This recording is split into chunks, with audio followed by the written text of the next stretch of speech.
The day-to-day, this is our war. Bang after bang after bang after bang.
And watching the dot this week are Colin Buckles and Larry Matador.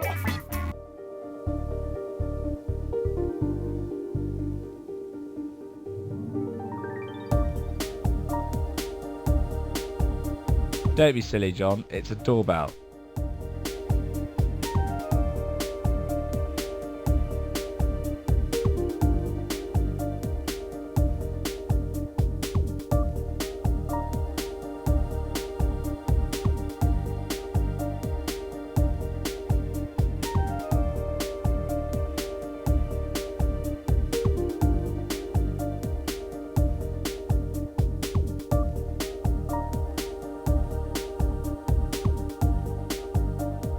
Don't be silly, John. They're only keys.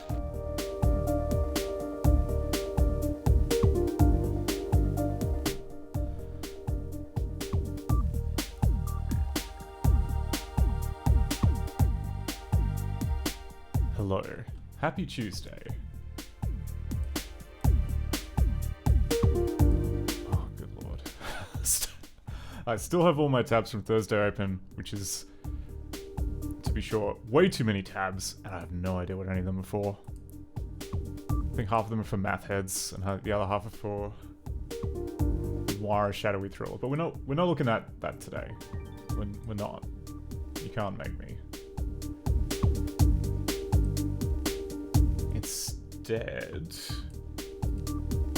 I kind of thought that it would be nice, given that Fool's Errand is basically in the can, it's all working. Even the demo version that someone pointed out exists and is maybe the oldest version of the engine that I've encountered to date, that's all working. That's all good. No dramas there.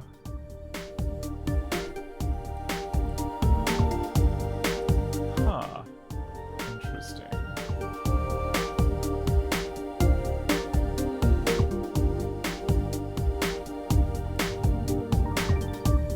Twitch have updated the dashboard.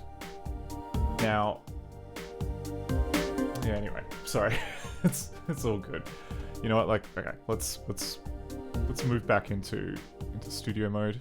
Hey, hi, how's it going? Alright, so move this out of the way. Whoa. Now, there's this game that I've been kind of slightly intrigued by. Every time I've looked at it, it looks just kind of unhinged. And the last time we tried we kind of made a half-hearted attempt to run it, but it kind of is very elusive. It's one of those Macintosh games that works on maybe 2 Macintosh builds ever made. Like, it does not run on Basilisk. It immediately crashes. It does not run on the Mac 2, which is the I guess System 6. It does not run on System 6. System 6 is way too much for it. So I think I got as far as trying System 4, which is, as you might be able to infer from the numbering, older than System 6.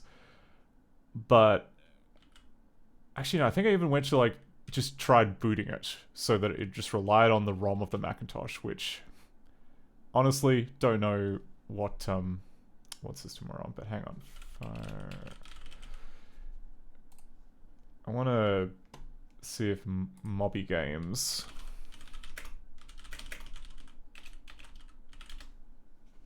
has some screens. So this is the game I wanted to try out. King of Chicago, released in 1986 on Macintosh, and then there was a lot of subsequent ports. Like, I know there was definitely a DOS port, and by the looks of it, it went to Amiga and Apple IIGS, and after that, yeah. Okay, so ignore the Amiga screenshots. These look too nice. These look too deluxe paint. What we want is a Macintosh screenshots. Beautiful. Look at these beautiful faces. And it appears to be some kind of very choose your own adventure type setup. I am intrigued by the use of the word projector here. I did see that earlier. I don't think this is based on Director, but if it is, that would be kind of kind of nuts. I think it's slightly too new. I think the first version director came out in 87.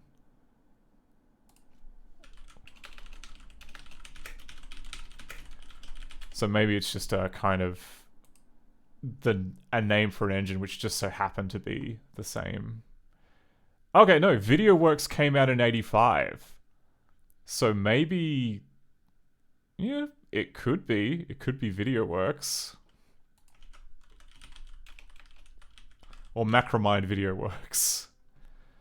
But it also has disk copy protection, which makes me think, like, it probably can't be. It probably can't be that. Anyway, so step one is we want to try and get this game running so we can see these beautiful graphics. Look at this. How can you not be charmed by the kind of the line art and the line art and these beautiful claymation heads, which have been lovingly pre-dithered. So what are we going to do? So first up,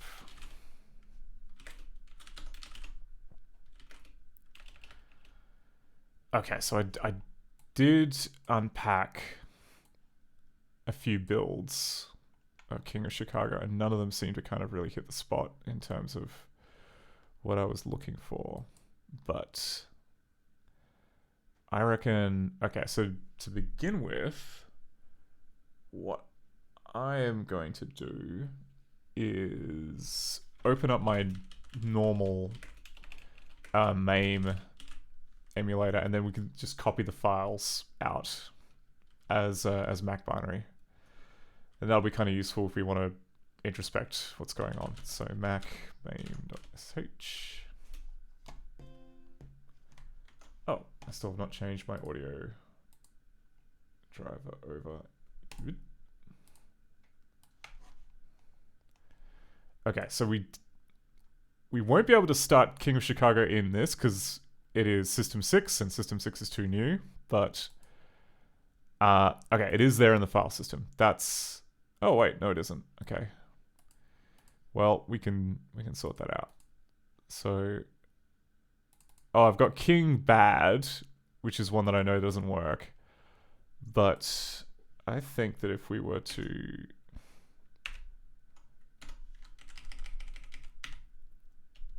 go and add in a floppy disk for King of Chicago.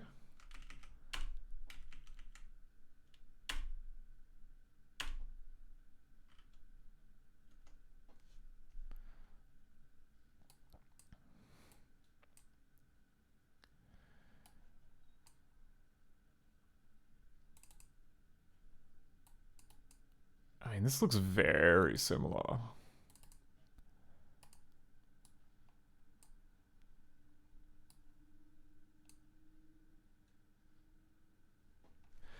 But yeah, if we do it this way, then I can use HFS utils to extract each of these.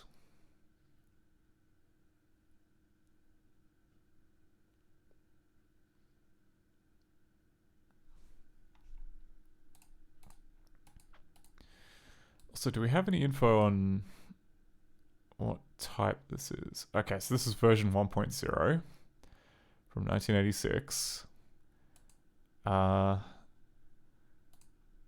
These files here.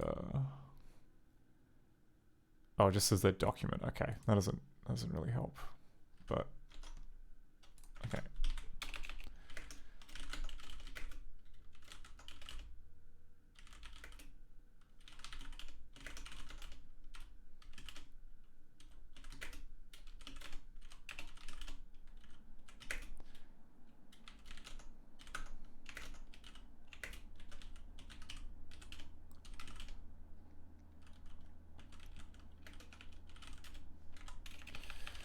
So we're going to copy, I think, B for Mac binary.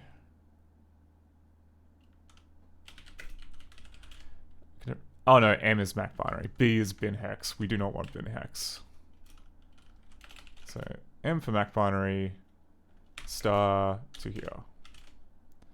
Okay, and then we got copies of pretty much every single file. So strings, grep projector. Okay, strings.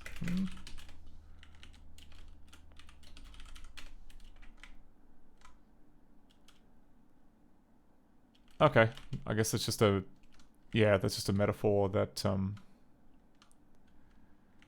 the developer used when putting together this game. It is not related to VideoWorks or HyperCard, it would seem. Yeah, okay, just a wacky coincidence. Anyway, okay, so let's just double check that what I said is true and you can't just run it from the disk. Yeah. So if you run it on System 6, it'll give you error type 11, which is not good.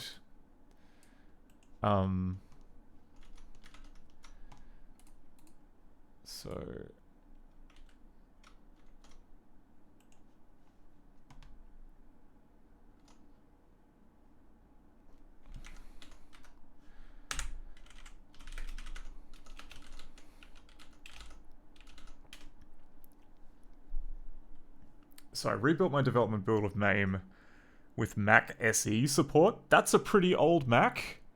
That's not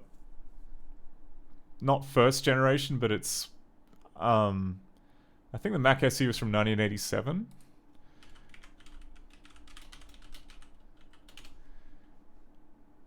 Yeah, 1987 to October 1990. So that's slightly better than the Mac Plus.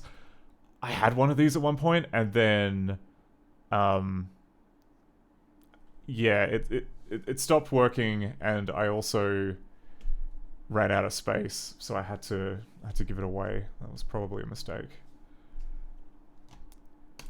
But yeah, that was more than 10 years ago. God, like more than 15 years ago, actually. Okay. So now that we know that, let's try the old Mac SE. If it's not obvious, I'm just putting off as long as I can before having to use VMac, which probably will fare better, but I don't know, VMac just feels weird to use. I'm not sure I gel with it. Okay, and we want to go into here, and oh, okay. Interesting. Oh, because I must have set the disk to be the same. Yeah, okay, so it's loading Macintosh System 6, so we don't want that.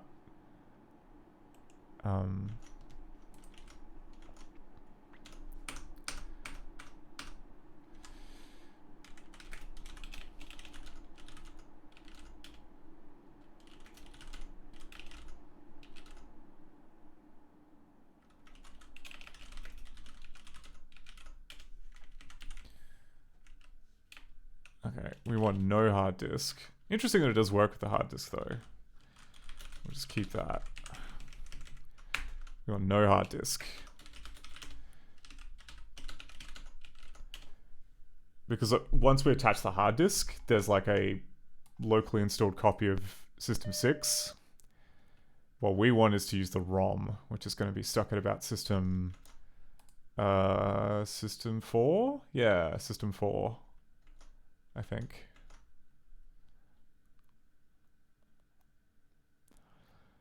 And if this doesn't work, we might have to go back to the Plus, which is older than this.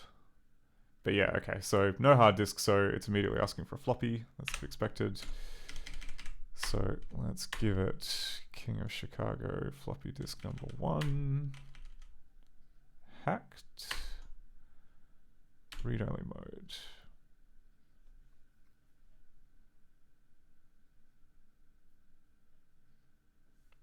Oh, interesting. You get a choice.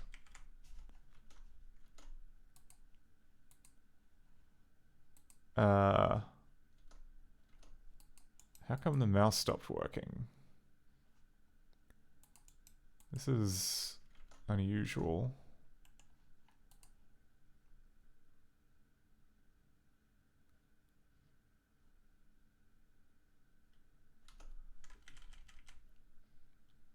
What if I were to go previous menu?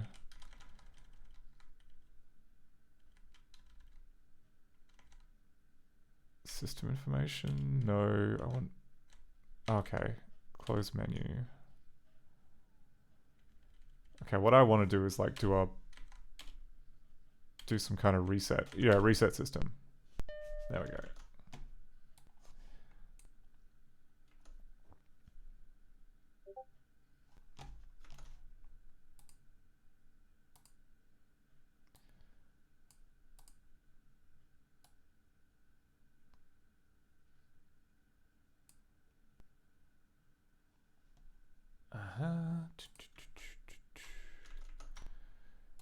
Okay.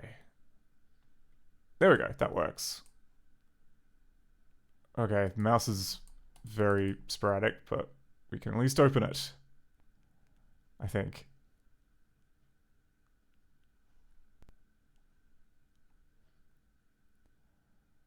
Okay. Educational software system presents the cinema production of...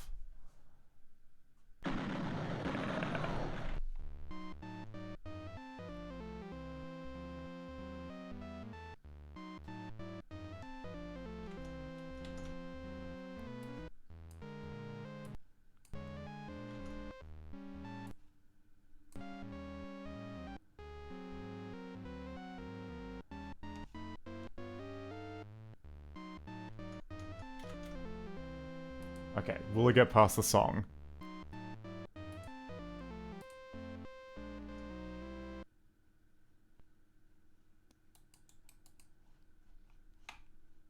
Wait. Huh?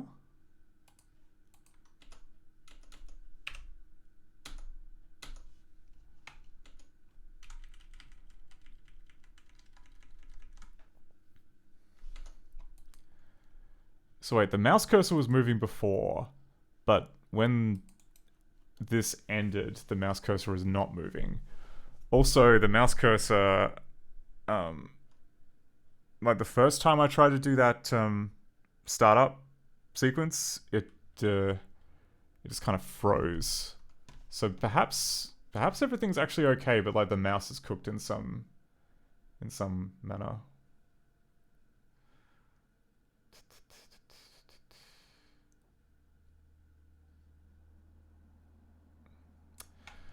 All right. Okay, promising. Let's try again. We're gonna reset the system. Wait, no. The Northsiders get ready to celebrate Capone's demise. Okay, it was just loading. It was just loading a very expensive sequence off the floppy. Here we go. First choice. I'm in a killing mood tonight. I'm gonna take it. Oh wait, I didn't even get to choose. Don't want to be too tired to pull a trigger. I know this doesn't have people from Chicago sound, but Lola plays Lady Macbeth. Oh wait, is this like the demo? Like the sizzle reel that plays on the computer store? Because I'm not really doing anything here.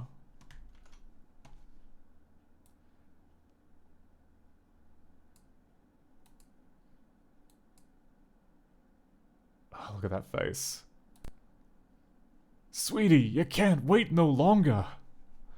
The old man's getting real old. He's no good anymore.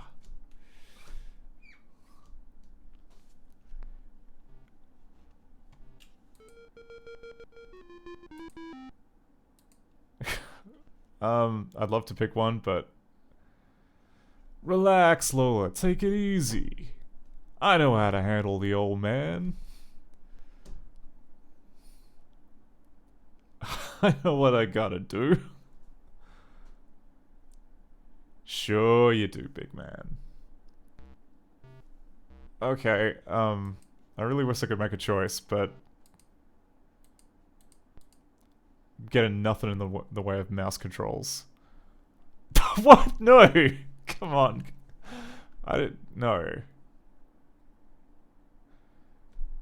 Alright. This guy's no longer... Yeah. Yeah, what a tough guy.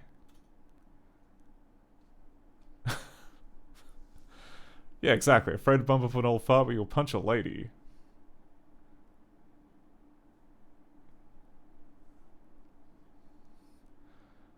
Okay. I gotta get to the party. I'll take care of you later. Alright.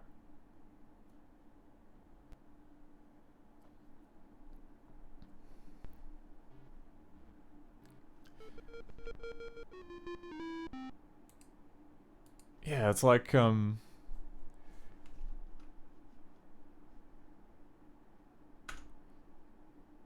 is there a... Because, like, the mouse is locked to the window.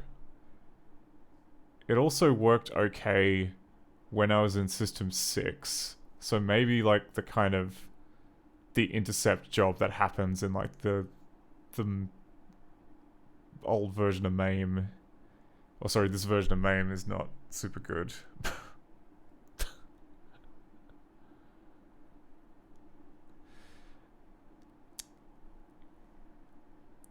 Yeah, it's about the organization. Things seem to be moving slow.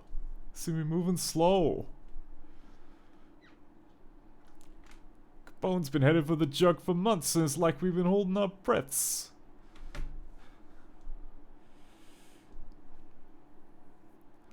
I know what you mean. The boys are getting edgy. Seems to me like the gang's in prime shape for a killing.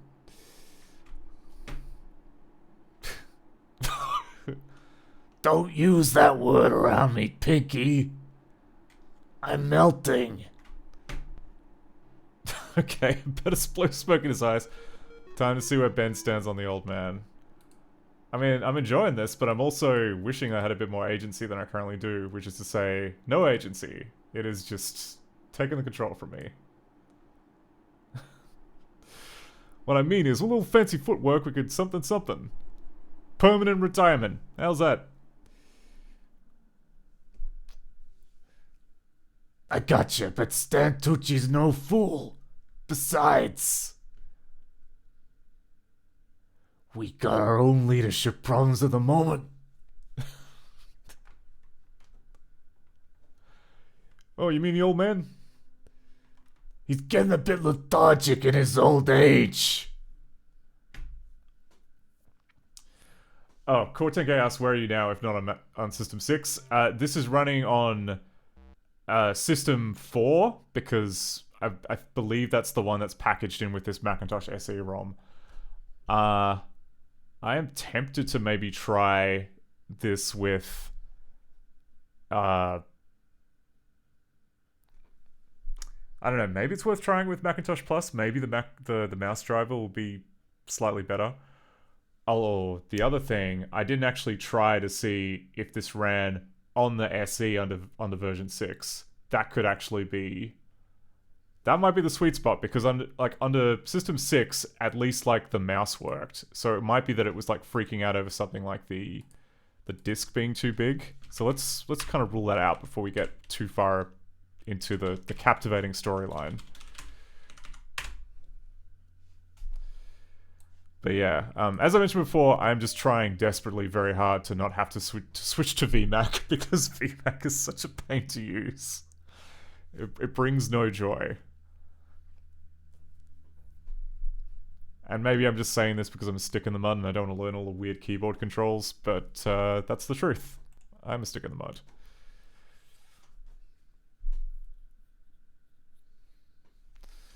Okay, so here we are. We're on System 6 off the hard drive. And if I open... Actually, firstly, I do find annoying with MAME to resize the window. You got to kind of trick it so that it doesn't grab the mouse. Okay, let's see if it gets a System 11 if we try and actually play the game. Which is what was happening under the Macintosh 2.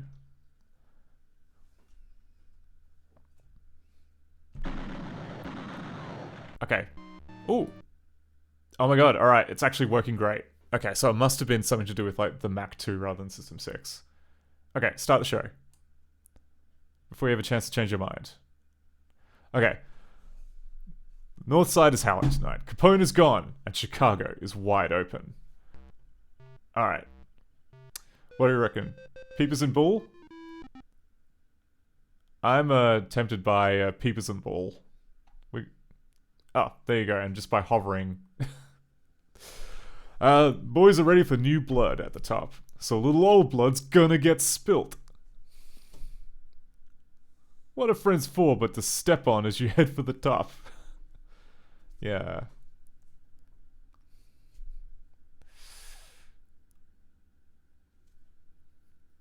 That face! Okay, the one on the right.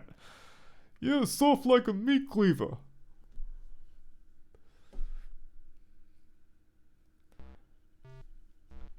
This could be good. This could be good. Yeah, it's tougher now than he ever was. You mean now that Scarface is out of the way?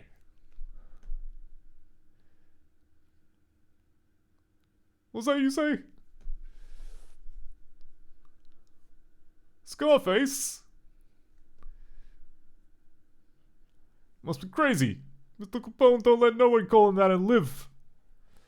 Isn't Mr. Capone dead? Isn't that like the whole plot of the game?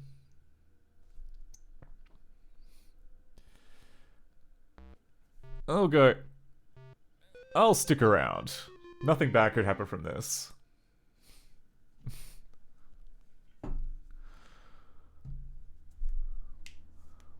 Well, the way I see it, Capone's out of the way for a long time. That leaves the whole south side ripe for picking. So what we're doing, just sitting around. Like I said, the old man's gone soft. We're playing tiddlywinks and pruning our nails. What's that crack about the old man?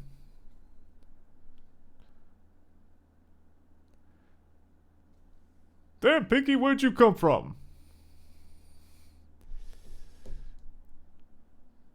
I was passing by, I heard you bitching.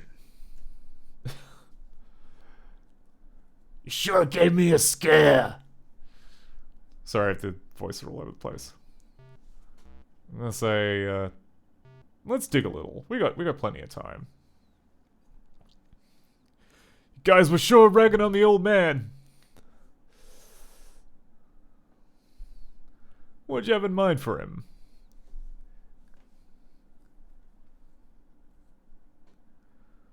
Bull here thinks the old man is past his prime. That right, Bull? That what you think? Yeah, I guess I said that. We gotta do something about that.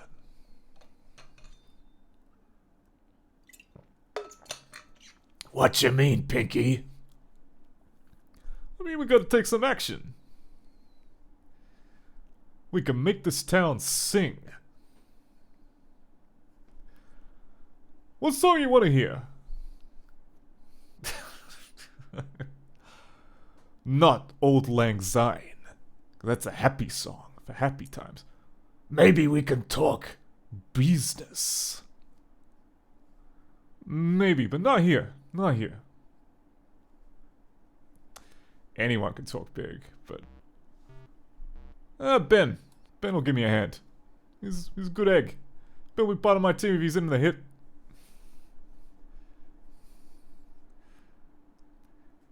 Is Ben a traitor, or is he just soft? Hey, you got a minute, Ben? Spit it out. Better beat around the bush a bit. We don't know if he's on the level. Ben, I ain't gonna beat around the bush no more. Well, that's the opposite of what we decided to do. You with me? I ain't got time for games tonight, Pinky. Spit it out! Oh, you asked. I need some help getting rid of the old man. Wait till the old man hears this. I better blast him.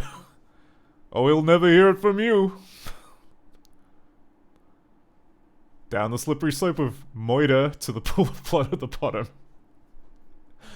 Better start a blasting. Come on. Oh. Don't shoot, you crazy bastard! You got me. Die like a mad dog. He was just a punk in a hurry with more gun than brains. Could they be referring to us? Pinky had something. Just not enough of it. Wow, it's like a little demo scene music. My baby. He was always full of mischief.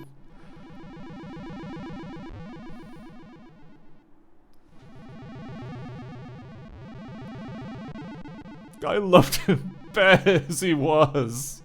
Oh, it was so bad.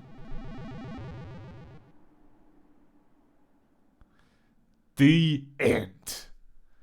Okay, well, thank you, Dramaton by Doug Sharp, for the incredible animation effects there. But I think we can probably get a better run. So, annoyingly, I don't think there's a way of speeding up the choices. You just got to kind of. I mean, I'll try clicking through it and see if that goes any quicker. It doesn't seem to be that way. Oh, wait. Spinning newspaper? We didn't get that the first time. Capone jailed! Gangland Powell, the war looms! The Northsiders get ready to celebrate Capone's demise. Okay. Let's go. I'm going to kill in mood tonight. I'm going to take it easy before I exercise my trigger finger. This is a different story. There's like a different... Don't want to be too tired to pull a trigger. Al Capone's heir calls Pinky with a little deal. Yeah, what do you want? This is Tony Santucci. Sure, and I'm Al Capone. Who the hell is this? I told you, I am Tony Santucci. I think we can help each other out.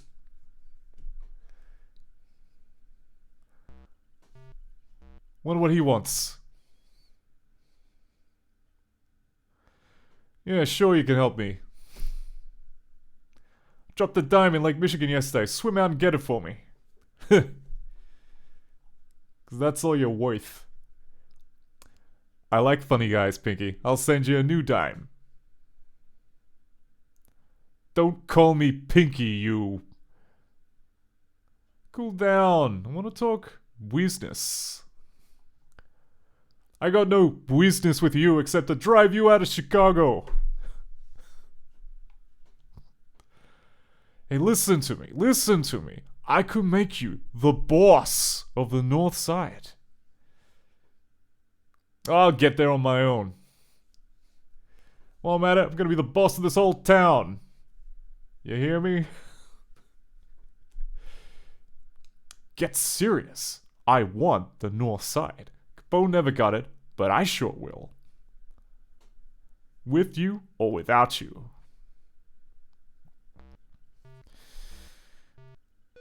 Let's play along. This better be good.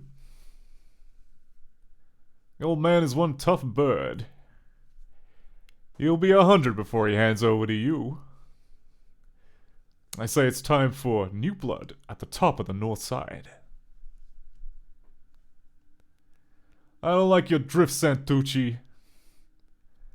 Sounds like you need a vacation. Go pay a visit to your boss, Scarface. Should I say Scarface? I'll grind that mug to paste. And what a mug. Beautiful mug. Northside HQ is buzzing. King Capone's dead. What are we gonna do? Let's go Ben's a patsy. Time to sound out the gang. Because we got screwed over by Ben the last time. Yeah, boys are hungry. Maybe they want to be in on the kill. Or maybe they'll just rat me out like that rat bastard Ben did. A successful gang leader better talk loud and carry a big gun. Well, we did carry a gun. That was kind of exciting to see. You swear you'll keep this under your hat, Pinky? I don't wear a hat. What are you talking? What are you talking about? I wouldn't be telling you this if I didn't trust you.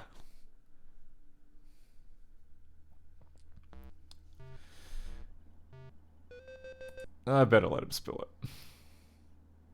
Fire away. Famous last words. The boys is ready for a change at the top.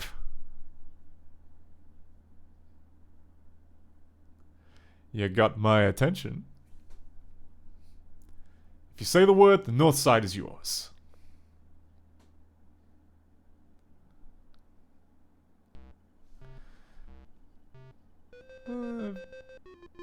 What do you reckon? Boys are ready for me?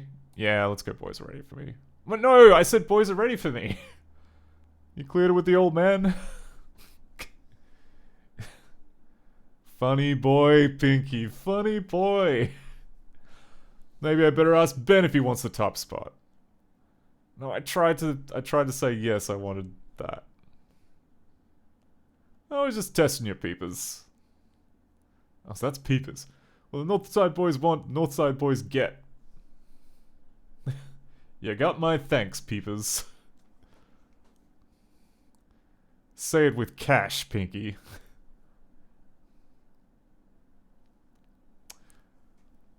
Alright, Mr. Tough Guy. I can't trust anyone else to do it right. We gotta do it by ourselves. Old gang leaders never die. They get retired one way or another. I get the feeling that the old guy is gonna be well defended though, so we're probably... Yeah, what you want? That's a hell of a way to talk.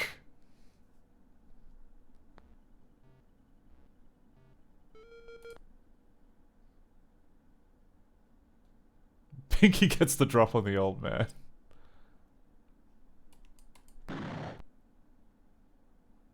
You rat. You made your bed, now you gotta make the rest of the gang lie in it. Okay. I think it's probably better to get the drop. Here comes Ben. What the hell happened?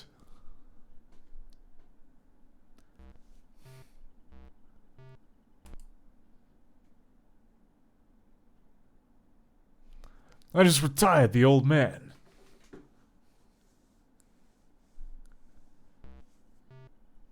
You know what? I think that he's not going to snitch on us this time. So, you with me? What took you so long? We gotta cover this up from the boys. You're a smart cookie, Ben.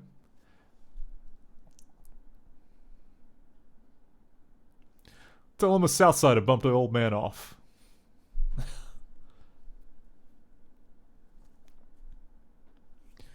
I'm with you there. Wow, killing Al Capone turned out to be real easy. Better get your story straight, the gang ain't mugs. What the hell's up?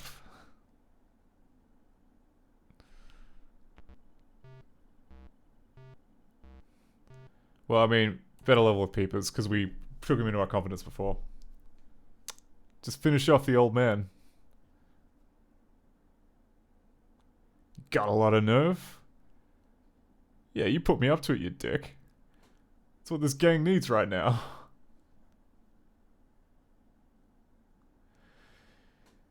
You're right there, Pinky. It ain't Pinky no more. Call me the boss. Word spreads fast. There's a new boss in the north. Oh, spinning newspaper. Northside coup. Callahan takes gang helm. Wow, her name's Callahan? Okay. It's better than Pinky. December 1931. All I want for Christmas is Chicago at my feet. Yeah, let's spend some quality time with Lola. And not threaten her this time. Lola needs what Lola wants.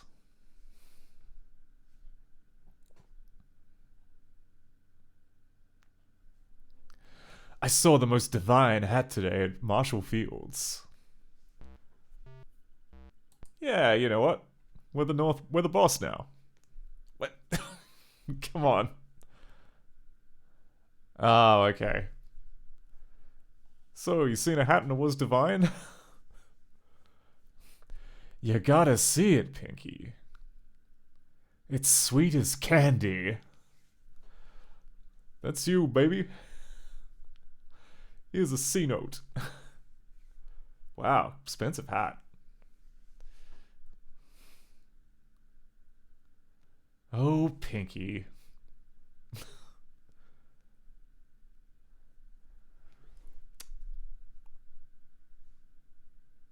Oh, okay, now we're gonna deal with the mother.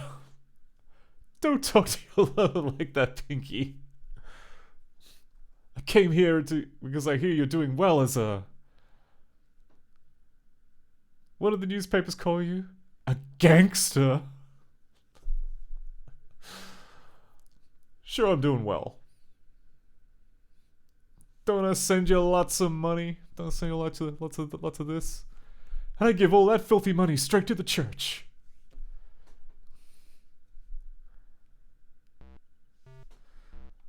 Oh, I can't yell at Mama. You got a big heart, Mama. I'll never be good enough for you. You were good enough for me when you were little. You were such a sweet baby.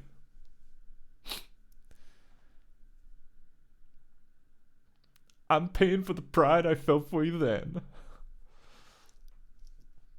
Oh, Mama. January 1932, the Chicago underworld takes a good look at the Challenger. Okay, better make Ben earn his keep. Yeah, Ben's been kind of like loafing for the past year. First I better check the cash situation. Because you need like a well-paid henches. Here I am, boss. Good to see you, Ben. How much jack we got in our safe? Oh, we're not broke, but we're close. Good thing I checked. I thought we had some jack. How fast is it rolling in? We're slowly going broke. I thought we were bringing it in. What's this about? Expenses. We gotta cut some corners. What are expenses running? We spent $180,000 last month. $180,000. Like, you want to maybe break that down, like where we're spending all that money? No, we should dig into these expenses. Like, 180,000 is like way too much for 1932. I sent you a little lady 27,000 last month.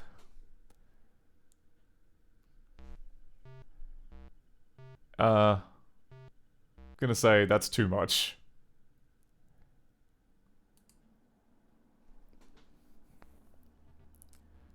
Shave off a little.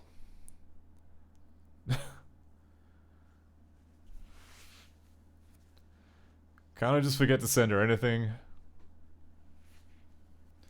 Wow, okay, so she's earning, like, more than the boy. Like, not... I'm gonna say they deserve it. Where's he...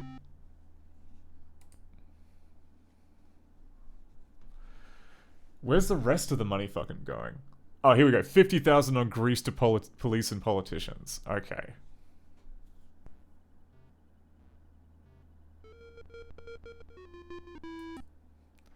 I'm gonna say the crooks don't deserve that much.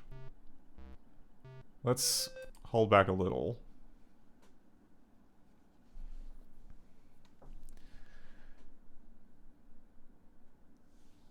I can name a few we've been paying for nothing.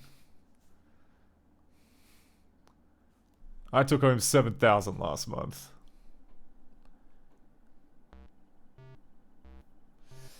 Ooh. You know what? I'll just say give him a raise. No, don't cut that! Oh, whatever. Okay. Asking you to take a little cut until we start breaking even. Okay, well, that's kind of turned him against me, but... You banked 70,000 last month. Honestly, that's way too much.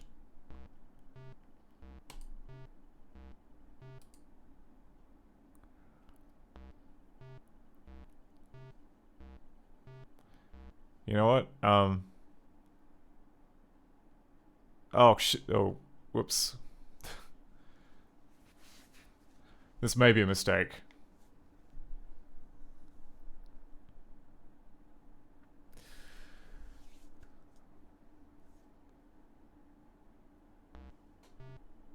Okay, let's ask about income. Let's get the finances out of the way.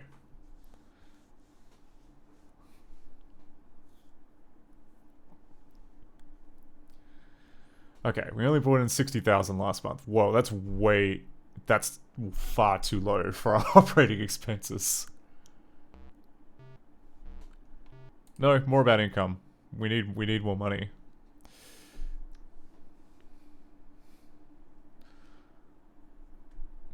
Okay. So liquor earned us 48,000 last month.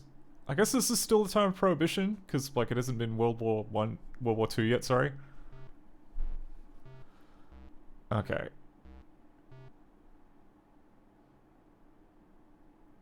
I reckon we can get more than that.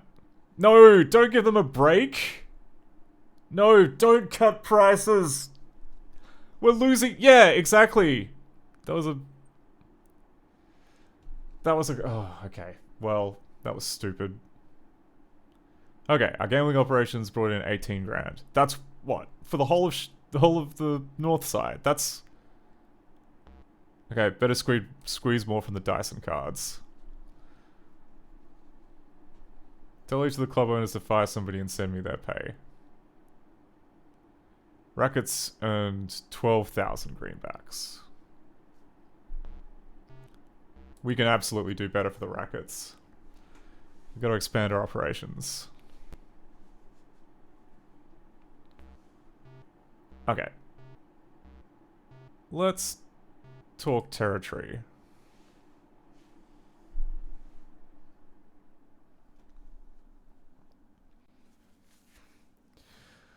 Okay, so it's actually like quite a complicated logistical simulator. Okay, so we've got I guess all these districts. So tell me about the west side.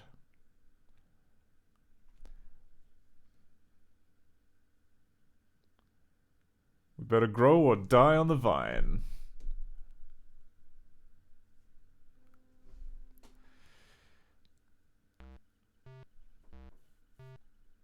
Okay, with what? Okay, Burke's the key. He's a tough nut to crack.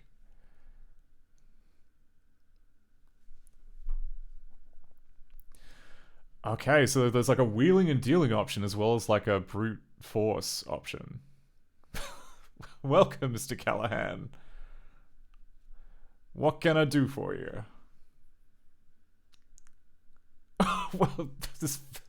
Oh, it looks so much like one of those, like the puppet from Goosebumps. Also, who are they looking at when they're talking?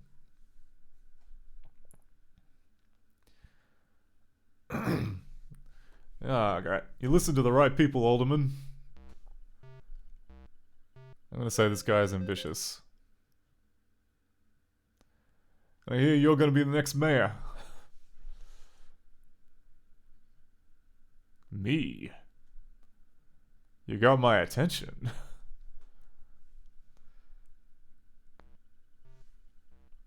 You know what? Let's play it easy to start with. Mayor Burke. Sounds real nice.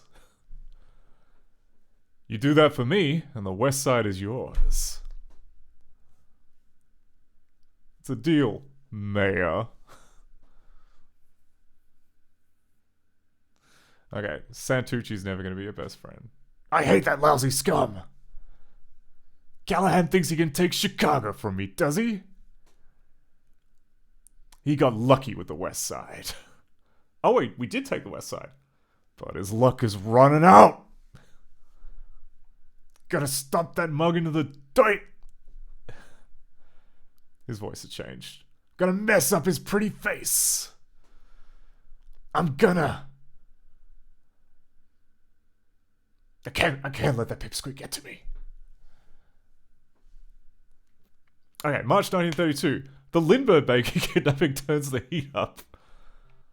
Okay, no, I think we should probably check in with Ben. As much fun as... Let's check the cash situation.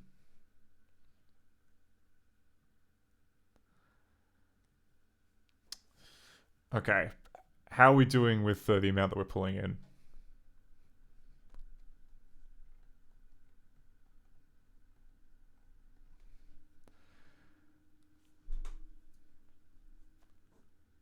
Okay, Lola could spend what we got in one good day of shopping. Okay. So... we're not rich. Not even close. Okay. Letting the saloon owners off easy was a mistake. Where'd it all go? Expansion? Part to expenses, part to a little lady who could bankrupt Fort Knox. Okay, I think we're gonna have to cut Lola off. Or at least, like, cut it back.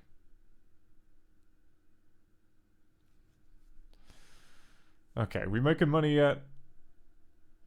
We ain't quite breaking even and we ain't got much of a cushion. We're not even breaking even after taking a massive cut to my personal salary, which turned out to be, like, most of where the money was going.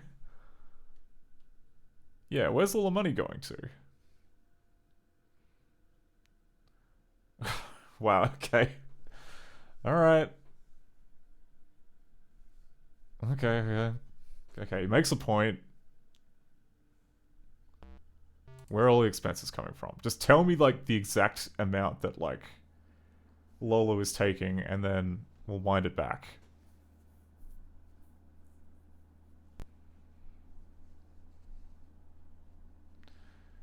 $160,000 again.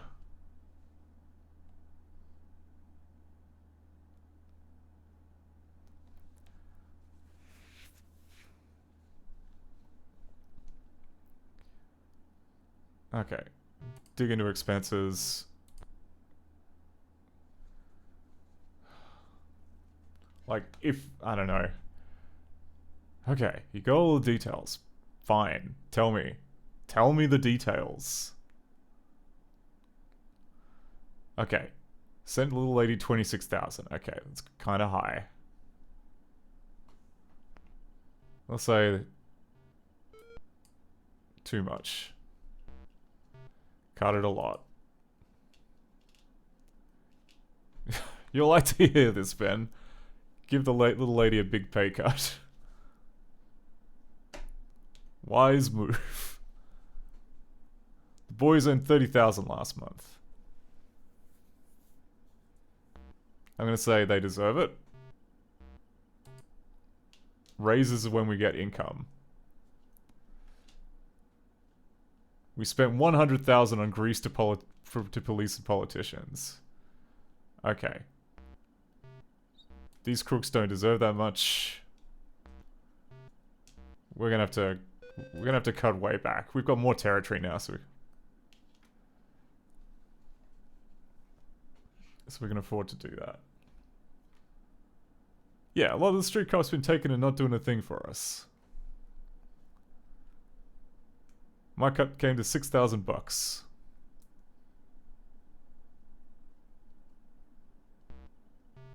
Yeah, when we get on our feet again, you'll get a raise.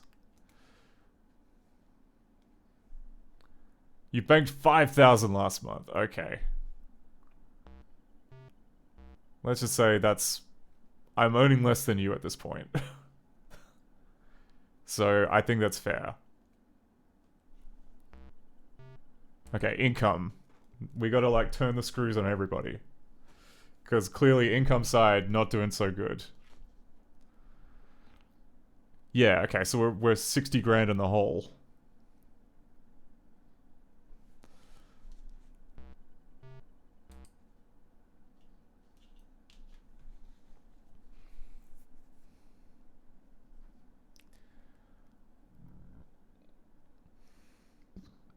Okay. Prohibition earned us $36,000 last month. More money. We need more money.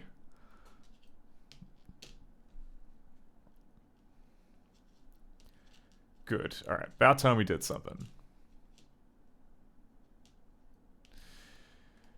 You want to run this organization, Ben? Okay. Gambling operations brought in $48,000. Still too low. We need far more than that. Squeeze more from Dyson cards.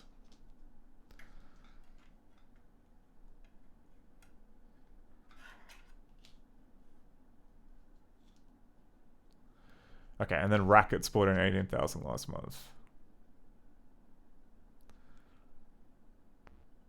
We can do better. We absolutely can do better. Take some time to think up new rackets. Okay, let's talk about the gang. We might, maybe, how many bums have I got on the payroll? Wow, we got a skeleton crew. We're on a tight ship, don't I? Too tight. The boys can't cover our territory. Oh, okay, that's probably bad. We better add some boys. I think that, like, in order to kind of, like, you know, you gotta spend money to make money.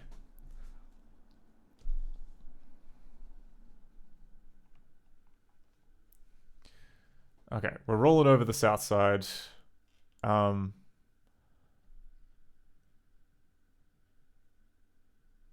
Okay, Santucci's gonna fight for Center City. And Santucci will fight tooth and nail for the loop. Pull his teeth and nail him to the wall. Beautiful. Okay, political power don't go to the poor. I don't think we got enough. I think we got to kind of like make a strategic. Yeah, we got to get organized for this election. We need plenty of cash or muscle to win a Chicago election. Unfortunately, we don't really have either of those things at this point. Burke loses quietest election day in years. Okay, what? Who do you blame when it's your own damn fault? Okay.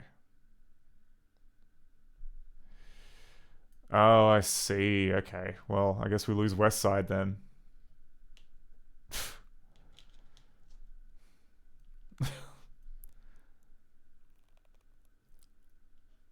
I was the only candidate. How lousy one at that. If he was the only candidate, how did he lose? Give me a break, Callahan.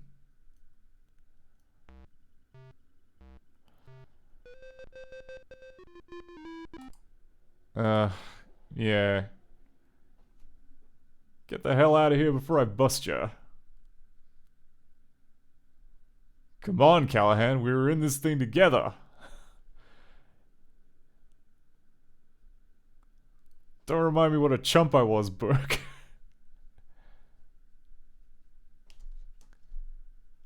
I'm going.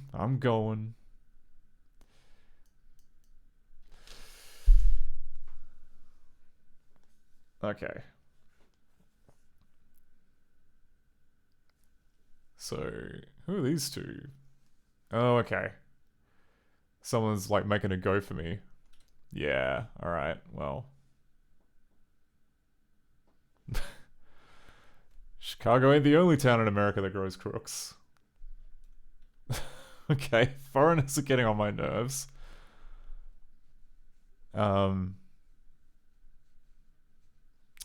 Okay, who's this gonna be? Mugs from Jersey. Okay, so it's anti-Jersey racism. What are they up to? Just nosing around. Yeah, smells Like rotten fish. okay. I think we need some more boys. We gotta get like the we're doing the more boys route. Every time we get the option to get more boys, we should always pick for more boys. Hey, you the boss! I still like hearing him say that. Okay. The new boss works fast to build his red. Okay. Lola's probably gonna kill us if we visit her, so we better go down to business and like see where all the money's going. Time to talk money. Cause like it sounded like we were in pretty bad shape.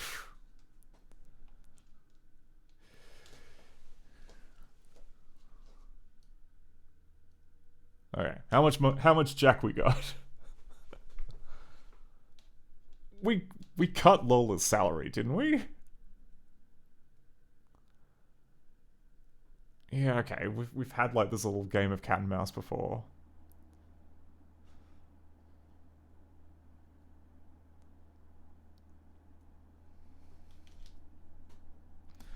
Is it because we've got more people on the payroll? That's where like where all the cash is going? Okay, we ain't quite breaking even, and we ain't got much of a cushion. Okay, but we're not hemorrhaging money like we were before.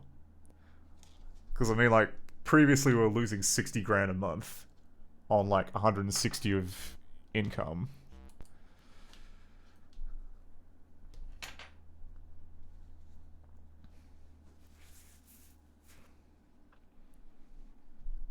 And I don't think we should probably not take more territory until we've kind of in a better. Oh, we're still spending 140,000 on what? Like, I was taking like 70 grand before, and now it's down to 4. No, let's look at the expenses.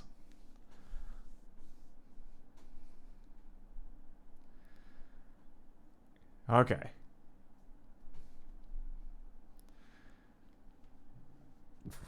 So Lola got 14,000. Let's go about right.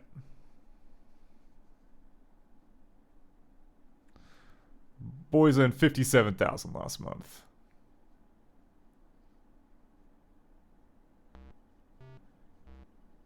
I'm gonna say, let's just say they deserve it for now. Okay, and we spent dramatically less more money on police and politicians. Let's go.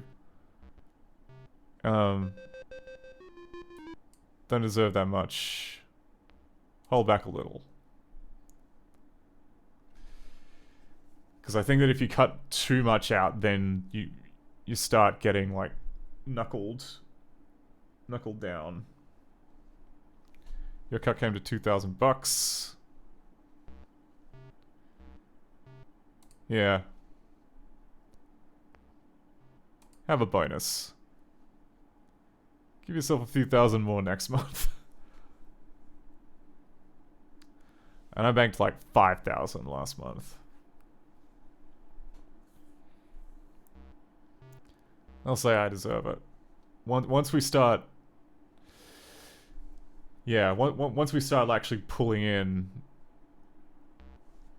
Okay, income.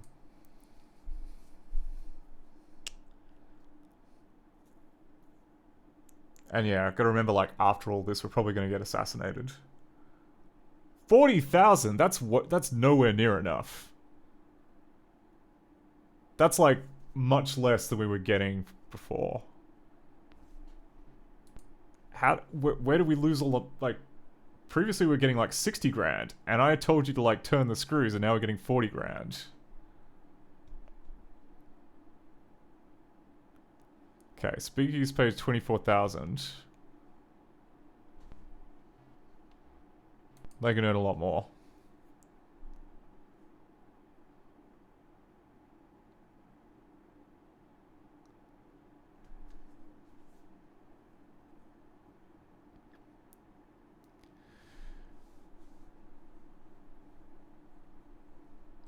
Okay, gambling over only $7,000.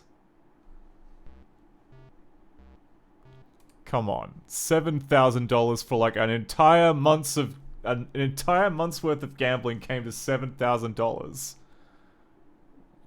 That's just inconceivable. And only like $12,000 worth of rackets. We can do much better than that.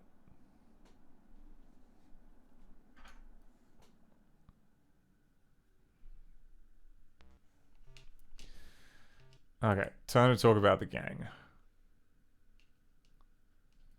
So previously we had 9 people. And now we've got 17 people. Okay, so that's... Are we holding our turf? Okay, they're being run ragged.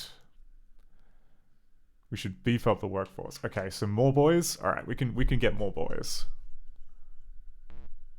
Better add some boys. Yes. Want a couple more hired.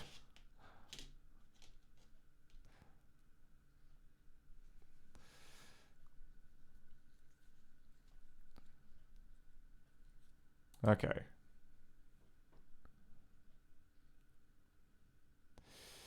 Gotta keep chipping away at Southside's territory.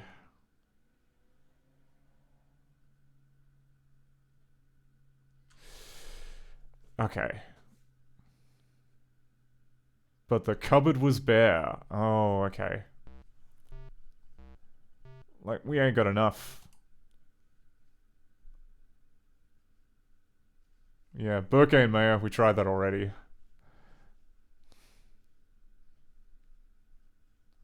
Yeah, make more bucks and buy the new boys.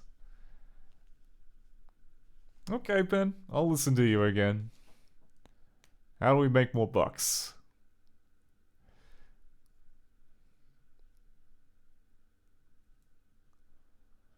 Yeah, what you make of these East Coast goons? Ah, nothing much. Just doing some sightseeing in our lovely burg. Well, they're mighty persistent. They're just curious. I don't like it. Want me to send some boys? Send up a parlay? Okay, we're taking the all boys option, so yeah.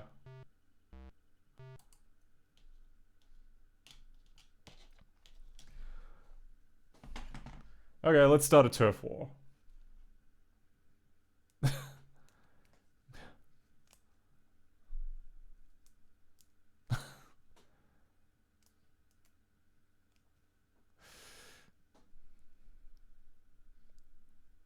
Okay. The north side gets its hooks deep into the west side. Okay, we gotta check in with Ben. I'm sorry, Lola. We're just gonna ignore you. But like, until we get like, eke out like, a positive cash position, I don't think we should be... Yeah. Though he slept till noon.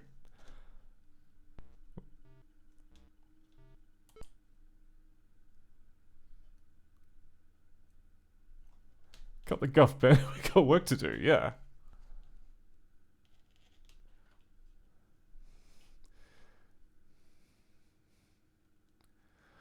We ain't millionaires by a long shot. About 250,000 cash. Hey, that's good. That's positive. that's like better than like a couple of grand, which is what we had last time.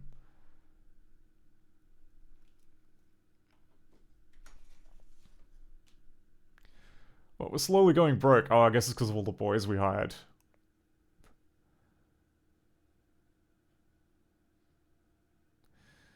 Alright, well...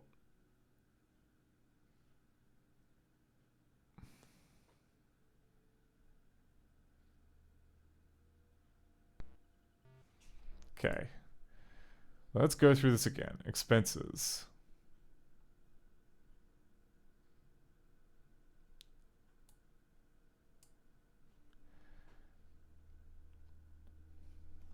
Okay.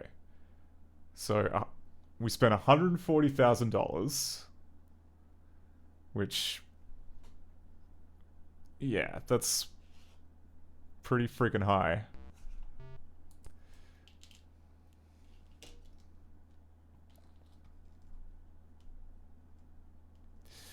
Alright, you asked for it.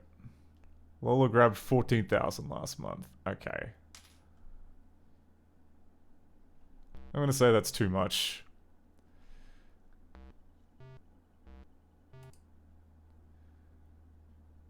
You'll like to hear this, Ben. Give the little lady a big pay cut.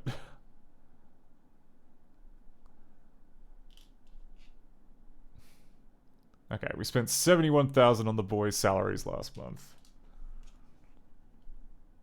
Okay. Let's say they deserve it, because we need... Bribes ran 50,000 last month.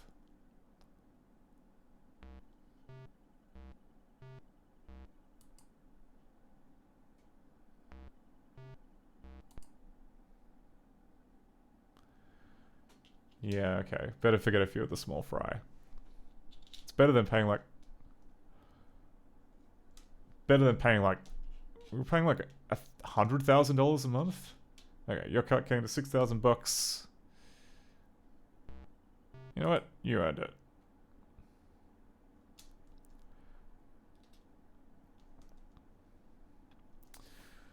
I banked 5,000. Let's say...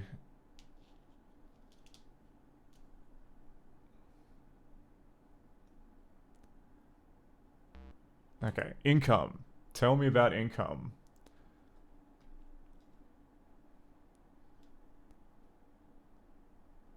Okay, so if we pull in 80,000, that's closer to where we need to be. But not quite.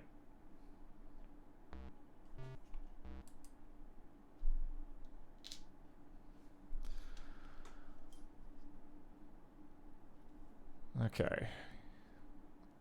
Speakeasy paid us 19,000.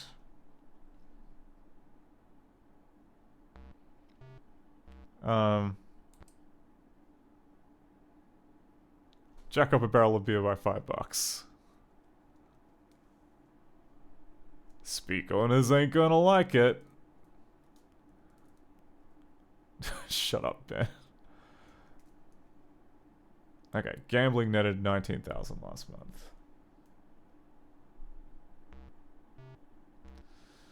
Well, we'll just say we're doing okay there, because like there's not much. It doesn't feel like we can really squeeze more.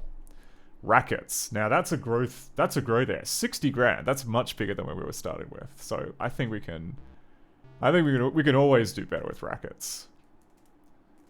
Gotta expand our operations. Okay, and then I'll talk about the gang. We should be up to about 19 people. Oh, 21. Okay, so we bought another couple of boys. Are we holding the north and the west side? Our men are being run ragged. Honestly, I mean, we can't really... Money's too tight for stake. We gotta be running about right. I know I said we were gonna go the add more boys playthrough, but like... We need, Yeah. We need like, we need positive income before we can like start making a...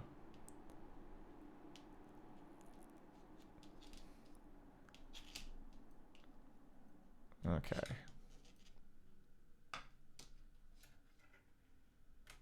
A good politician is one who stays bored. We can put City Hall in our hip pocket. Oh yeah, okay. Let's go Hal. We trust Ben. Oh yeah, we already tried to get Burke elected, and that didn't really work.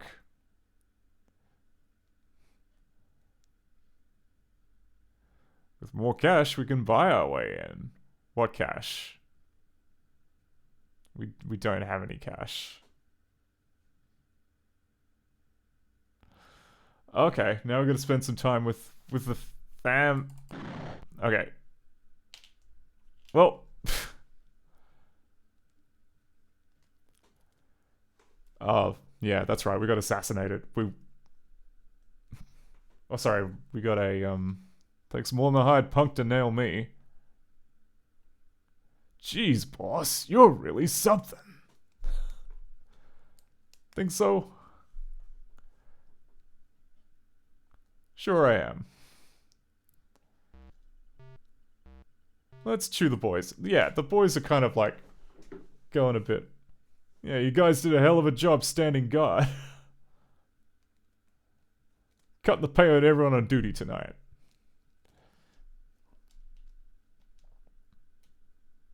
Oh, boss. Cut it. Bull.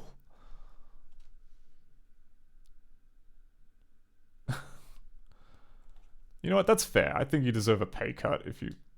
Alright, you mugs. I'm making a speech and here it is. Didn't you try and kill me a second ago? You may be the ugliest bunch of thugs I've seen, but you're okay by me. Business is good, and I've got nobody to blame but you guys. Oh, okay, I guess business has improved since the last financial meeting that we had. So keep up the good work and we'll need pitchforks to clear out our dough.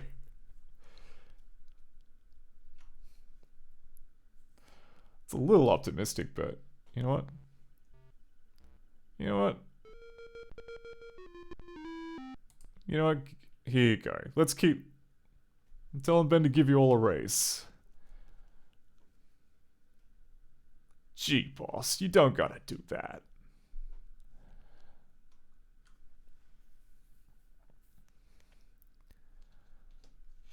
Okay, Santucci's not about to let go of the loop.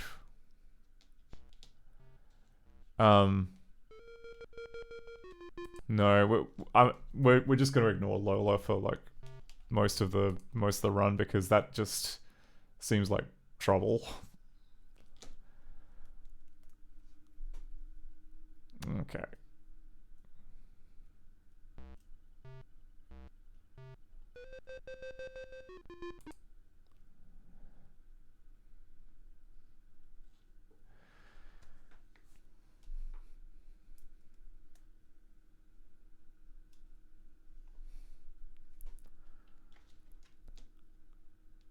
Alright, okay, so we're still not millionaires. About 250,000. Okay, that's good. That's like that's a neutral cash position. So we've gone from having no money to a reasonable amount of money. I don't know how we do that with negative profits. Yeah, it said, like you say, we're slowly going broke. Is it because we gave the men a raise? It's probably that. I'm probably going to tell the boys to take a light pay cut.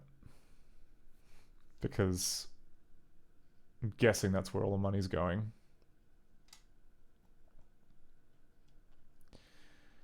Okay, expenses are only 80,000. That doesn't seem too high. But I guess the implication is that we're not breaking even. Okay, expenses. God, so much financial management. I was not expecting this for... I was expecting this to be more kind of like Law of the West in terms of like a dialogue simulator. Anyway, I sent you a little lady 4,000 last month. Okay. Let's say about right.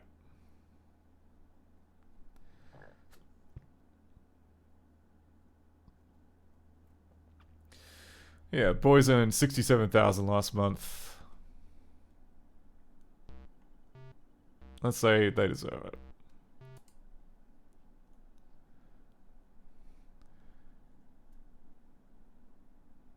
Bribes ran 6,000 last month. Okay, I don't think we should cut bribes anymore.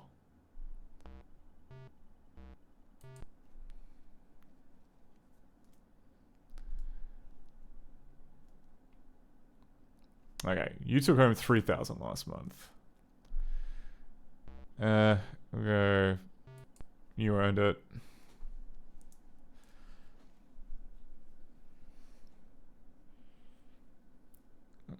I banked 5,000 last month.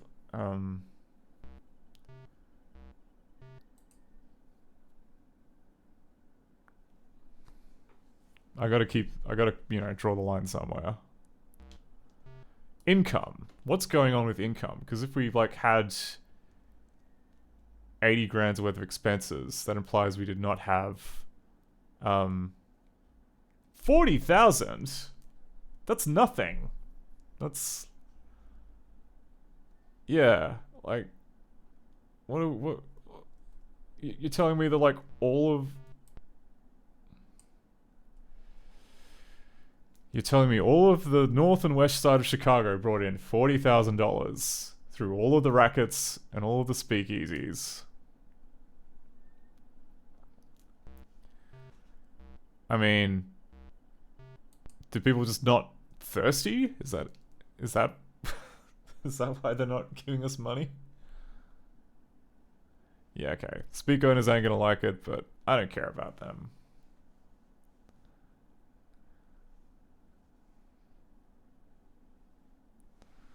Gambling operations brought in 19 grand. I think that maybe now's the time we should try and expand east. Okay, a bit more from the Dyson cards, because that's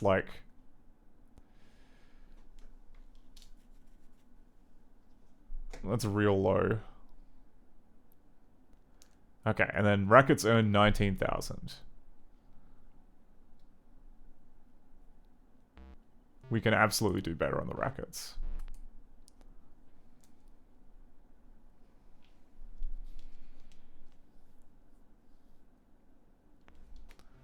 Okay, time to talk about the gang. I think I might ask the boys to take... Well, I mean, you know what? I might... If we keep the pay the same and then we expand east... Our 21 men are stretched pretty thin.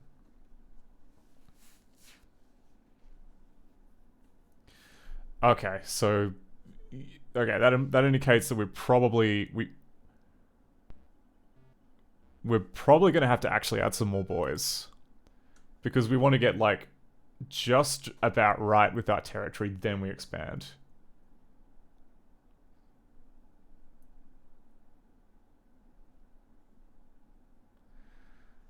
Okay, we gotta move against the loop.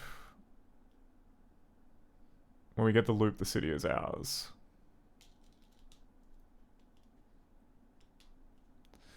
We gotta watch our moves.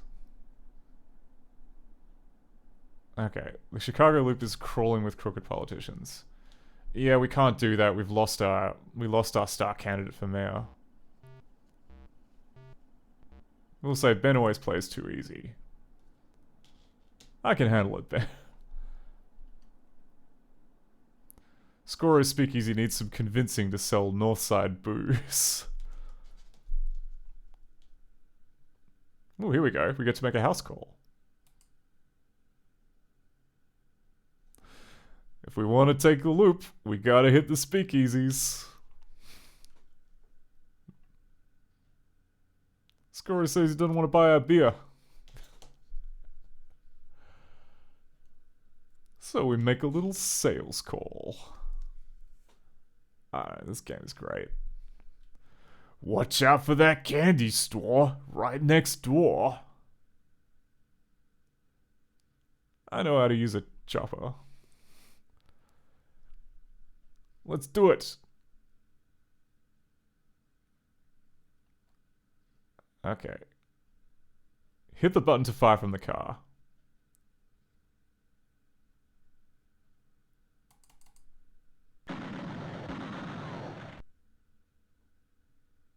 I shot too soon. At least you missed the candy store, boss. I didn't know what the deal was.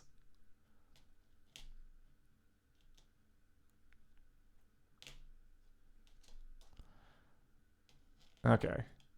Oh, it's Burke again.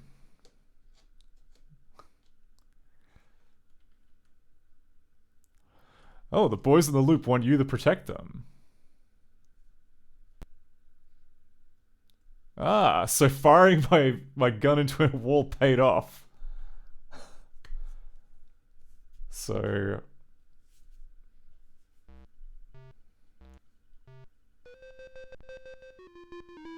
yeah, you're just a gopher. About time. Fetch Ben in here.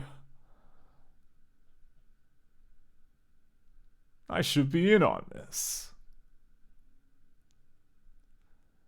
Ben and I gotta discuss strategy for consolidating the loop.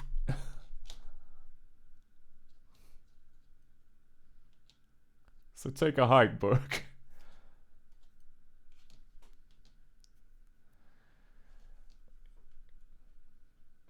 Alright. Getting mad about that downtown muscle busting up my girly shows. I put good money into them places. Melanie Vestra says her best girls are talking about moving to Los Angeles. I always said dames was trouble. Well, leave that girly stuff to Santucci. No way. People need to be entertained at my clubs. Let's say... must be out-of-town brains and local muscle. Sounds like the brains are from out of town. Out of town? From where? Like Jersey, maybe. What do guys from Jersey want? Okay. They're hot for corn-fed beef. What do I know? All I know is I'm losing money and they're scaring off good customers. So it's gotta stop. Okay, boss. Little rats go where big rats can't. So, kid, you do like I said? You bet, Mr. Bull.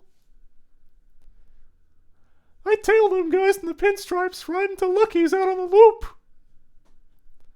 What is going on his neck? And? I hightailed it round the back, and about half an hour later, they're hoisting these broads into a Packard coupe. How many? 3 broads tied up in bedsheets. Oh, wow, okay. Any of them your sister? I ain't got no sister, Mr. Bull. Lucky's in the loop. The boss ain't gonna like it. I done like you said. You done good, kid. Now beat it. Gee, Mr. Bull, you said I could come along. Playtime's over. I ain't afraid of them punks. Real tough guy, ain't you? You sure you ain't got a sister? No, but mine ain't bad looking. You'd sell your own mother to get into this gang? You bet. Wow, what a freak. Get out of my sight! Gee, can't you take a joke? Okay. The little rat reports back to the big cheese. Them hoods beating up your girls. We got 'em pegged, boss. Mr. Bull and me, we pegged them. Shut up, kid.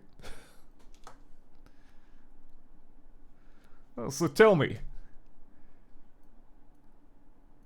White slavers, I figure. Wow, okay. Hold up at the Seneca Hotel.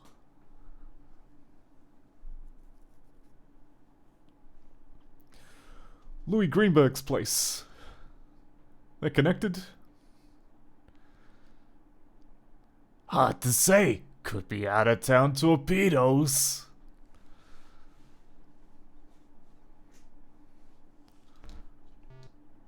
Oh, we got to play tough. Those punks are history.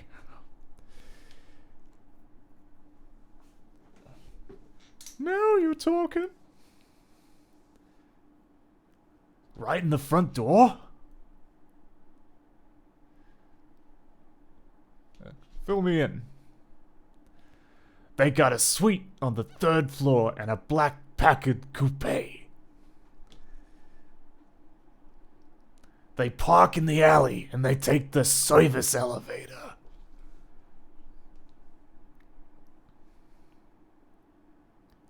I can help you. You know what? Why not?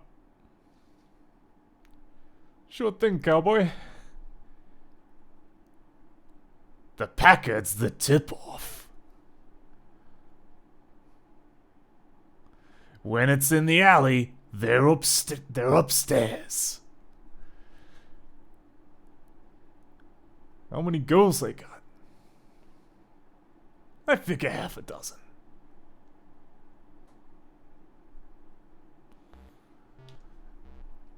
Oh, we absolutely play White Knight.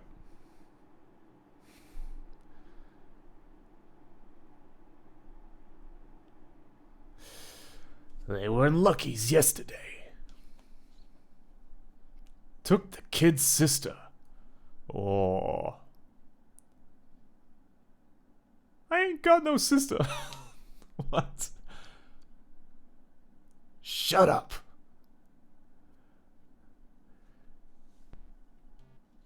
Okay, let's go the alley.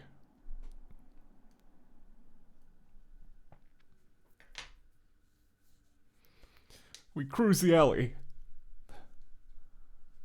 Oh boy. Okay, yep. So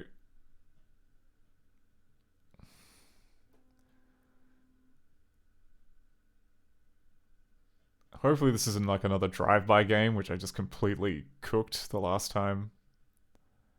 Gee, this is exciting. Tell the kid to scram. I'll stay on the lookout. Beat it, kid. Yeah, what's the harm? He gets underfoot, we get iced. The kid stays. He's got to learn sometime. You're the boss. If this kid gets us killed, I'll be very upset. This is the Packard. Yeah, black Packard coupe. What a piece of junk.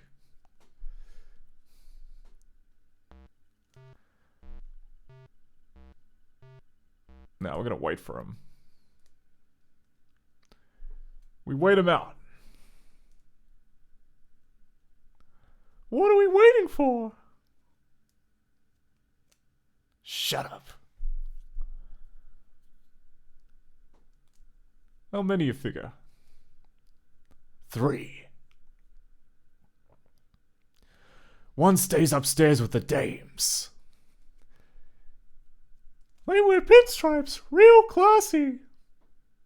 Fucking hell. Like twin zebras. Hey, what's that sound? The freight elevator. Get ready. Oh boy. Okay, this is starting to... Hope the kid gets shot so that I don't have to do the voice anymore. The boss blasts them. Alright. Go up and rescue the dames in the tower. Do I look like Prince Charming? Them dames will think so. Hustle them girls down here. Collect your rewards. Ugh. From a later. Jeez. Alright, grim. Oh, boss. I'm glad that we did not have to do a shooting section there. We just got him. Okay. Better knuckle down to business. Always knuckling down to business. First I better check on the cash situation.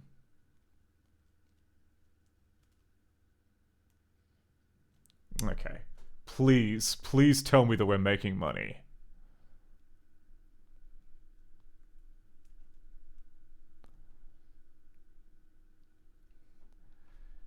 If we got a nest egg... what? We lost all the money? Quickly? We used to have 250 grand.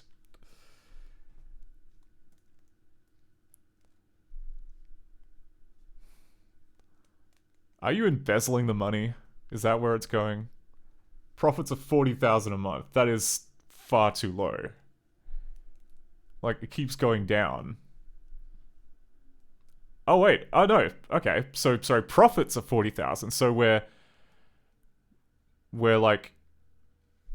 We're not losing money. We need to keep tabs on expenses.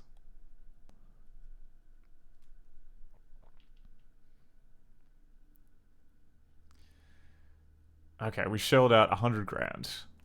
So revenue must be 140.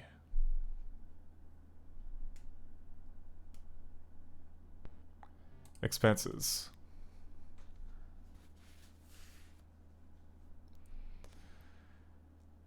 Oh man, like we're almost like an hour into this playthrough, so I'm kind of very invested now. Okay, $4,000 last month. You know what? You get a treat. Little bonus will keep it happy.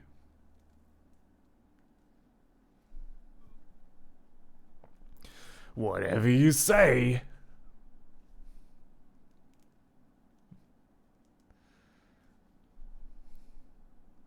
Okay, the boys took 80,000 last month. Okay, I think that's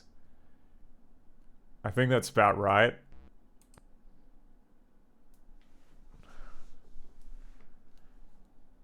Politicians and police cost us 9,000 last month. Okay.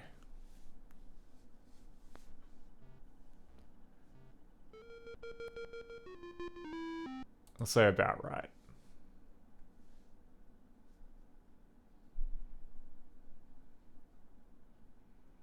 Okay.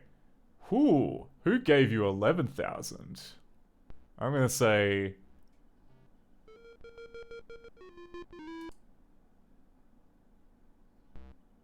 Let's go a little cut. Like 11 grand.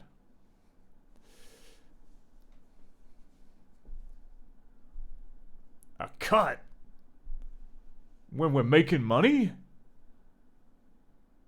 End of discussion. Your share was 5,000 last month. Okay. Well, you're making like double that I am.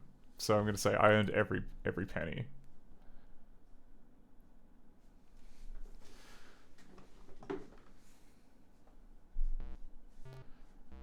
No, we absolutely need to check income. Because then we can like, we need to hire more. If we hire more boys, then we can take the loop, I think. Grossed 140,000 last month. Yep, that makes sense.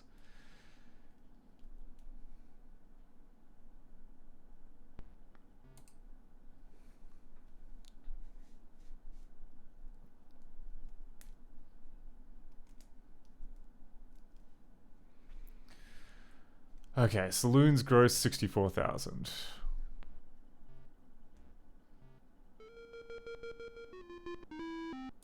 Well, just okay. 64,000 is like a nice amount from the saloons. Gambling establishments paid in 32,000 last month. That's good. I reckon it can do a little better though.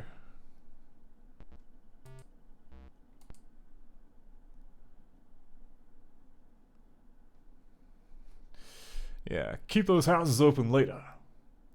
Rackets paid in 50 grand. We could do much better in rackets. So we got to work on that.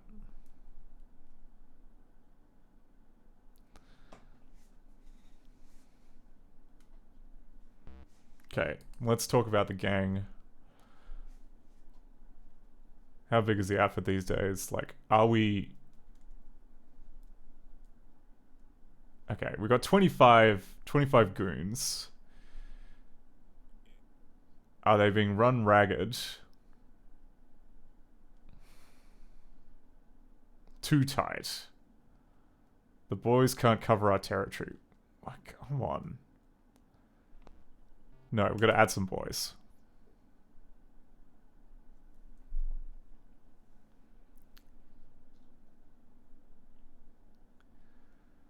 Okay, the south side is shrinking every day.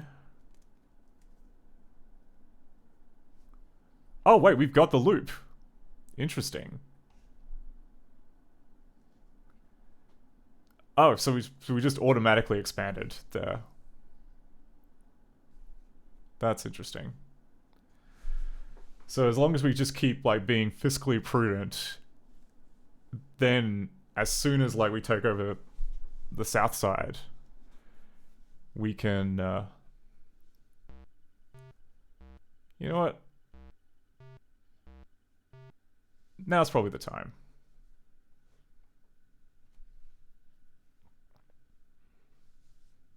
Wow, now you like talking about the heavy stuff. Hits the palace to soften up Santucci's defenses.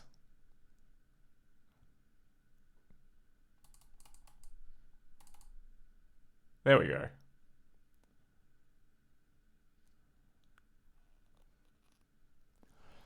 The boss enters the smoking palace and runs into Guido.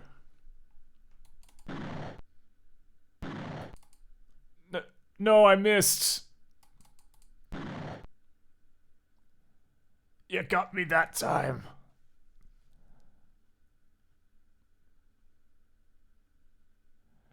Okay, I guess the other guy missed once first.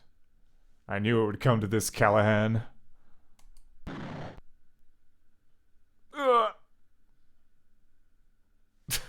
Well, that was easy. Oh, Pinky, you did it. You're the biggest man in town. Now give me my salary back. Yep, I did it all right. I'm the king of this mighty city. Well, don't get a swelled head. Ain't like it's New York or someplace important.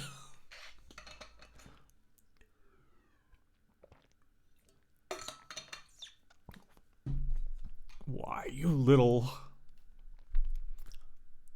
We did it! We won! We became the king of Chicago. Amazing. Alright, well...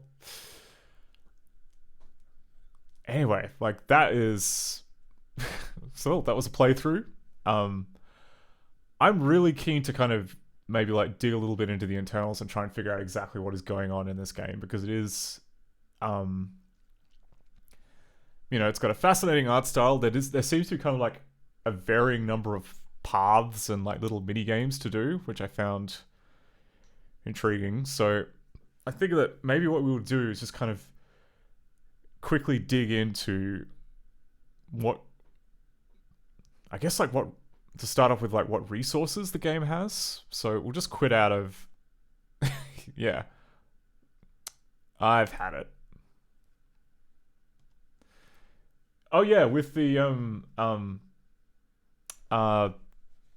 the demo scene Mother in Tears music, which was kind of a weird surprise. Anyway, so we should be able to get out there. So if I go into Basilisk now, I think that mounts my my main partition by default, which would include King of Chicago in it. Yeah.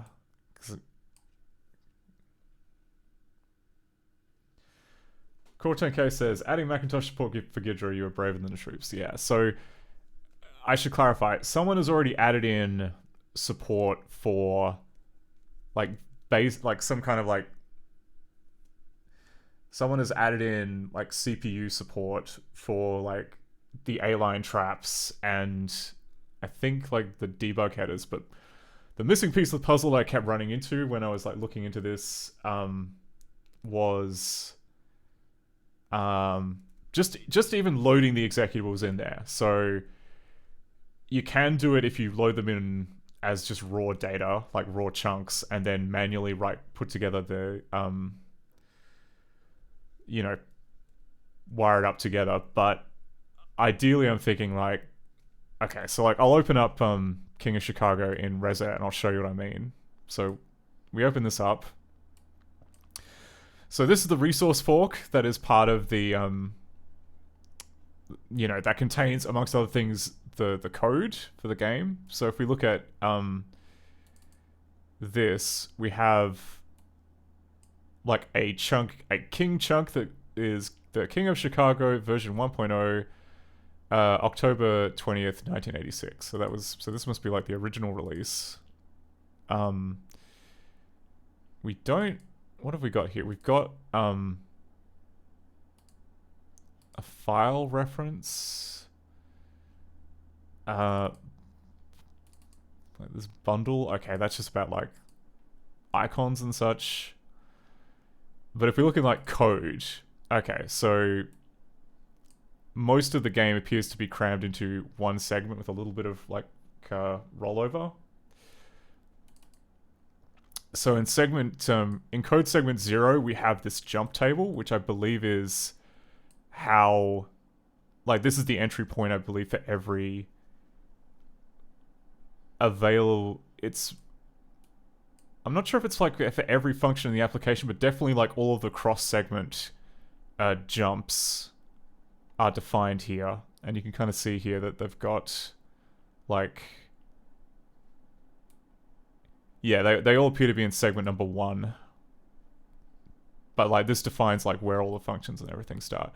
And if we open up segment 1, then we have the actual code for the game. And yeah, as expected, it is fairly, well, it's pretty big. It's like 64K or 61K in segment number 1. So not small by any means. There is yeah.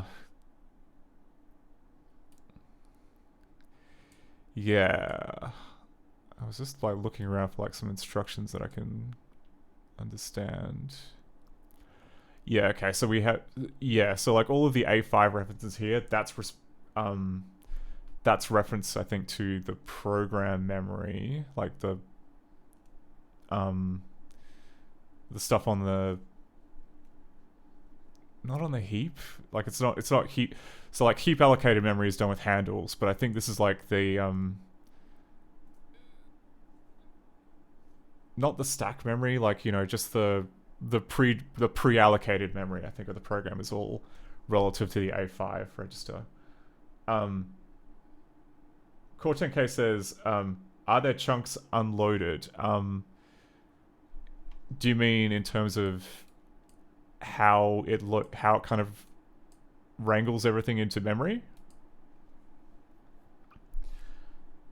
I think that like the resource fork gets loaded in dynamically, so you hand it to the resource manager, and then every time you reference a chunk, it'll then cache that chunk in memory and give you a handle to it.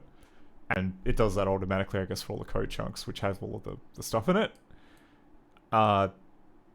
What I do notice is that there doesn't seem to be much in the way of assets. I think the assets might be in a different, like one of the other objects that we've got, perhaps. So if we look into here, we have Mini Finder and System. I believe these are kind of,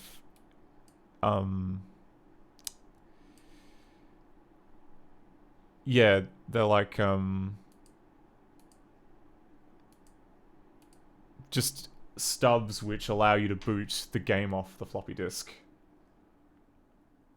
Oh, Core10K says, how the Mac puts together an executable to run it with the way it handles executable. Oh, like the way it handles metadata. Could you explain a bit what you mean? So the executable parts of a Mac program are kept in the resource fork as the code segment.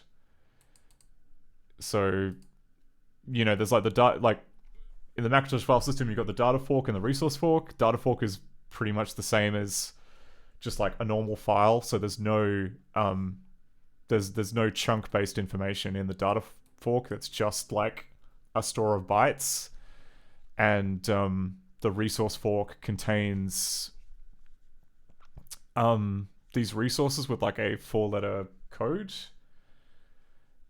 And then, like, the way that the Macintosh Finder and System know to execute something is that they'll look for a code resource, and then they load in, I guess, resource 0, which contains information about like how much memory to allocate above and below A5, which is like that static memory that I was talking about before. And then I think it just possibly the first entry in this table is I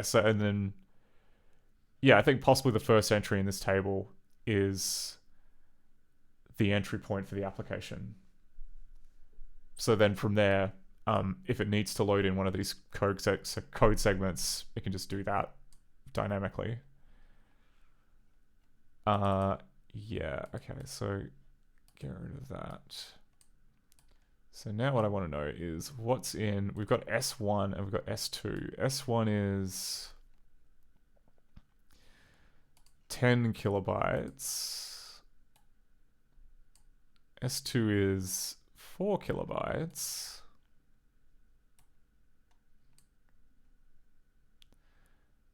Oh, interesting. Okay.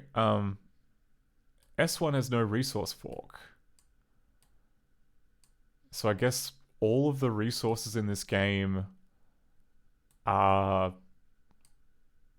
Oh no, okay. King.res has some resources. That seems pertinent. Yeah, and what have we got in here? We've got the fonts.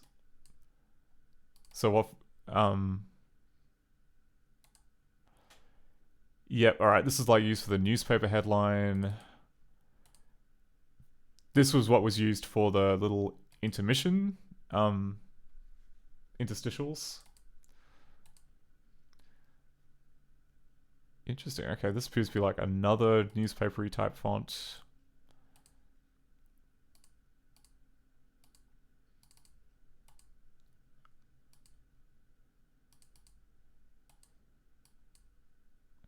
Anyway, okay, so fonts are stored in there. Oh, interesting, there's like another code segment. Wonder what this is used for.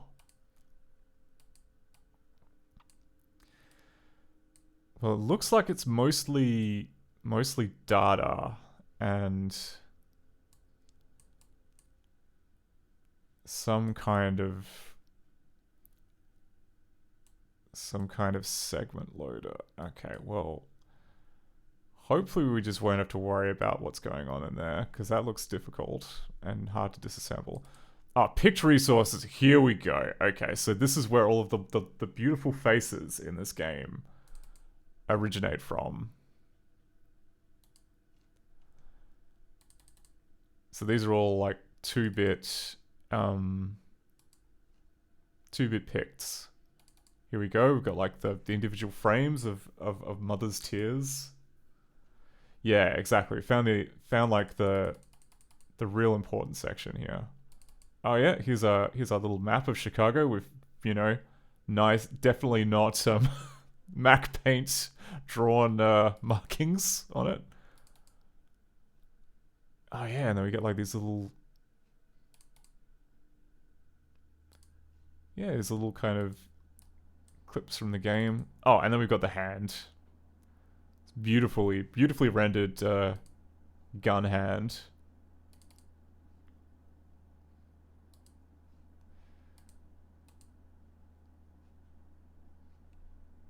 Ah, excellent. Okay. And then that's good. Now we've got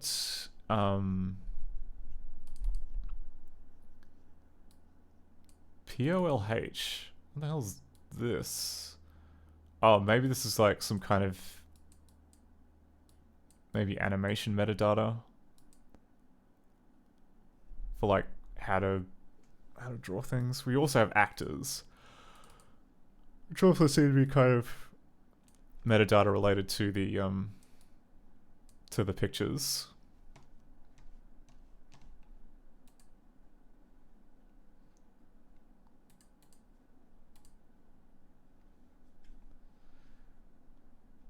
All right. Let's go back here. Okay, can we open up the string file? That might be where all the dialogue and such is coming from. Yeah, okay.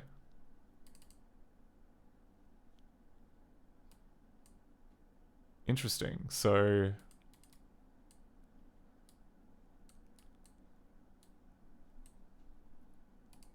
I guess this is how it keeps all of the keeps track of all the dialogue options. Okay, here's all the synonyms for profits. How fast are we beefing up our pile? How fast is it rolling in? Okay, Ben, fill me in on our profits. How are profits? Oh, okay, and then it gets down to like, we're spending more than we're bringing in, but we got a good cushion. We're doing some investing, so our expenses are high. We're losing over something a month. Okay, so we're investing. It'll pay off. It's like any other business. You got to spend money to make money. I mean, we did a good job of being like a Scrooge, and then we won the city, mostly by sacrificing our own salary. What does that mean in American? We lost 100 grand. Crime doesn't pay. Made little profit. Oh, okay, so the stars are kind of... That must be like actual calculation about the income and expenditure that we've got there. So that's interesting. So the game does have the capacity to swap out... to swap that out.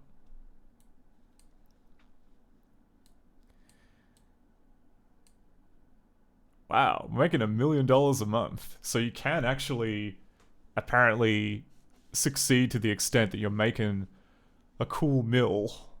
I mean, we really took over Chicago on a shoestring there, mostly just by shooting first and asking questions later, which I honestly thought was going to get us killed, but it did us a real solid. Anyway, okay, so that's very interesting. Which makes me go, okay, so these S1 and S2, if they're just like plain data,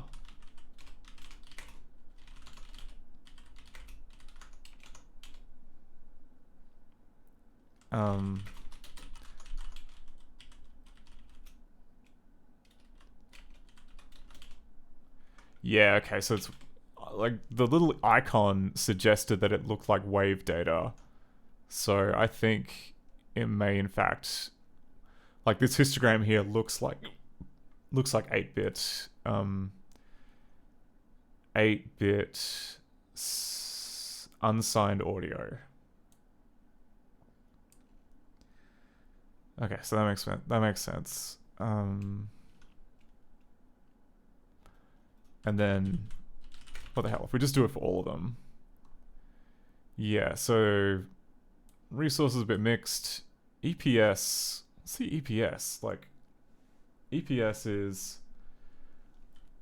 Oh, Core 10K says PCM. Or, no, I think it's just for the that introductory music.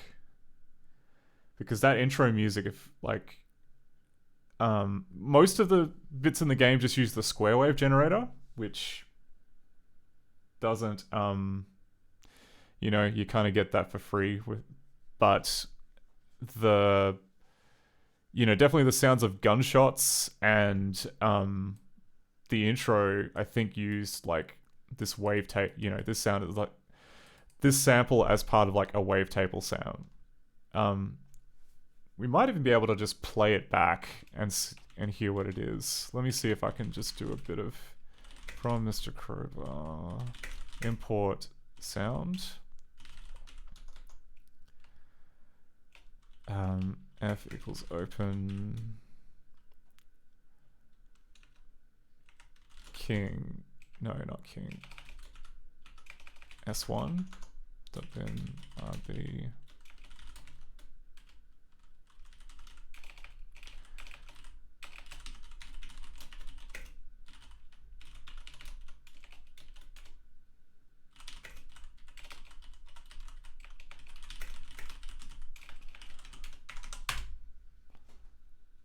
Right. Oh, okay. Corten Chaos, how does the tool identify PCM audio? Okay, so what we just did up here was a byte histogram. So what we've got here is like a spectrum of all of the...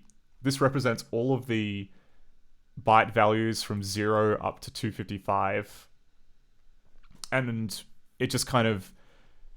The intensity is based on like how prevalent it is in a sample of... I think the sampling rate is like hex 1000 bytes. So like what we can see here, right? Like this one here, the king.stir.bin, there is a nice big kind of highlighted bit around here, which happens to be the range where the ASCII characters are, which makes sense, right? Because it's just a big table full of all the different dialogue strings in the game. So of course they're going to be between, whatever, what's the ASCII range again? Ord A 65. Yeah, so it'll be between like 65 and 122. So just before the midpoint, which is 128. Yeah, so like smack in the middle right there. So like audio has like this very distinctive pattern, because if you've ever looked at like audio in like a like an audio editor. So if I were to go like Audacity or Tenacity, what have I got in downloads? Yeah, okay. So if I open up one of these test files,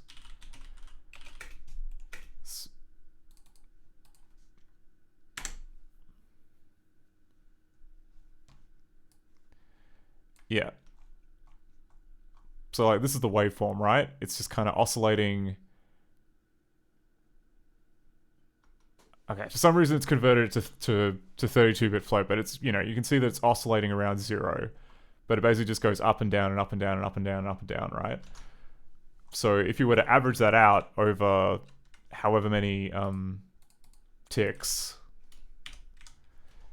then you get this pattern here. So I say that it's 8-bit unsigned because if I were to do like I can show you here. So reversing VM MSC hist 8-bit 4410. Okay, so this is a WAV file that's 8-bit audio, and you can see that kind of, because it's unsigned, the origin is here in the middle, so at 128. If I were to do that on like a 16-bit audio file,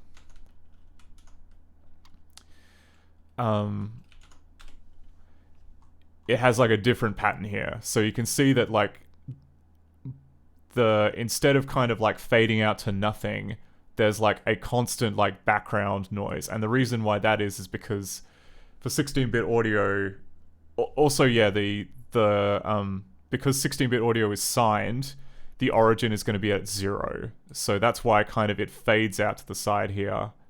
Oh, sorry, like it starts from the sides and then fades into the middle, and the middle is kind of like nice and orange because when you have like 16-bit numbers and then you kind of like chop them in half, you're going to get you're going to get like one number which is the least significant bits, which is just going to kind of like constantly run the gamut between like 0 and 255, and then you'll get like the top the most significant byte, which will be equivalent to your waveform, if that makes sense. Yeah, so like 16-bit goes between positive 32,768 and minus 32,700. Sorry, no, positive 32,767 and minus 32,768. But anyway, that's a little bit of histogram trivia. You can kind of like make out, as a rule, certain types of data if you've ran into it enough.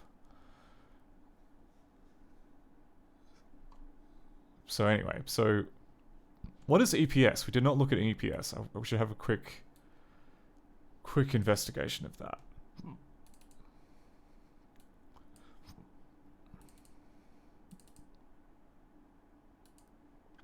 Okay, maybe it's more stuff to do with the animation system. Because it looks... yeah, okay.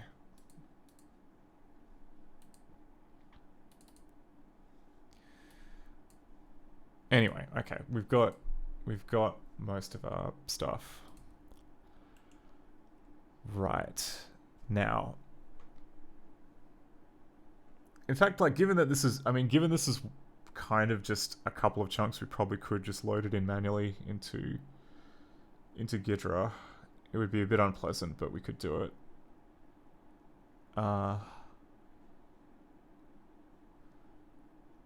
Actually, I mean, before we kind of like kick into that, while we're still like messing around with this, there is a DOS version of King of Chicago, which I'm interested to see kind of how roughly it lines up. I know that the animations aren't as good. They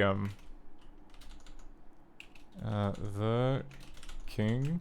Okay, I don't have a copy of King of Chicago. DOS King of Chicago.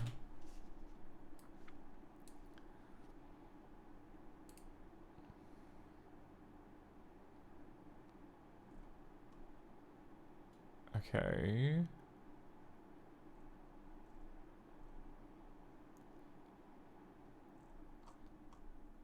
Floppy disk content. Okay, that's maybe a little too literal for me.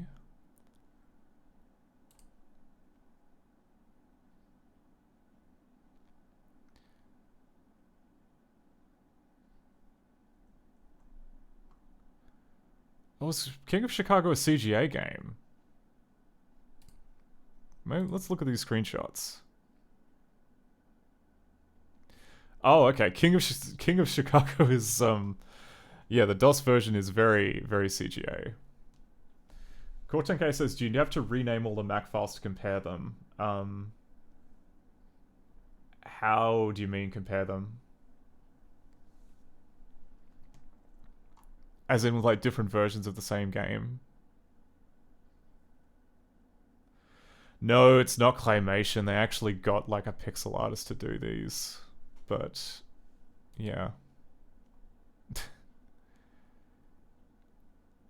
Did any of these get the... Oh, okay, no. Like they used the Amiga pictures for like other versions of the game. That's not...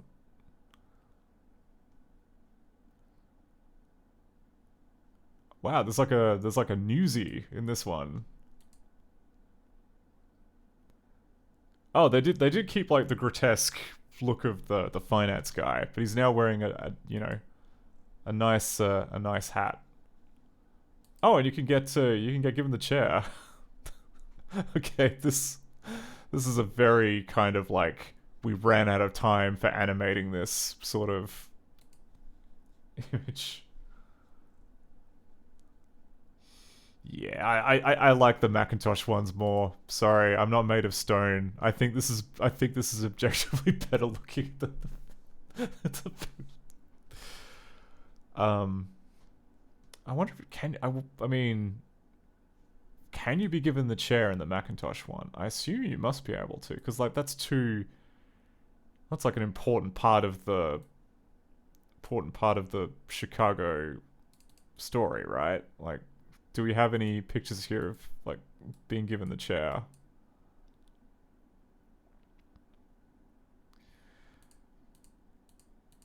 I mean, to be fair though, we wouldn't see it in here. I don't think. I forgot. I missed that. Delicious snacks and cold drinks are available. Where are they available?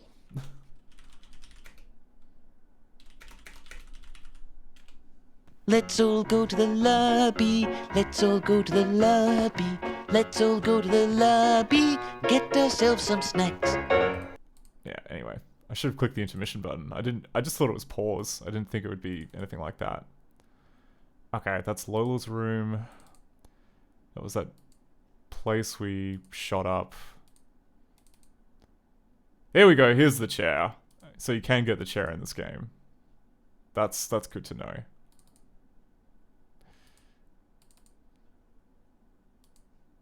Oh, okay. Yeah, got a jail cell, got a Thompson. Oh, this game is everything. It really does. Anyway, but I do want to have like a quick look at the DOS version while we're still kind of horsing around. So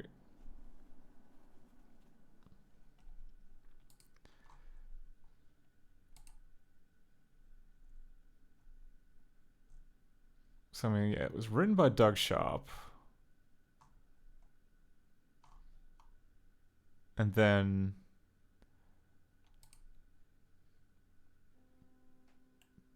the Amiga version came out.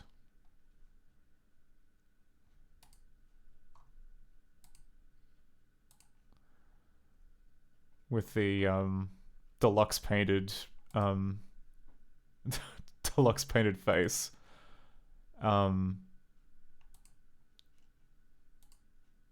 Okay, and then we got like DOS, Atari XP, and the Sharp X6800. Wow, that's a curious.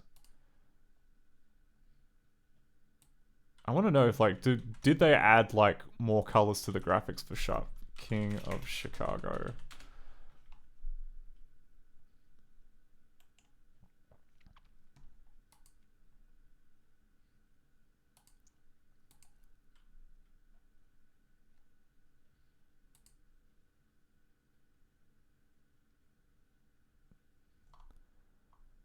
Okay, no, it looks like they've just got the Amiga graphics, but with Japanese translation. Yeah, it looks actually kind of more blocky, but yeah, the color depth is the same. Interesting. Oh, Cortenke says, I'm going to go out on a limb and guess the endianness is different too, just to make it even more fun to compare files. I mean, endianness is pretty constant. Motorola 68K is big endian, so pretty much all the files on Macintosh are big endian. But yeah, I was more kind of interested to see if a different team, because I mean, Cinemaware published this as well as Mindscape. I am interested to know if, I mean, like if we switch to like the DOS version, do we get actual? Okay, it was developed by Master Designer Software. Oh, aka Cinemaware. So I guess Cinemaware's own team must have ported it.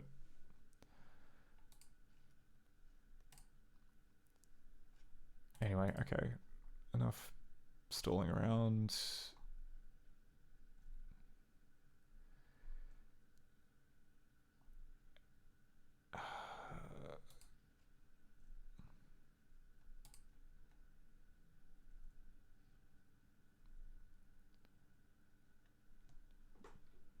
Wow, okay, so you could buy it on what looks to be a burnt CD-ROM on eBay. That seems like a terrible deal. About this product. Show more.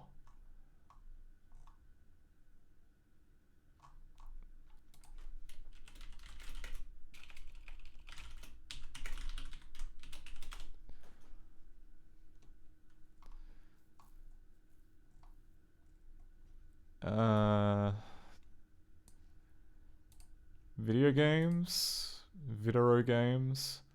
There we go. Okay, so if you wanted a physical copy of the IBM one, it's going to cost you. Well, it's actually quite reasonable. Oh, and they've got like a 6th grade games PC New English. Really? So they released King of Chicago. If I'm not mistaken, a game which is... Oh, interesting. Okay.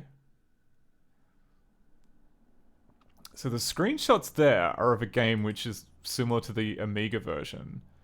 Like, did they do a re-release of King of Chicago for DOS that had like the good graphics?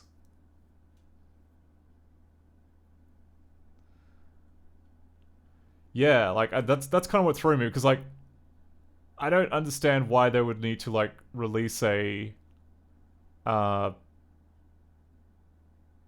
what's it called? A CGA game on a friggin' CD. That seems kind of wild.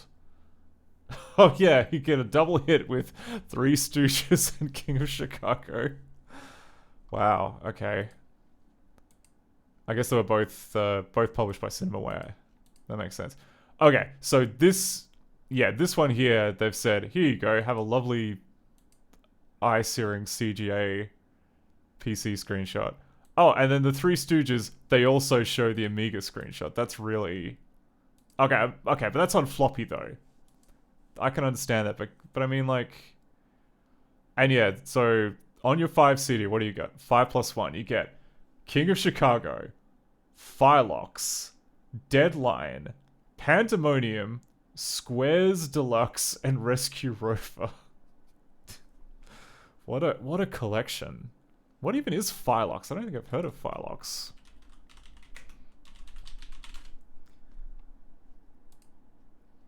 A single-player sci-fi shooter. Okay, this looks good. This looks very good. Okay. Scientists unleashed a genetic nightmare into our ecosystem and have produced mutated insects that are threatening our very existence.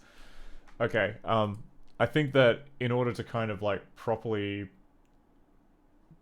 kind of like get the experience, we're gonna have to try everything on this CD. We're gonna have, I mean, we know Rescue Rover, but I definitely want to try Firelox and see what the other 3 are like. So if I were to, does archive.org have a copy of, what was the name of the CD? The CD was, I reckon they must be just showing a screenshot of, okay, screenshots from various formats. Huh, yeah, okay. I wonder which formats they'd be. Would they be the ones with more colors, maybe?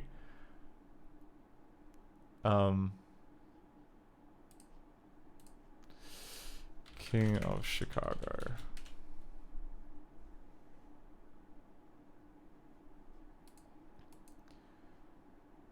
Wait, was this,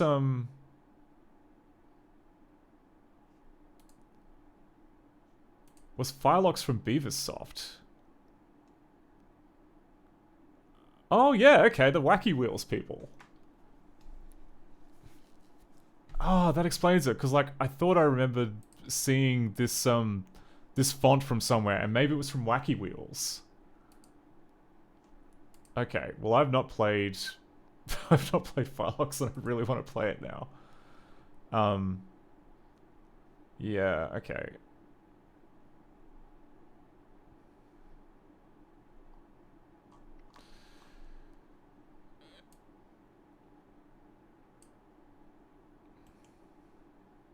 Yeah, it does kind of look like okay, that's Apple 2GS. It must be this one here.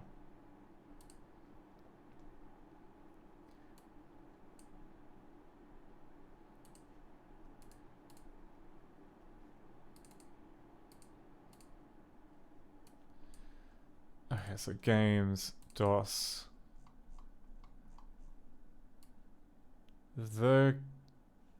Really? Okay.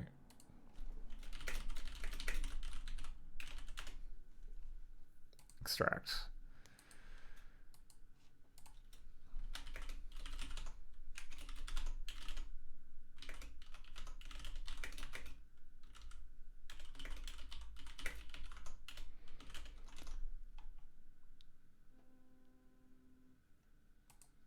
See accompanying information file.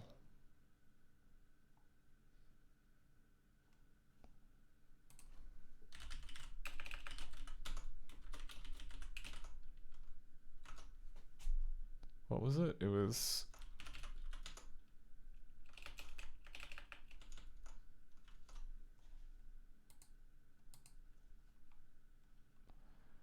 Oh, okay. Raw, unverified. I guess it's probably fine. Okay, image mount, A, T floppy, disk wander image.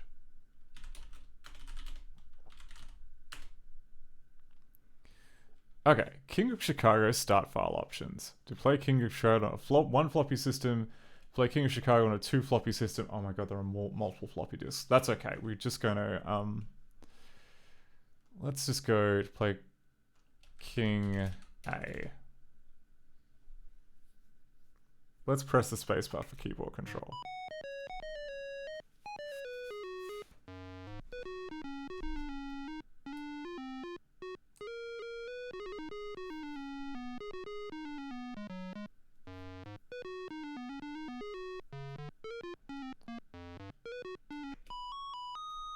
Oh, horrible font. Absolutely ghastly font. Here we go. Capone jailed. Gangland power war looms.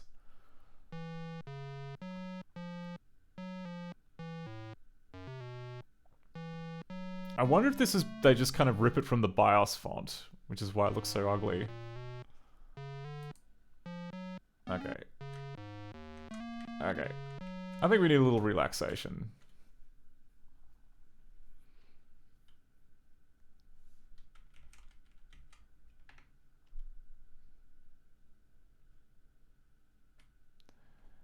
Well, if I don't play this right, I ain't seeing tomorrow. Which is, you know...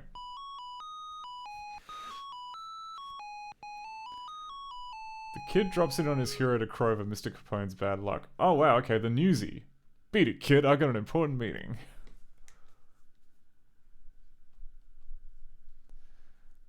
Gee, Mr. Callahan, you don't gotta be sore at me. Little Jimmy.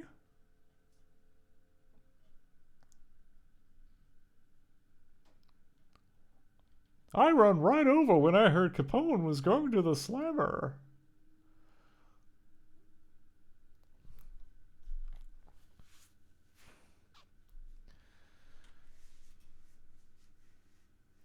Sort of breaks you up, don't it? Now beat it, kid. Go play on the train tracks.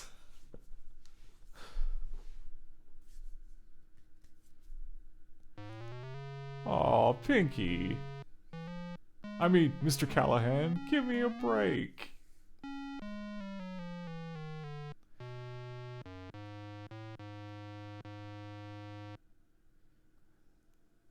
Yeah.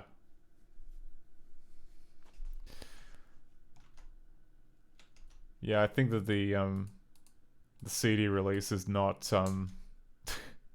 it's I'm to help you knock over an ice cream truck. I wonder, like, was this side plot available in the Macintosh version? I hope it was.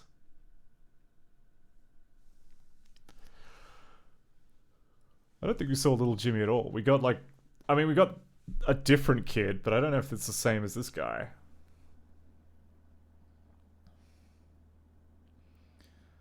Also, I can't get over how in this one Callahan looks a lot like Sterling Archer. It's kind of unsettling. Better play dumb.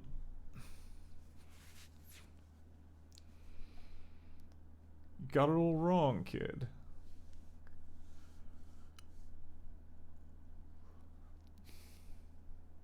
I work for the old man, see?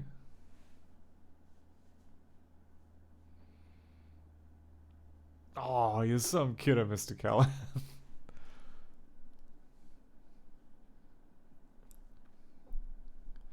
Yeah, like I'm gonna share my plans with you. Child who probably, like, squeals to everybody.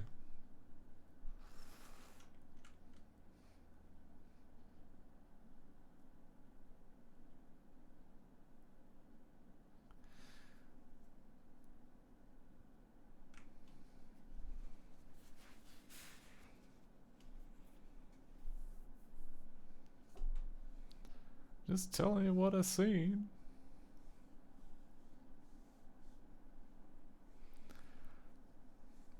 His brain's going soft like his backbone did years ago. Actually, I wonder if that line... Like, let's search for that line backbone and see if that's in the strings data. You know what? You're a good kid. Here's a quarter, kid. Go make yourself sick on candy.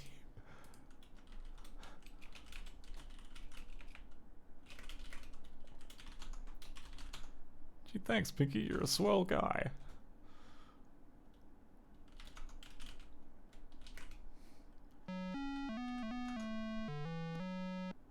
Okay, anyway. What was it? Backbone. Hacked.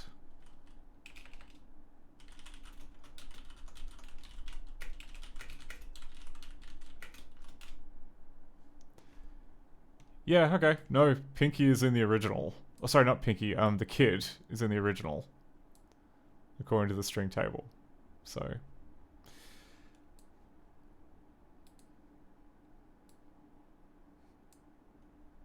that is super cool. Alright,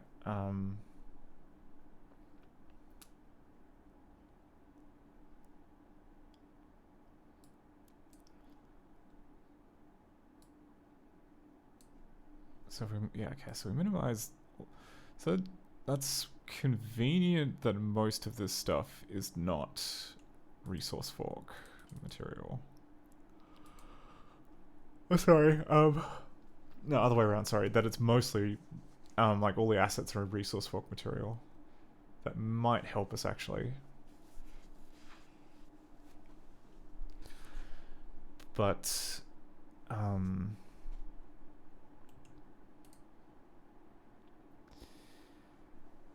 so what are we gonna do? What are we gonna do for the first move?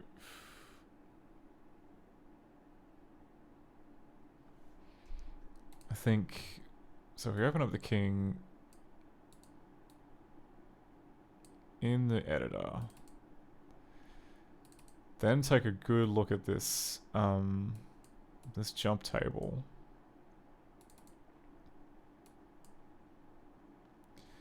Just kind of compare and contrast a wee bit.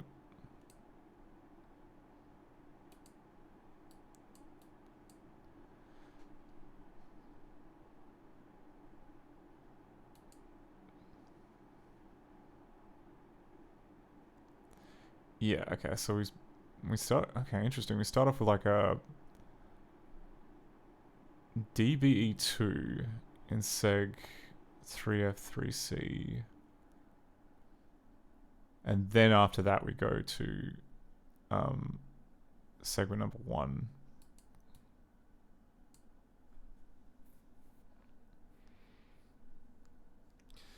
Oh, okay, right. So this, and it says there's like 47 entries, I guess, in the jump table referring to this. What are these other two here? These other two appear to be more just like binary data that is stored in a code segment for some reason. Is there any actual code in here? No. No, it would appear not.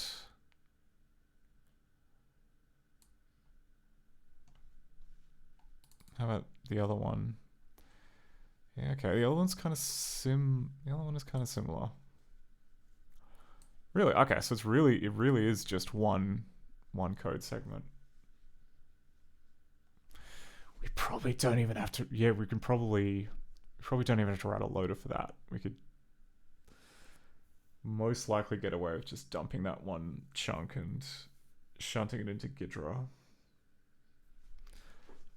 In fact, yeah, like before we even like get to like writing, like automating the process, we're probably gonna have to do it by hand at least once, just to get an eye for how it goes. How old the version of Ghidra we got? Okay, it's Ghidra version 12. That's not too old. Any outstanding changes? Nope. Okay, let's run Ghidra.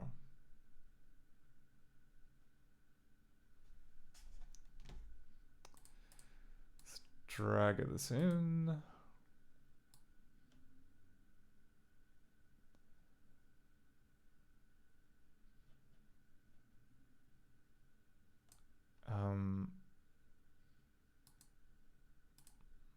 Wait a second, what's this? Oh. A mention?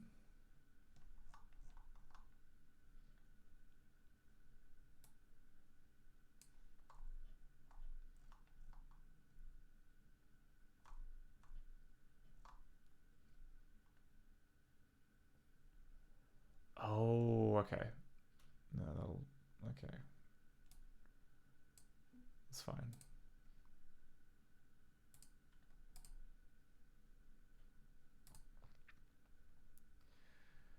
Right, okay, getting back to here.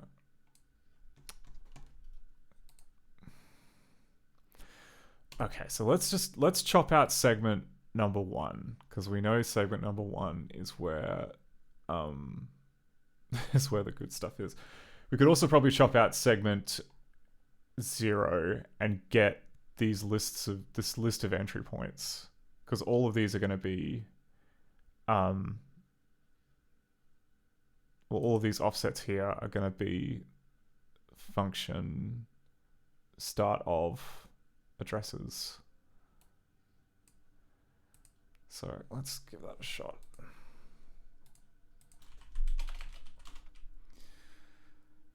Import Mac resources.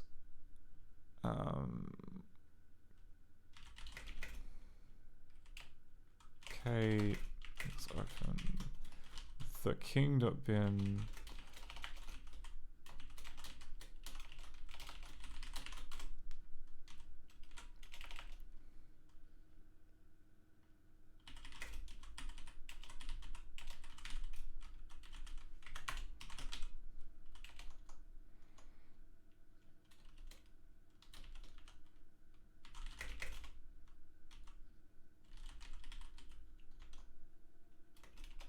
Okay, yeah.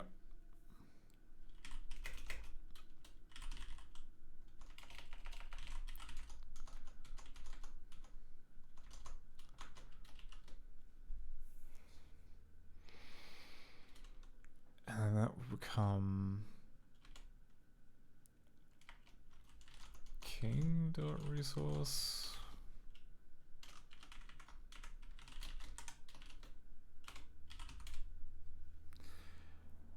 Yeah, all right, and then we've got all of that.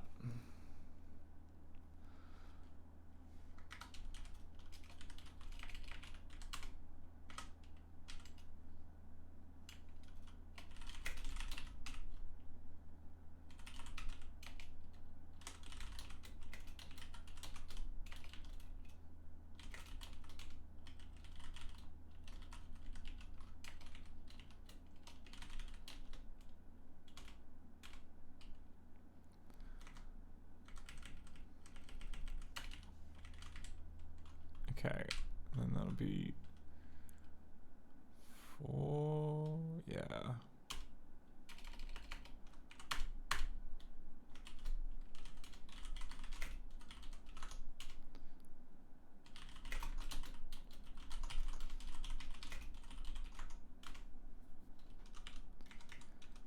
Okay, yep. And then seg0 gives us that.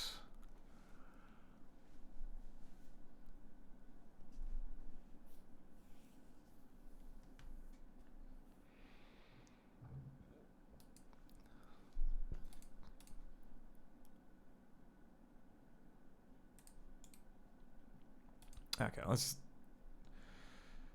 No, I didn't mean to click that. I meant to import something. Stop.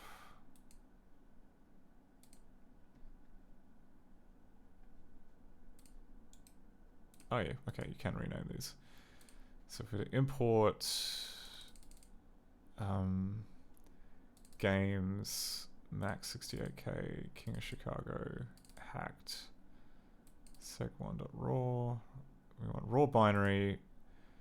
We know it's max 68k.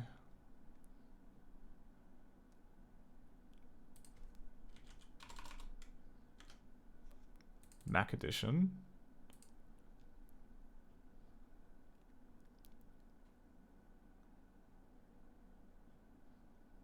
And options.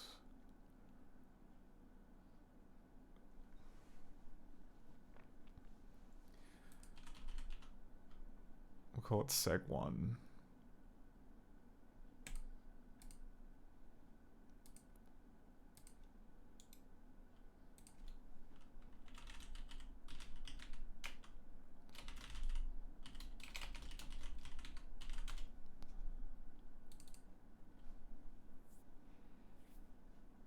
Okay, King of Chicago has not been analyzed. Would you like to analyze it now? Sure. Analyze, please.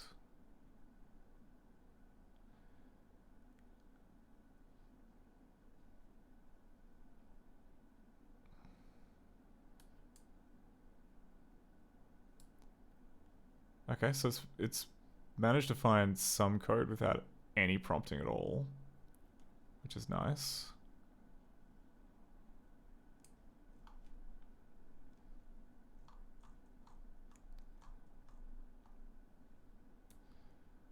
I think we're going to have to rely on the nice disassembler to kind of clue us in on what we should be observing. Get rid of this, get rid of this. Yeah, okay, so the entry point is at address 4. And disassemble. Create function.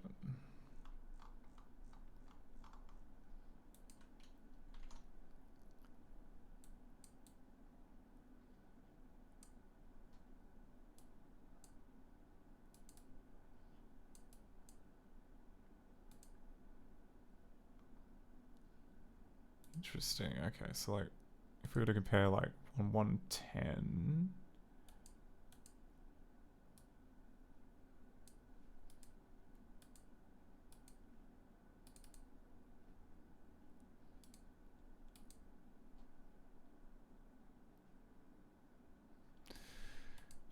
Okay, so it's...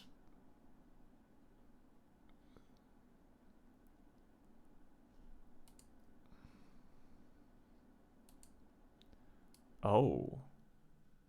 Okay. Oh, okay, so 108, yeah, 108 is different. Adds to the stack pointer, yeah, okay.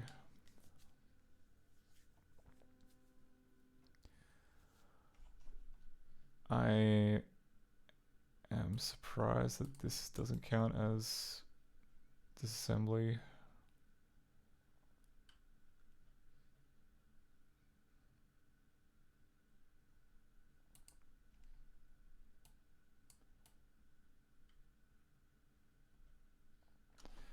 Yeah, okay, so like, this is an example of a, I guess like a long jump. And for some reason it didn't disassemble that properly.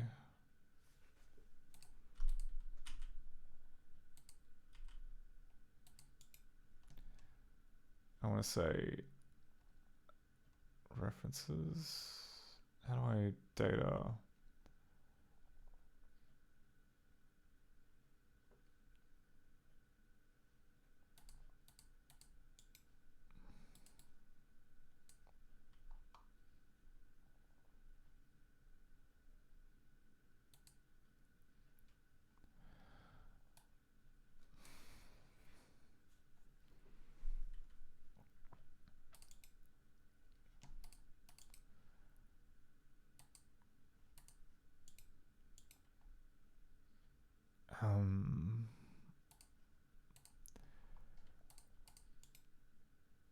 Okay, clear. So you can do clear code bytes and then disassemble.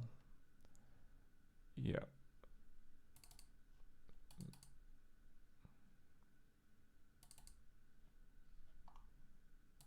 Okay. Clear code bytes. Disassemble.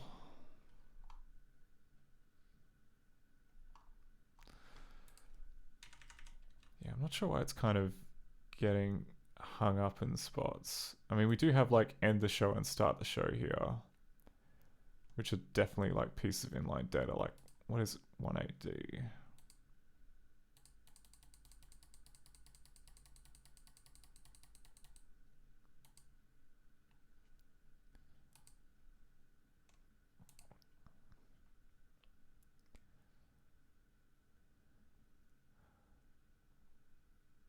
Oh, okay, so this is just like terrible disassembly. Like this, I think, is more on the money that it's got string data stored in line in the code.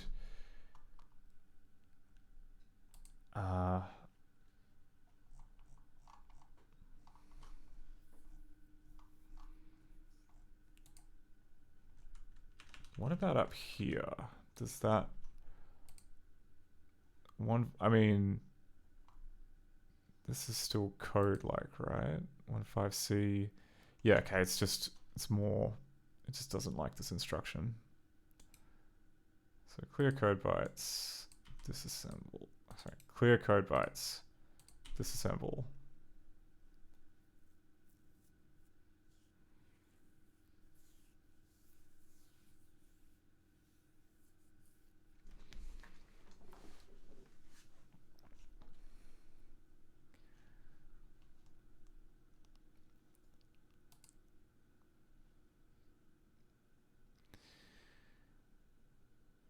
Yeah, interesting. So maybe...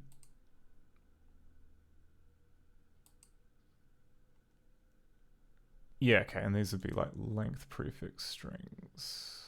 So like data... Choose data type. Pascal string.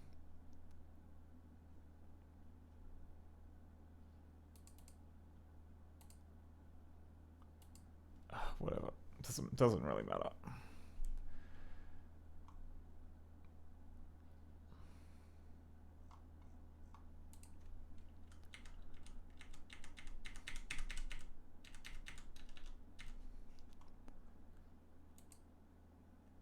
Okay, 538.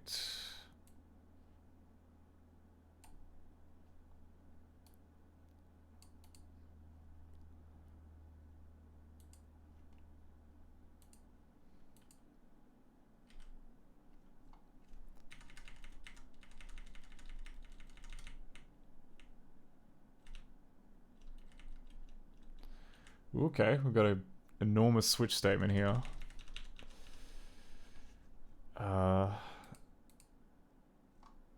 Yep, loads of offsets.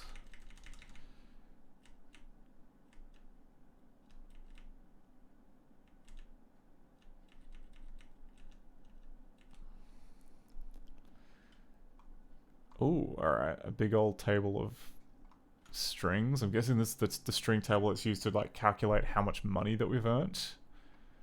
It seems kind of important.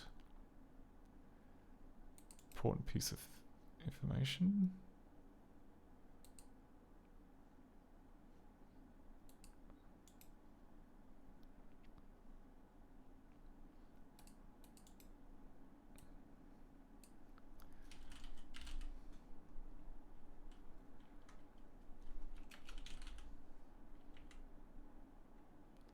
Oh, Pascal string 255. Okay, maybe that's what I'm after. Yeah, that's the guy.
Okay,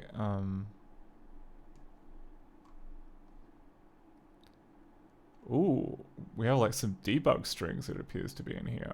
Like we've got open error, boss rep, boss toughness, boss turf, boss cash, boss profits, boss expenses. From speaks.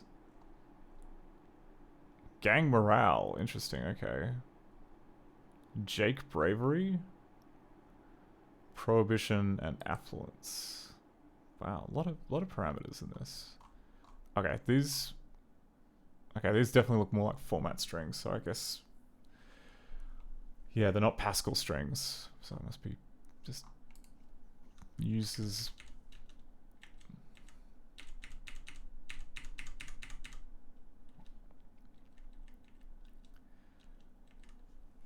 okay.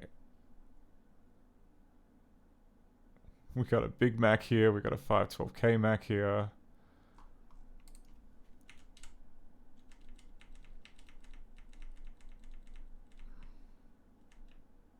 Ah, here we go. Back to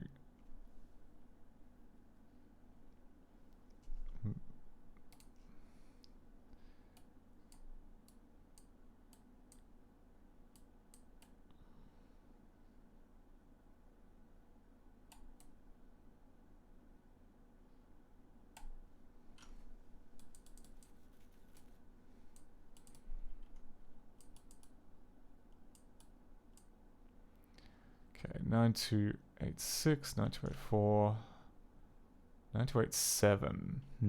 That doesn't seem right.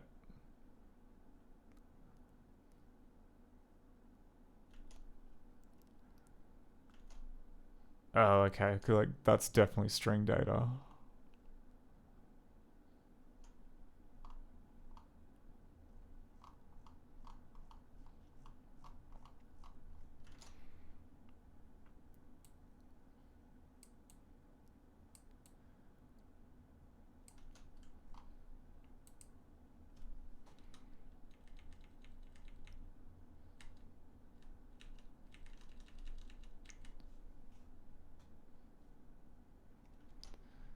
Let's go to, okay, well, if we go to like the end of it, 957. Okay. Well, this is definitely a function because it ends in RTS. Where exactly is the start of this function? Okay, that would be at 91FE.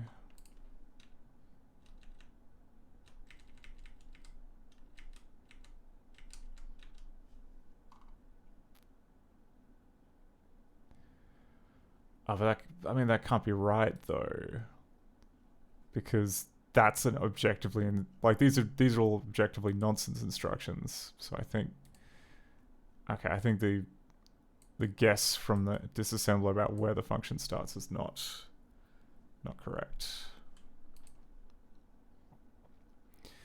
Okay, do we have any better guesses from here? 9E64. That seems kind of more promising. But that might actually happen after it.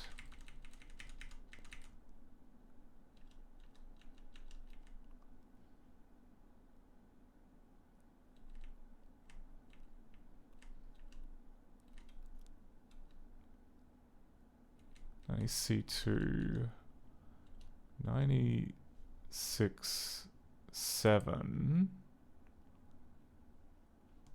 Wow, it's like actually pretty close.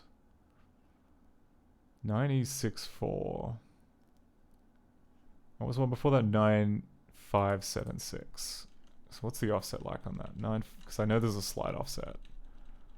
9576.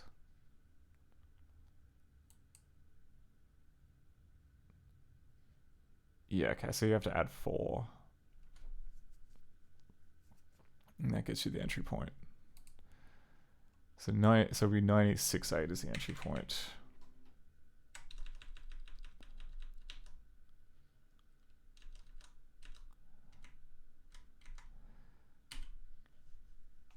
Yep, and it starts with a link, which I think is what it uses to sort out the functions. Sorry, like the function parameters. Okay, so create a function out of this. Oh, okay, and immediately this is a bunch of cross-references to it, so don't know why that was missing before. Usually the cross-references are enough for Ghidra to just add it for you. But not always, which is why you have to sometimes go through yourself. Okay, NV I think we've established as the instruction for links, so I'm just going to assume that that's the correct place to start an entry point. Chuck a create a function. Another one here. Create a function.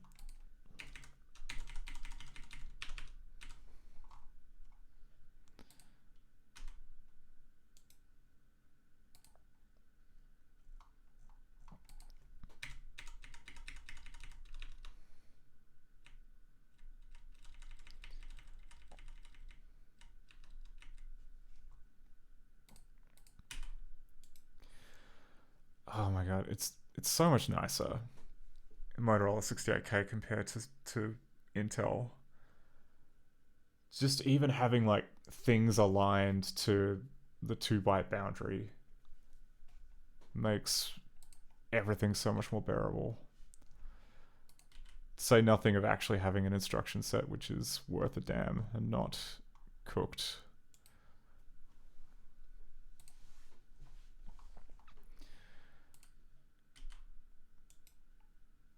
Create function.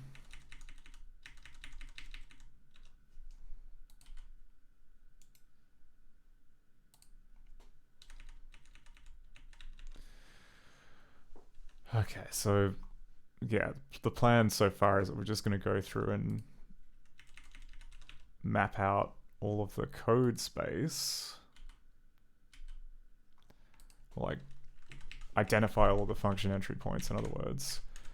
And then after we do that, then we're going to have to mess around a bit with, I think, the memory segments, because like all of the addresses in this disassembly are going to be relative to A5, which in order to kind of read nice, you can force Ghidra to say that A5 corresponds to a piece of memory. And then that way it'll basically turn all those weird relative offsets into fixed offsets in a chunk of memory. And then you can do cross-references from there, and then that's ideal. So we'll continue that. Actually, we're like 3 hours in. Maybe I should take a break. I feel like it might be break time, actually. Yeah, you know what? Let's take a break. Okay, so yeah, when we get back, we'll finish tidying up all of these offsets. We might make a quick count of how many functions we've got. At the moment, feels like we've got a fair few. The disassembly said there was about like how many did it reckon? It was like 100 and something. Oh no, that's that. What I meant was, okay, it's got 267 functions, which is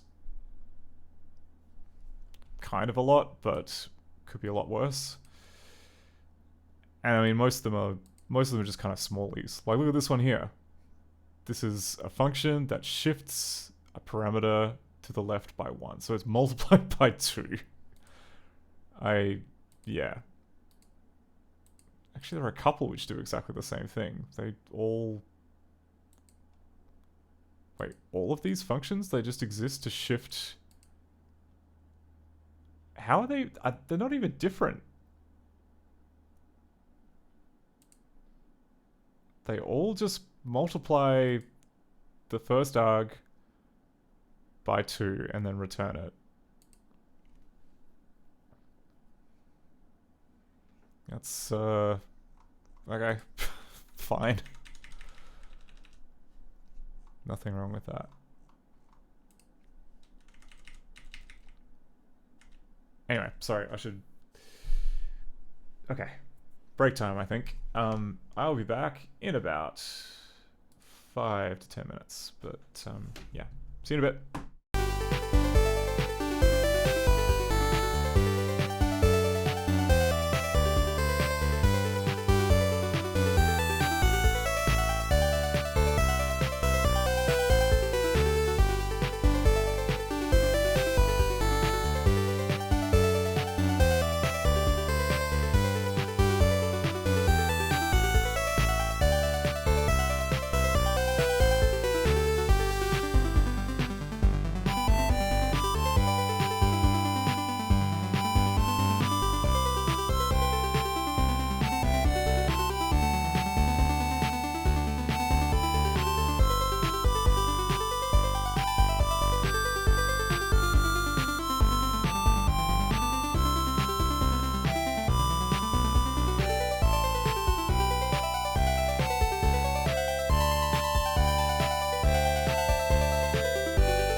How was your day? It sucked. First, my teacher gave my paper on Cleopatra's makeup don'ts an F.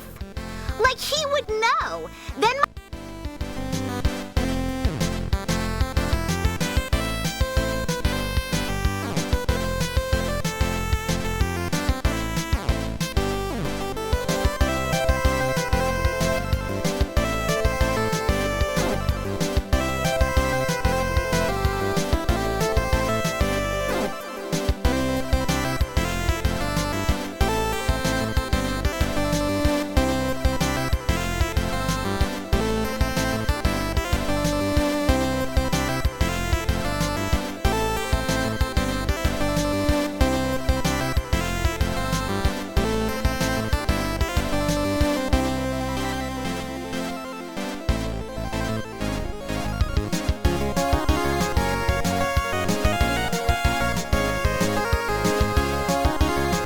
When love is held in an open hand, it can flourish instead of being crushed.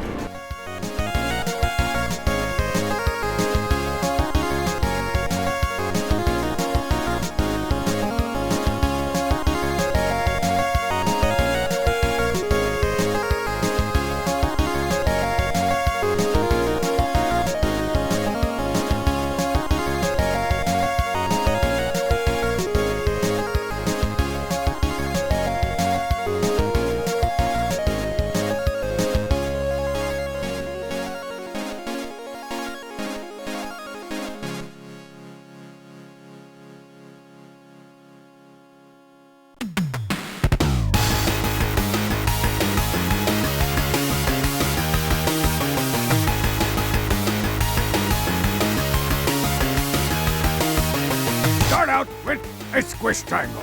Quack, quack, quack.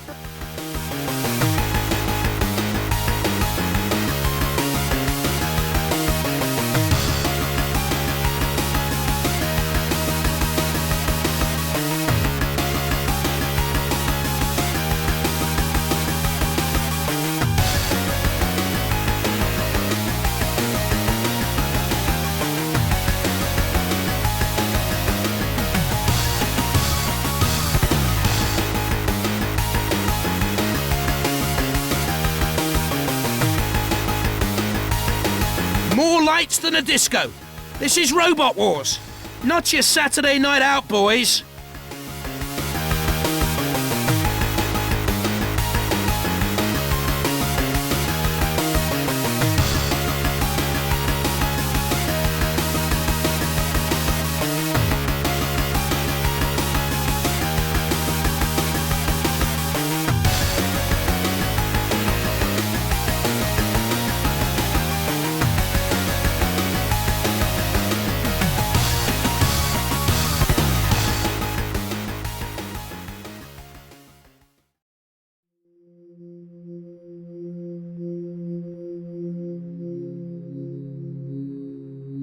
And a tough team of robots ready to get started on the endurance challenge, so let's go.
me about it only this morning. It's in all the newspapers. You stole my customer, you lowlife. Don't cut into my livelihood.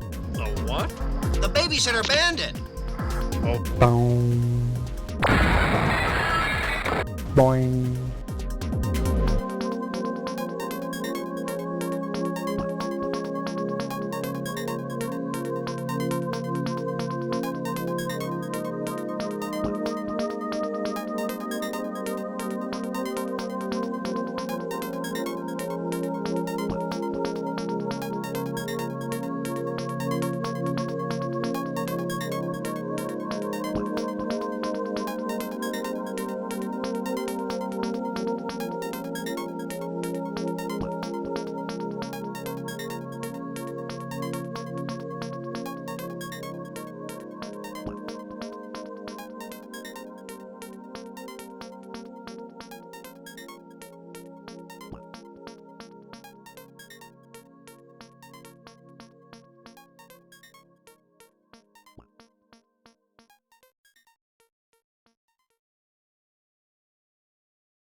I've been just having a brief look over this this manual about the Macintosh Memory Manager. Specifically about A5, because I mean we were talking before about how the variables are kind of defined as offsets from this magic register A5. And that's because of how... I don't know, where was the... There was like a great diagram. Here it is. Okay, so... This is kind of how application memory works. So you have the stack, which kind of grows down, which is to say, like, every time you kind of need to like push a variable or whatever, that's generally done with the stack. You have the heap, which grows up, and the heap includes everything, you know, every handle that you allocate, and that includes, I think, like the code, like for instance, the handles reserved for where the code is, for instance, so like resources, where the code is, like most of that is going to be heap. And then you have A5 world, which is up here. And A5 world is it's mostly global variables. It includes this jump table, which we were talking about before in segment 0, which contains like these little kind of thunks to bounce between the different segments. So if you had multiple segments in the application, like the jump table would be the way that you what's the best way of saying it? So say that you have like multiple segments in the application. This has to be position independent code, which means you can't from inside segment 1, there's no straightforward way, like you can't with a straight instruction say, I want to jump to segment 4 and do this. So the way that the Macintosh operating system gets around it is that they have this A5 world, which is to say register A5 always points to these things related to the application, including a copy of the jump table.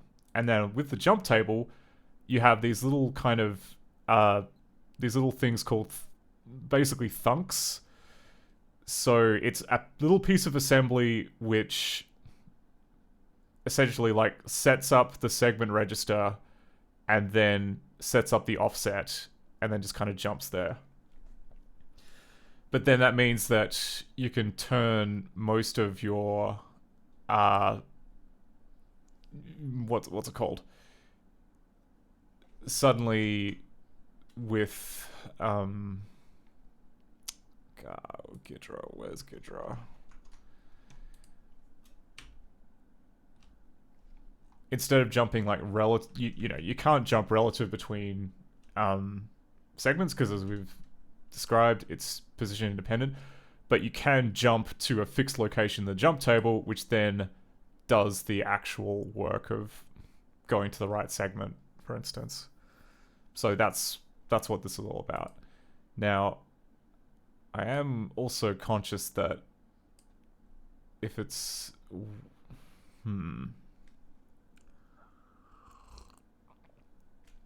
Yeah, I am wondering kind of like what the jump table instruction actually is. I think it's like a... So if you like look into here, they're like these jump instructions which have like the reference to code 1, so like JSR code 1, though does this look like C6E?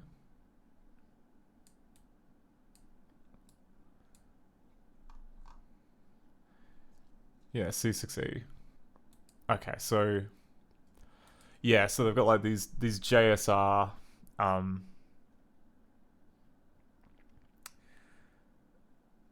which, yeah, it is above A5. So if we go back to this memory map here, we have A5, we have application parameters, we have a pointer to quick draw, which is like an escape hatch to get to the drawing state, and then we have the jump table.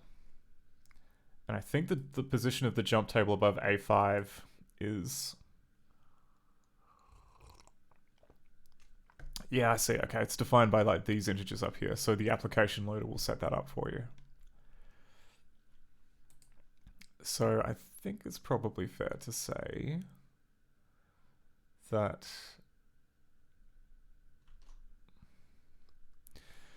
yeah, so then when we go ahead and like declare A5, we'll need to create a chunk of memory, which is, I guess, just like an entire segment size, so 16-bit, and then point to, I guess 258 in to sort it out. Oh, and then we'd have to copy in the contents of this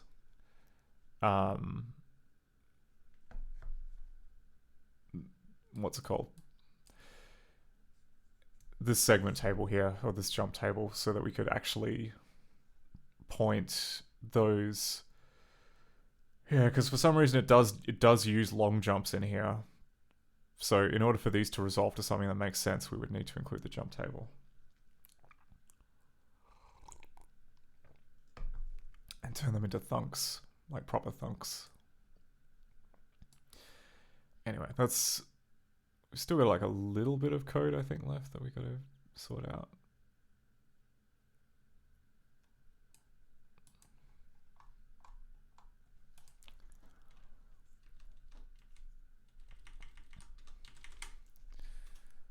So we go navigation, go to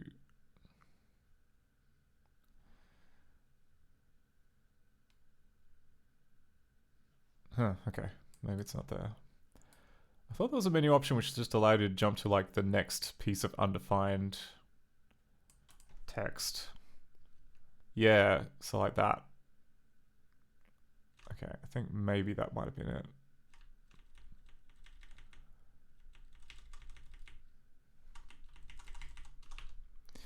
Yeah, okay, so more disassembly function.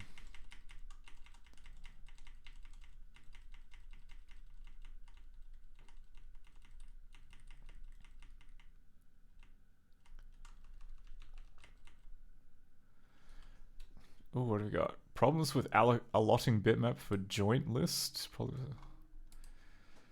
intriguing. Also, we have all these syscalls which I need to, after we've done the initial disassembly, we'll go through. There's a script which swaps out these, because like with the normal 68,000 disassembler in Ghidra, those are just invalid instructions. But the core that some guy put together turns them into valid instructions, but you need to run like a second post process to go and convert these into like thunks into the Macintosh API.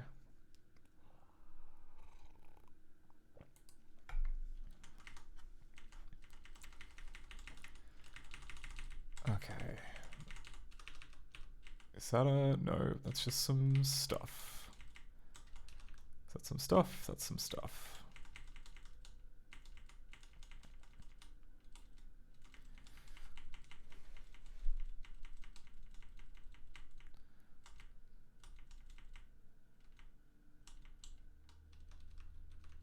Ooh, was that something? Wow. A lot of stuff declared on the stack in this function. So, oh, okay, but it's like a big, no, okay, it's just a bunch of syscalls. I understand.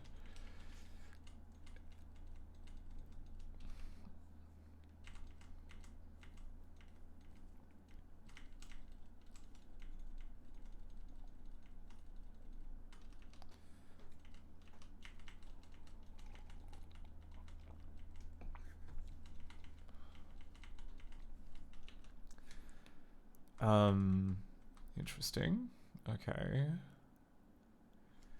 DBE2.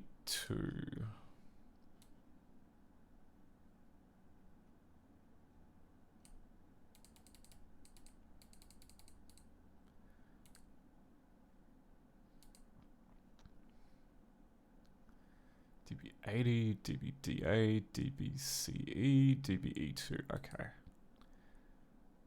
What have we got going on after this? We have...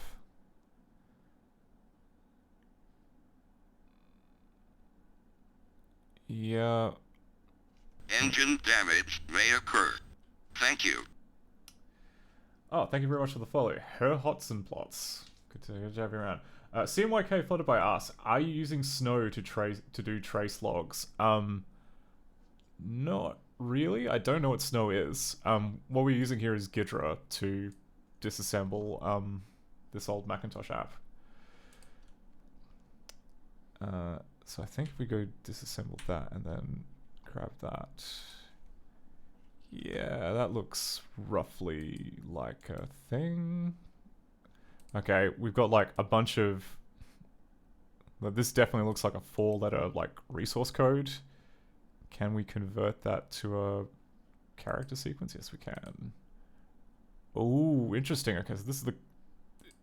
This might actually be like pulling some of the other code modules. Who can say? Oh, CMYK says, Snow is a Mac emulator written in Rust, built-in debug steps so you get decent info from running apps. I haven't actually tried Snow yet. Normally my go-to for inline debugging for the Macintosh is MAME, just because I'm more familiar with the debugger there. So, yeah, but I thank you for reminding me about Snow. I've been meaning to try that out.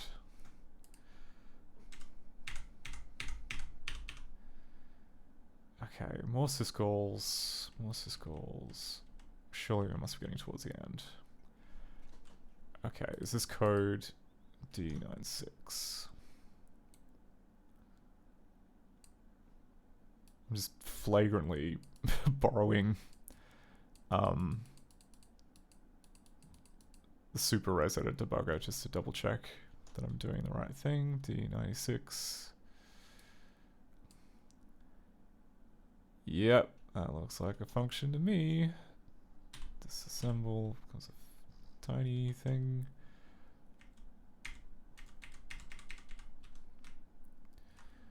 Yep, that looks like a function. Ooh. Don't know what's going on here, but it doesn't look... Okay, EO82.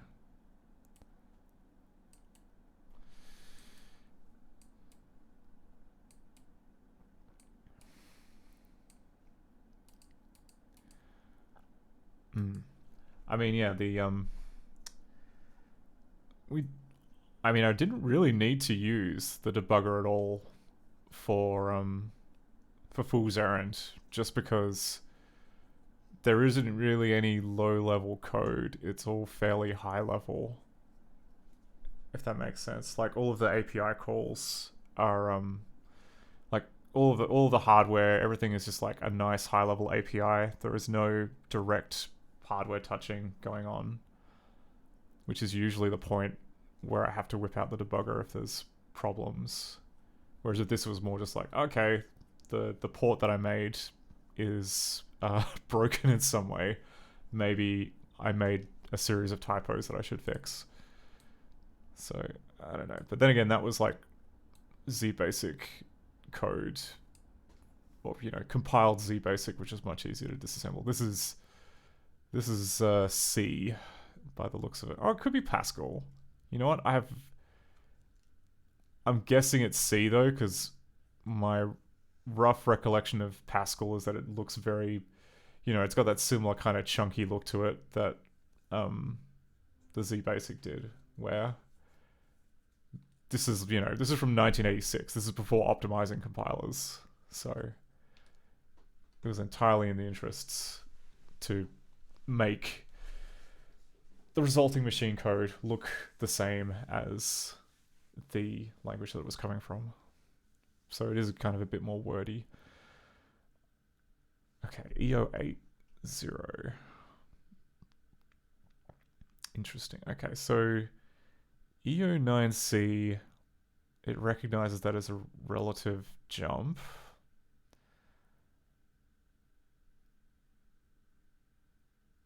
But there is also, yeah, there's also this like subroutine after that. So don't know what's going on there. Maybe I would have thought that like jump would mean that everything is caught, unless there's another instruction here to jump past that. But I don't know. I'm not seeing it. I'm not seeing it. So maybe it's all good.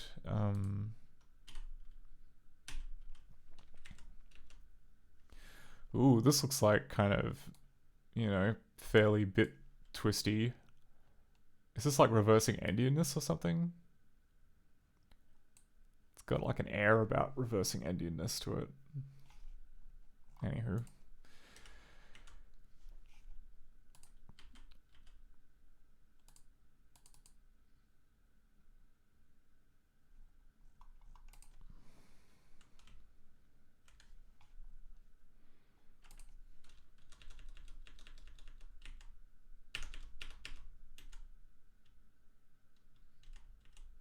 Is there an undefined? Oh, okay. I guess this is kind of mid something.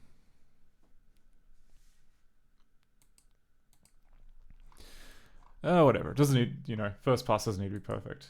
CMYK Plot Device says everything should be pointing to toolbox ROM wherever vector entries exist. Just having used Basilisk trying to do this, I now know it will intercept and high.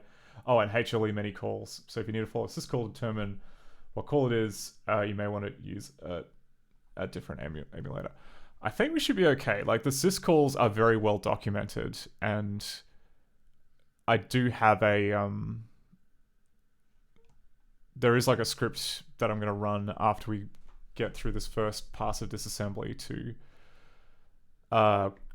give them API appropriate names. But yeah, like, God, I haven't even considered like using the debugger on Basilisk. Like Basilisk is, when it works, but you know, there's definitely a lot of hackery going on that like, and you know, it's kind of a moot point with King of Chicago, which is very finicky. Like I was only able to get it to run under on a Macintosh SE, so Macintosh 2 is too new, I'm guessing, because it was like maybe the memory layout was too different. And yeah, it had to be like one of the earliest generation Macintoshes.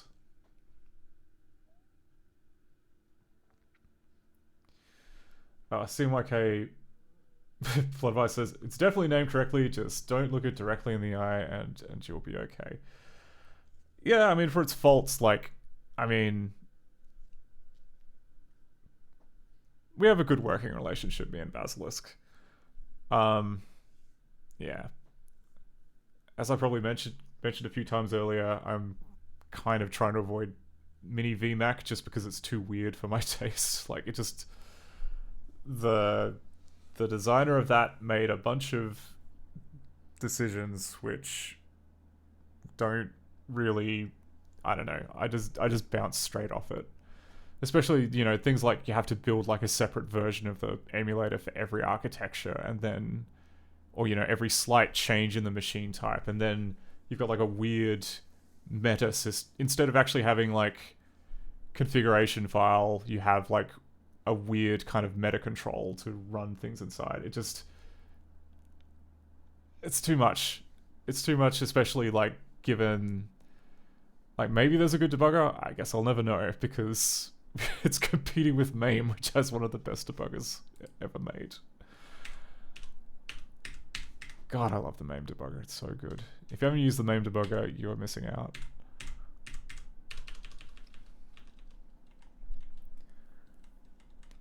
It's not super quick, but it more than makes up for it in other ways. Okay, we've got another... Is this right? I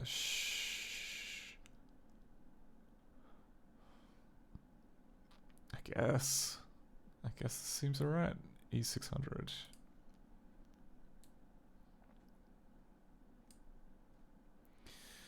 Okay, E600 Yeah, okay. It's just doing handle stuff.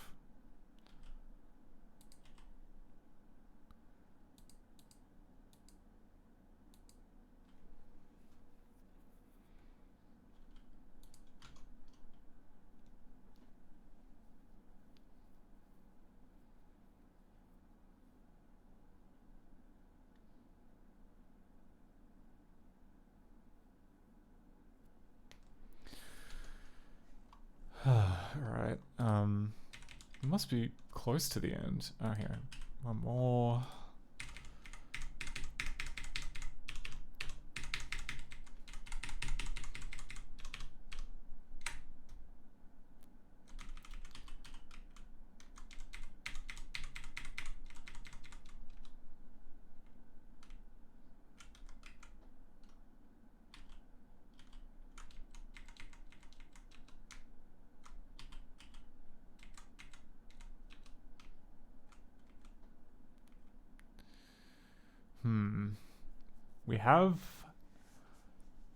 We have this, which looks like English texts, so I'm gonna guess that that's like some kind of string.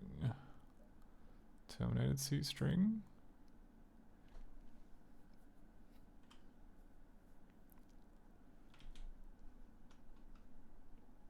Unless yo happens to be a particularly trenchant instruction. EF3A. Tell me about EF3A.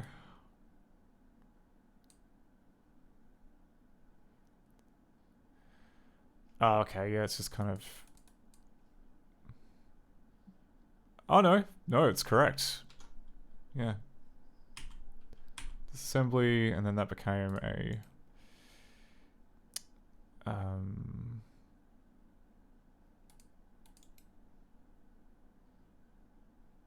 What is it?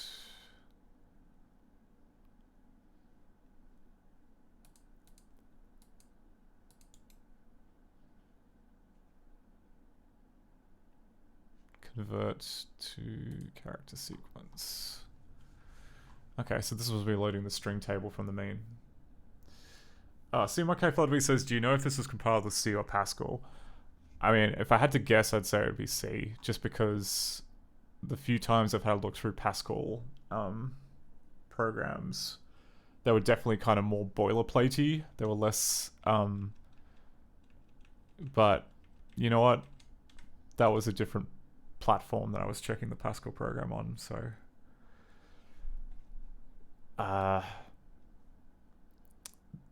there are definitely a number of... there are a handful of places this uses Pascal strings, but most of the string constants that I've found so far have been null terminated. So maybe that's more of a tell.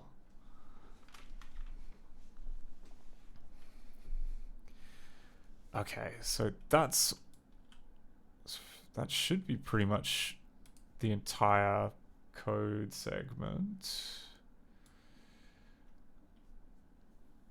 Okay, now we've got to find a way of... Okay, so no, let's try converting all the syscalls first, just to see how that pans out. So I think it'll be under scripts, Windows, script manager, not Apple, analysis? Yeah, okay.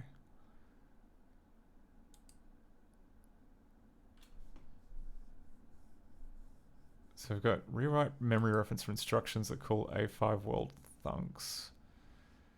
Yeah. Okay, let's just sort out the syscalls. That should at the very least... Really? Okay. They are... Yeah, okay, so it's now...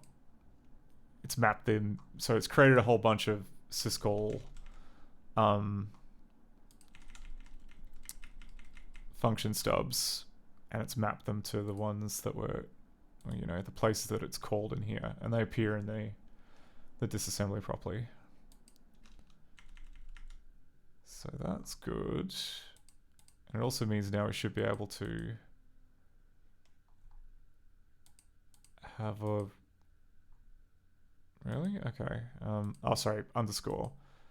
So now we can kind of like jump around to like functions in the Macintosh API. So if we go like D4 or like F for fillrect.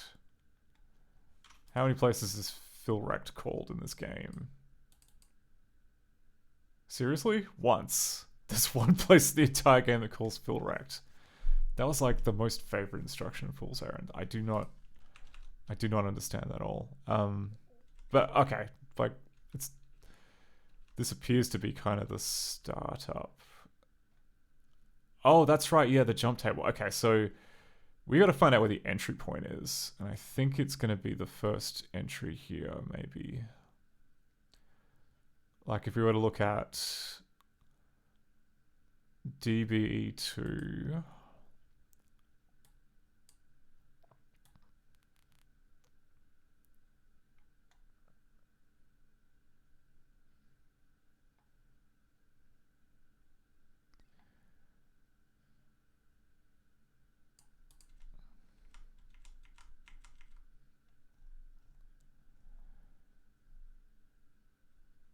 Yeah, okay, so like what's the very first thing that happens in here?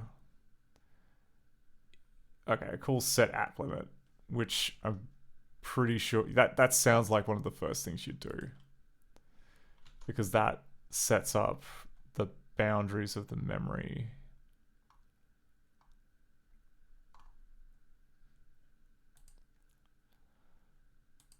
Okay, how many incoming references have we got? A small number. And then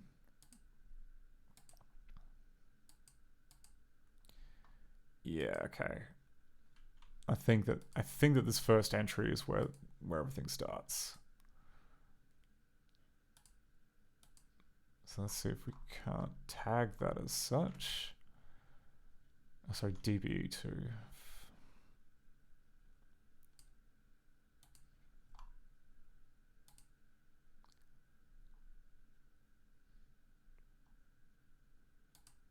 Oh, DB6, sorry.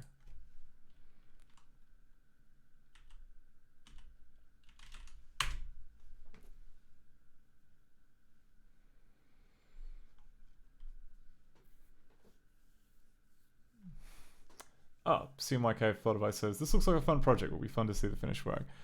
Yeah, the this is more just kind of me messing around with the disassembler here. It would be interesting to see how this turns out as a project, because like I don't know, for people who haven't seen the previous work that I've been doing in this space. It's gonna be full. Sorry, games Max 68K Z Basic full 3.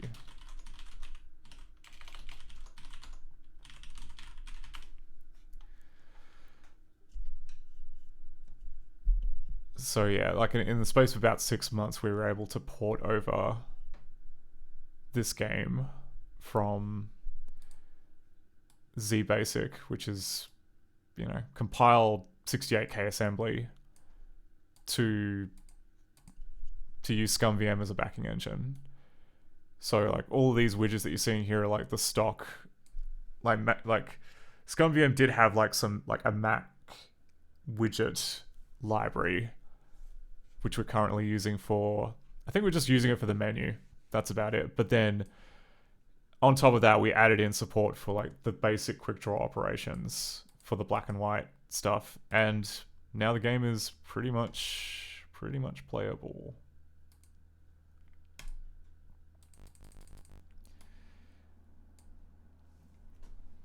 Oh, CMYK Floodby says that's an interesting way to port. Yeah, it was just kind of something that I figured out as I went along. It turned out better. Well, it definitely it turned out better than I was expecting, and it also was quicker than I was expecting. So we now, I guess now that we've created quite a large chunk of the Toolbox API, including like the quick draw commands, we can just use that. Like, we've deliberately kept that to be basically the same API that as the Macintosh one. So like the arguments match up. The difference is that instead of having, I guess, like Macintosh specific structures, it uses the ScumVM equivalent whenever possible. So like using the surface objects from ScumVM for tracking graphics, using the common rectangle and point classes instead of etc, etc. So yeah, from a porting perspective, it just meant all I had to do was translate the assembly to C++, and then as long as our copy of the API worked roughly the same as real Mac Toolbox QuickDraw. Yeah, it's not quite, I guess, it's not quite like a library that is a drop-in replacement for the old one, because I guess the old, like, there's just too much tied in with Macintosh 68K for that to be, like, there's an emulator that does that called Executor, which is an impressive feat because it just, instead of actually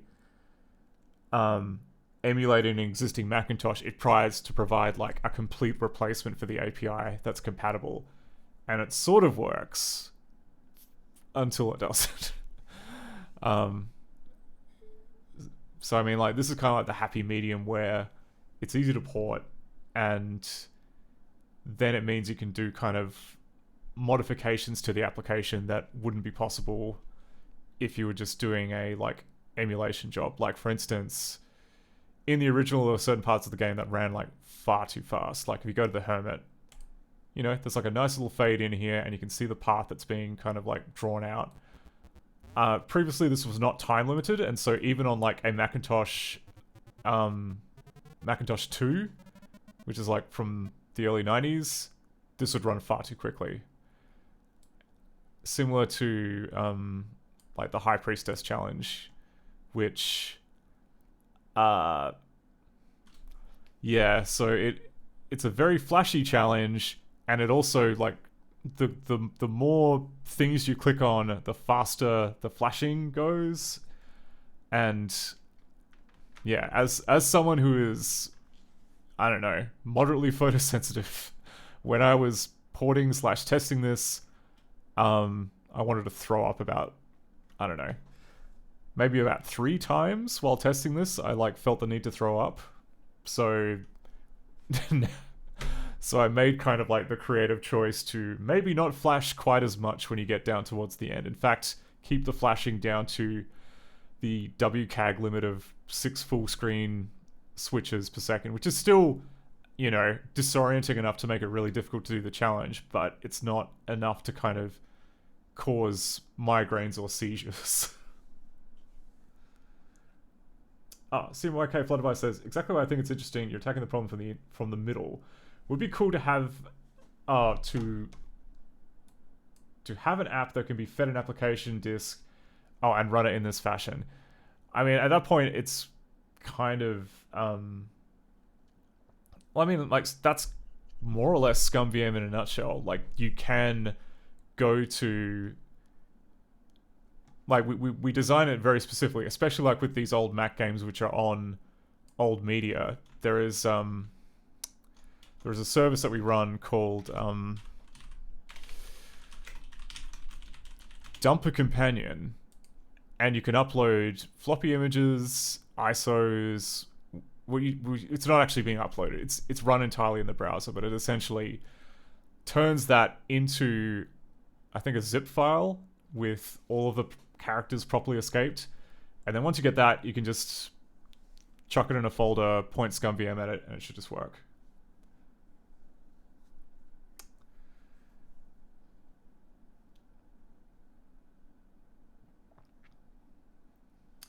CMYK Floodwire says, it's not as bad as the benchmark app that does all the QuickDraw performance tests. I have to look away every time. I'm not familiar with the QuickDraw performance tests app. Is that like a standard part of the SDK?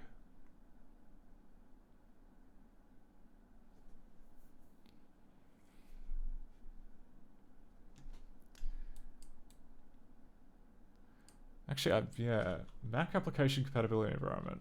Mac application compatibility environment.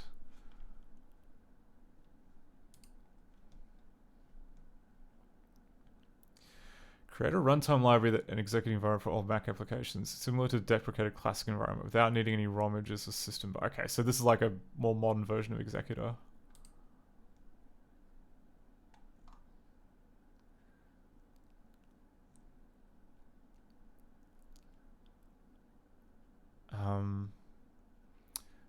Okay, so they're also building a completely fresh toolbox implementation.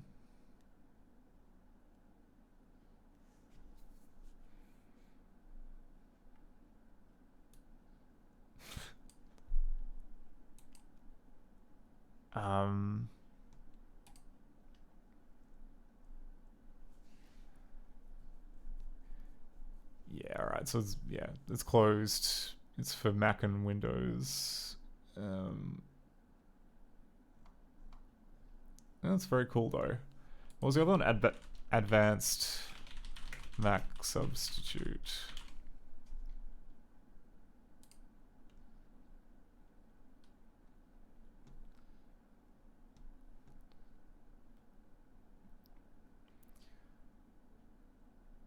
Was that System Twilight?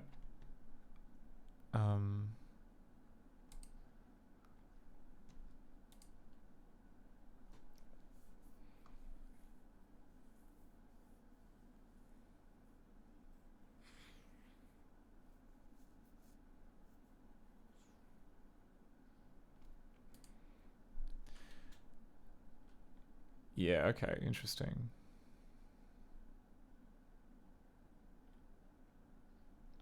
Oh, and they've also got it running Fool's Errand.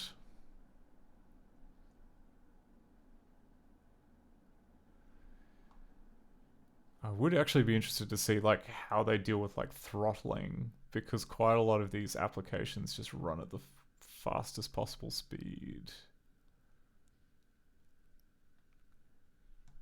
You know what? Let's...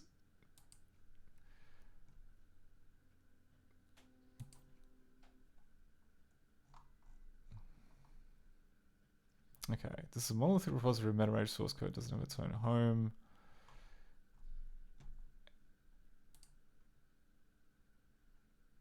Yeah, and then they've got like 68K. How do you build it?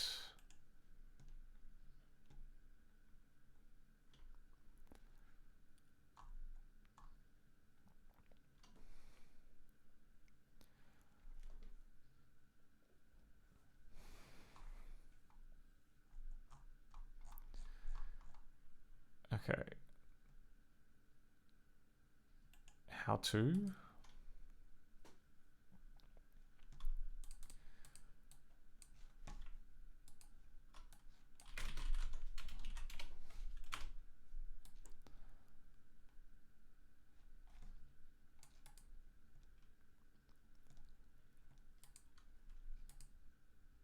Okay, VNC, Linux frame buffer,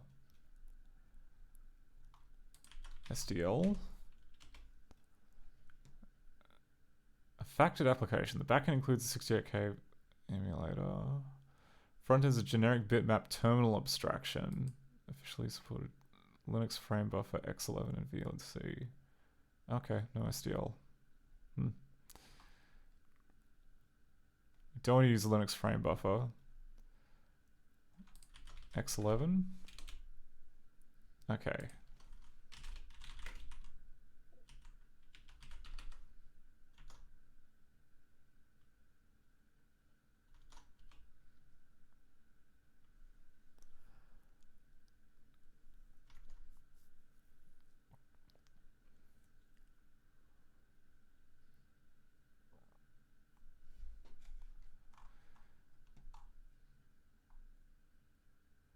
Interesting. Like the fact that they've got like VNC, maybe this was designed for like emulator as a service.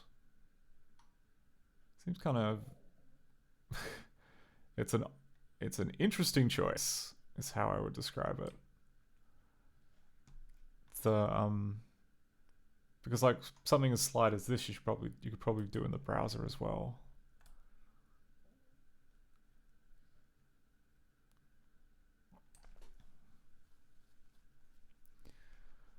I want to see how I want to see how the prologue from Fool's Errand looks in this thing.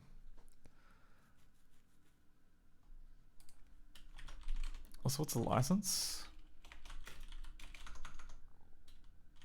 Okay, it's GPL.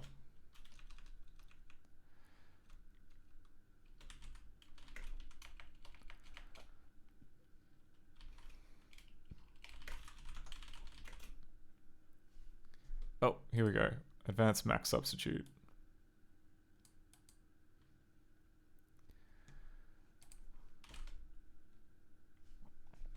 So how do we run things?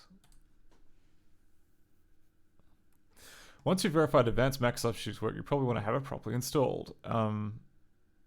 Maybe I just want to kind of see what it does.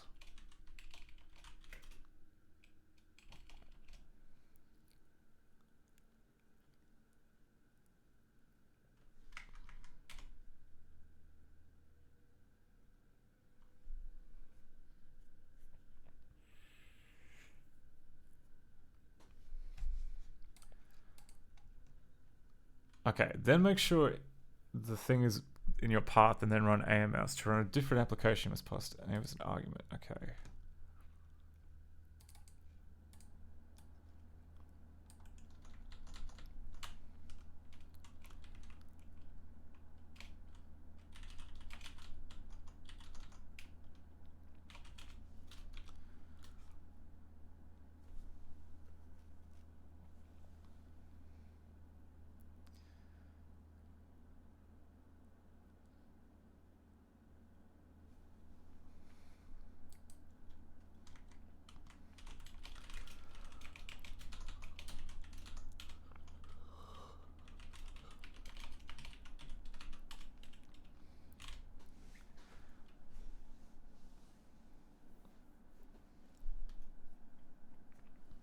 Okay.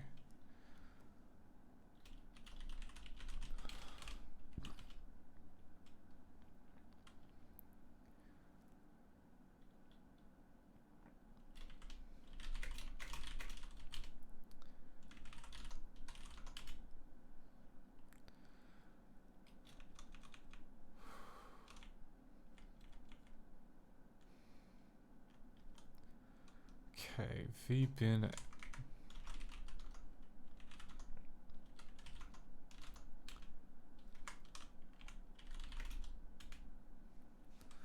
A mini VX script.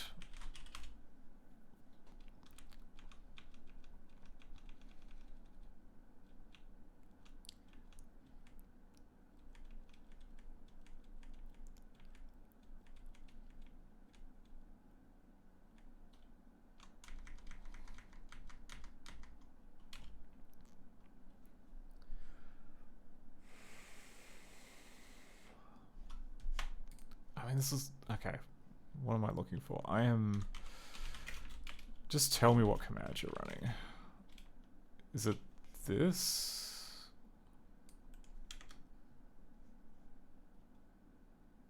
Is it this? Yes, it's this. Okay.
Okay. That'll do.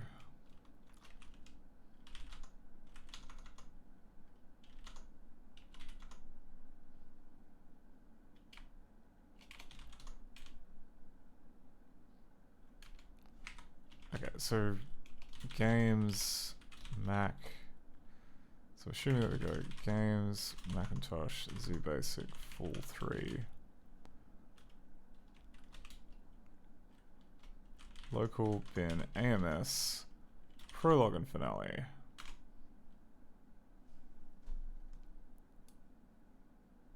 System error. Great. What? To run a different application, you can pass its name as an argument.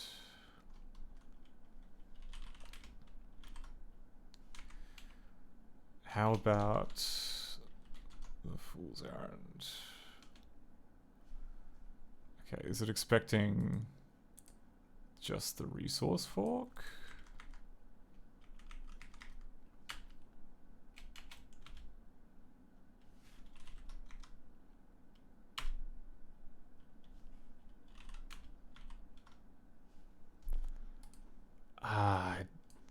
I don't know. Okay, you need to support a back front end, the back end, including both. Okay. Check the using a disk image section in the how to. Okay. Disk image. I see, okay. That might actually be the smarter way of doing it. Oh, okay, and you can do it from the make file too. You don't have to copy it locally. Okay, even better. So, let's try AMS disk. Games, Max 68K, ZBasic full 2. Oh, it's got to be raw images, doesn't it? Full 1.1. Fool's Errand. Show.disk.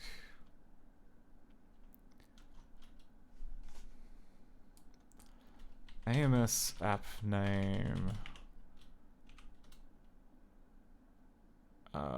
Prologue finale. Make AMS X11.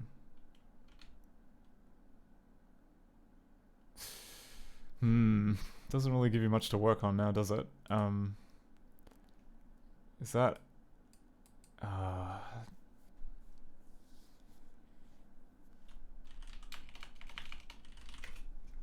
it'd be really nice if it would maybe give a little... Is it because I didn't give, like, the full path? Nope. That's still bad. What if I were to change to the correct... I don't know. No, we have to kind of be in here, don't we? Okay, do I have a better disk image? I do. I've got the hard disk image that I've... for my scratch. Hang on, let me just quit this. Get out of this. Oh no, it should be safe. It should be safe. It's read only, I think.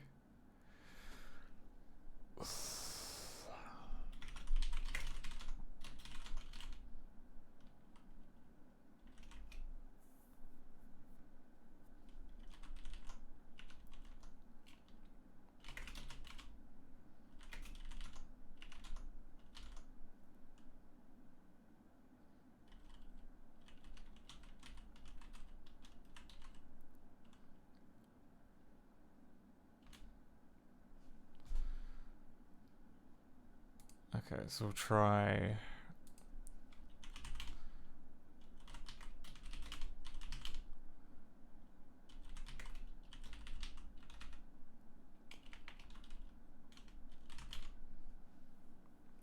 Okay.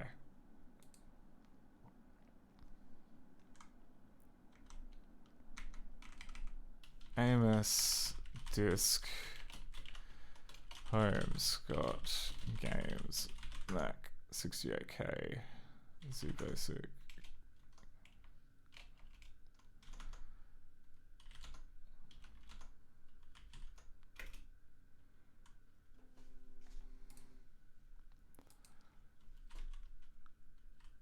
Oh, you gotta move it into the freaking mount folder. God damn it. Okay, that's probably why.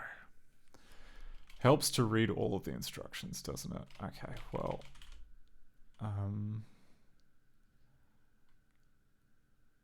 Where exactly are we? Correct mount.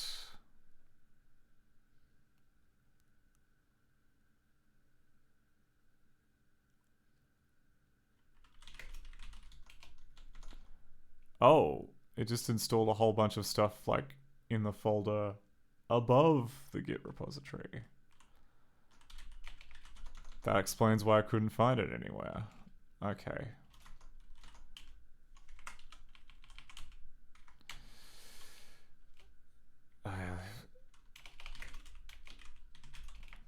So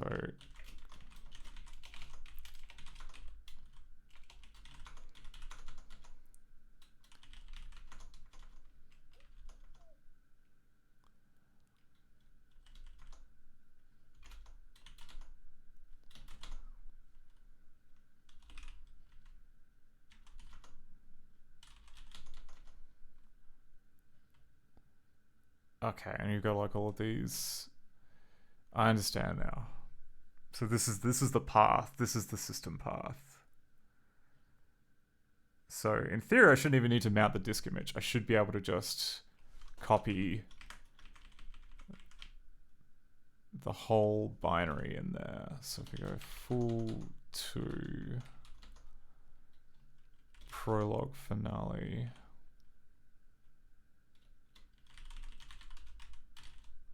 We just call it prologue mbin.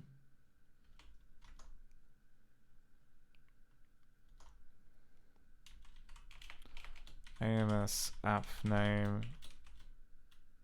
prologue make AMS x11. Nope. No, nothing.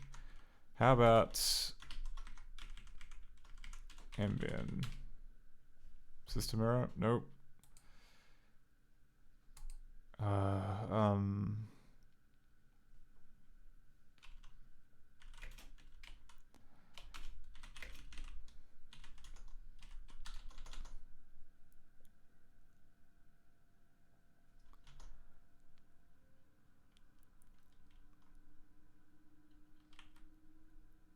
Oh, we could just run AMS with the name.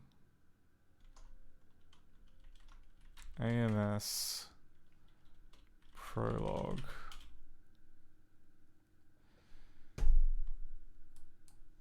God, what I'd give for some actual AMS help? AMS, okay, it's a AMS hyphen question mark. Oh, okay, that caused a bus error.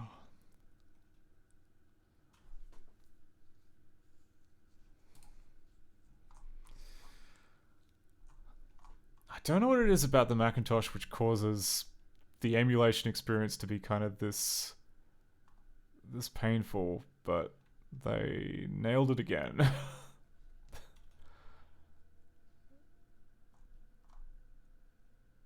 Is it because they try... Oh, it's probably because, like... Okay, one last try. So if we go AMS app name equals prologue finale make AMS x11. Nope. We're doing 0 for 8 at this point.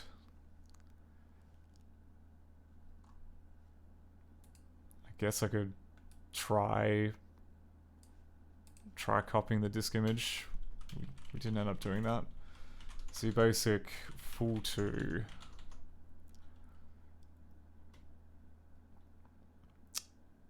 Oh no, I gotta do full 11 because those disk images are raw. Fool's errand 1.1 show. Development. AMS here. Mount.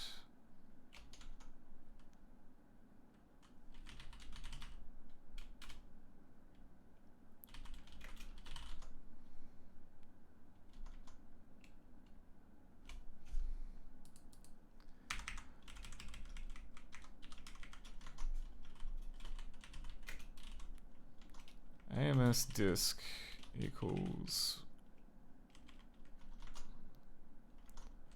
show.disk.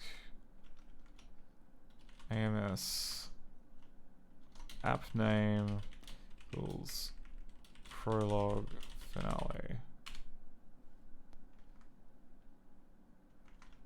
Oh, sorry.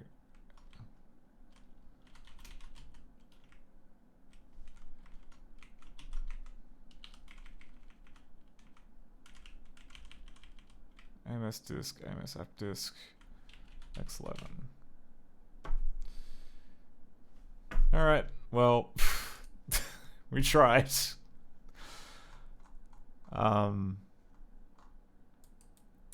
Yeah. I might have a look through the source code for that later, but I don't know. I wonder how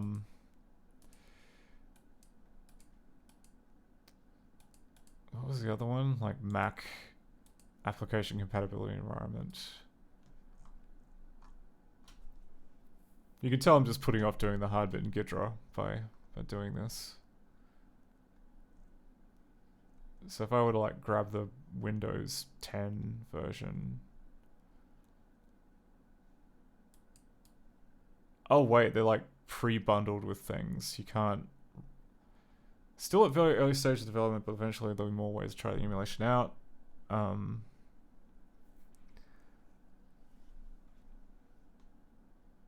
Okay. Yeah, okay, they kind of look.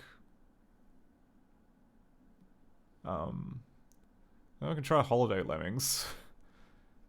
see how that's going. Oh no, it's a macOS. No, that's not gonna help me. Got Mac concentration, continuum, glider.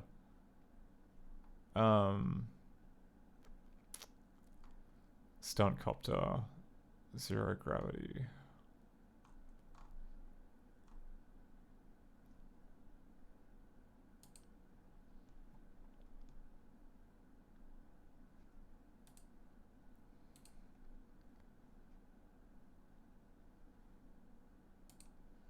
Okay. Download. Continue with download only.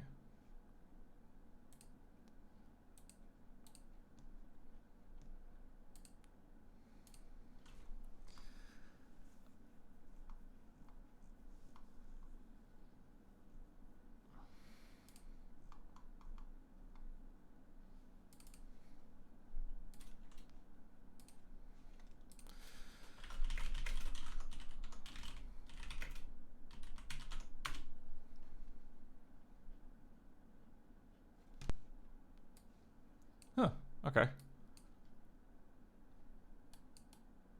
Outscarabra.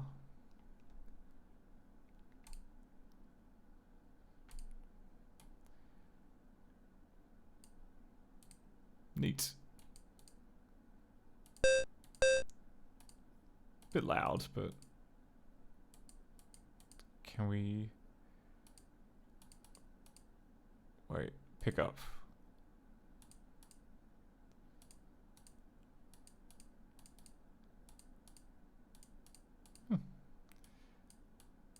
Yeah, you can move the windows around, do all this. Yeah. Do you really want a hint? Yes. You should really try to solve this on your own. Still want a hint? Yes.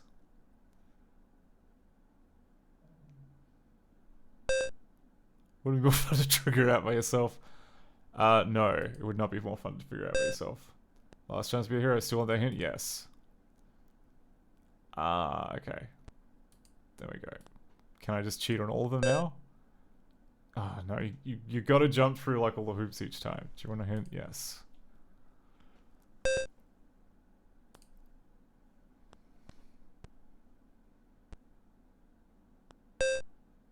It would be more fun to figure out by yourself. Okay, fine.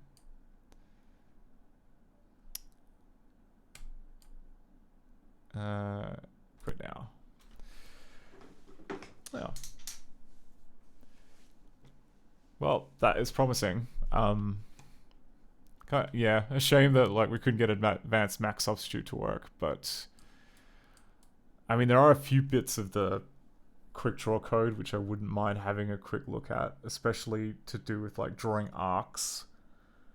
ScumVM has like quite a lot of basic it has some basic algorithms for drawing lines, circles with like Bressenham calculations, but I know that the circle calculation's a bit off, and we don't have one for drawing just arc segments by themselves. Like I had a look at how the executor source code did it, and it's a bit opaque. It's a bit difficult to read, so that might be like nice to consult later on. Anyway.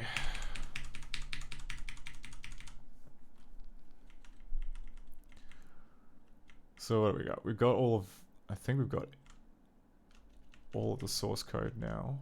Or at least all of the main module covered by this now.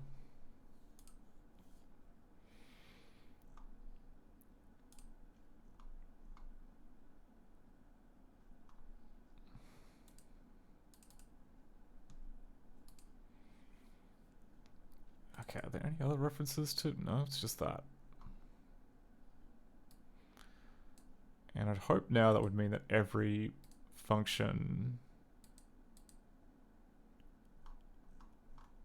Oh wait, no. Every function is not going to have... We haven't covered the ones that are thunked but from the jump table, so those won't be covered in yet. Okay, well we might have to have a stab at doing that then, shall we?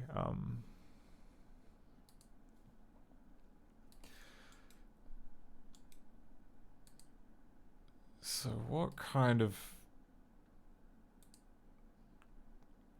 troubles me a bit? So if I were to like open up this segment and then we were to say max 68,000 raw binary. Yeah, okay. So then we call this... I guess we'd call this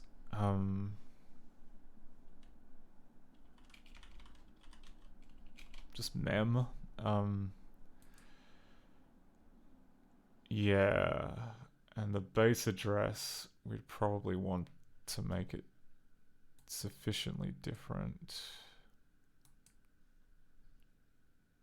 And now I wish I'd checked what that other segment was called.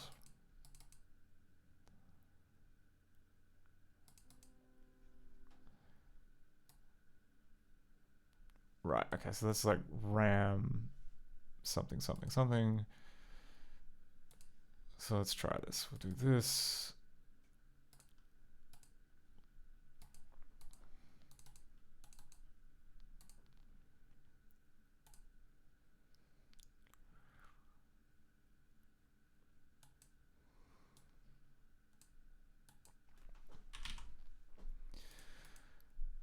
The base address.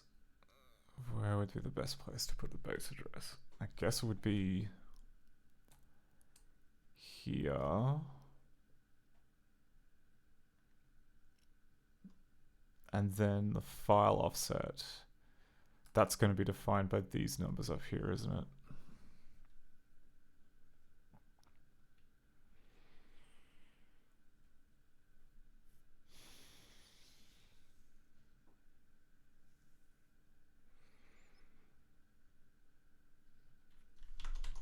Where was that PDF?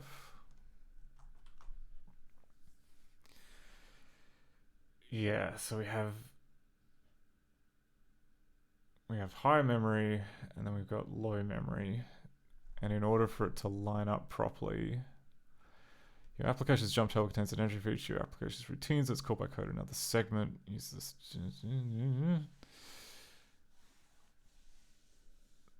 Okay, the application parameters are 32 bytes of memory located above the application global variables that are reserved for use by the operating system. Right, So we have 32 bytes, and then above that is the jump table.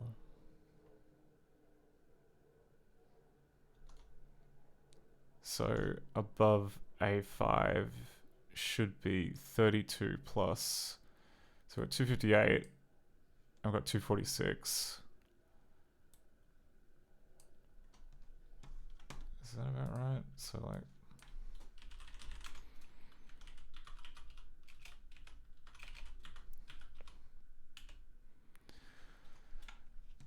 Okay, so that's a difference of 18.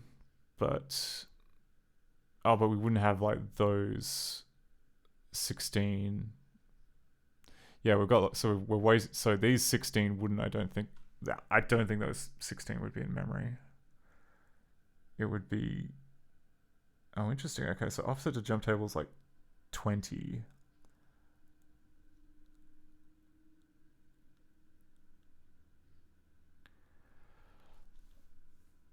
But if we said that above AI there was that, sorry, above A5 we had 258, and then if we were to say 236, then that would be 34. Which should be close. That'd be pretty damn close.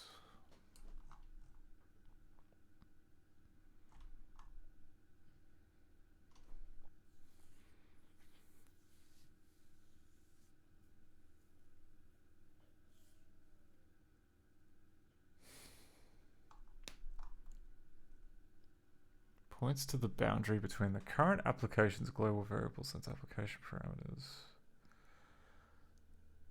are found as negative offsets from the value of current A5. The boundary is important because... You know what? I'm also overthinking this because we get to define what A5 is. So it doesn't even matter that we get this right. I mean, like, jump table...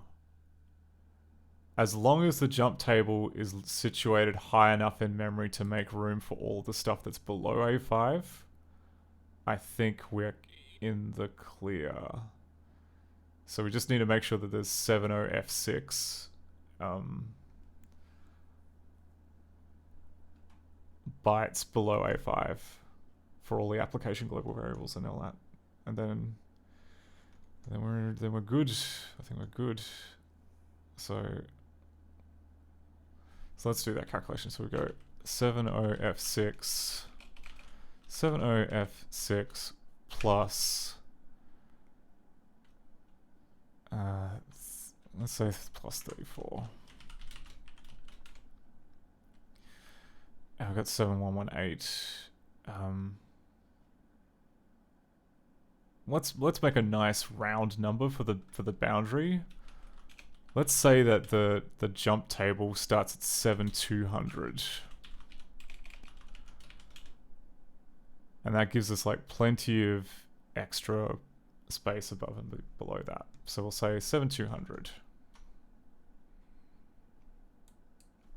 7200.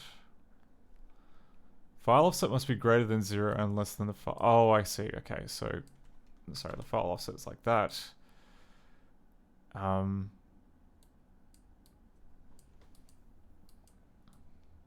Let's try 17200.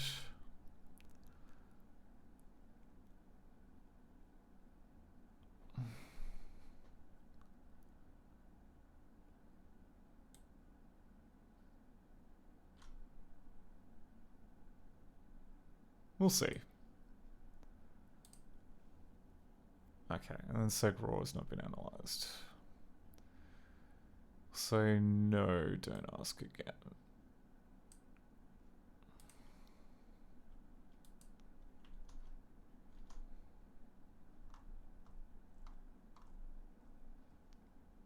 No, I don't want it in there. I want to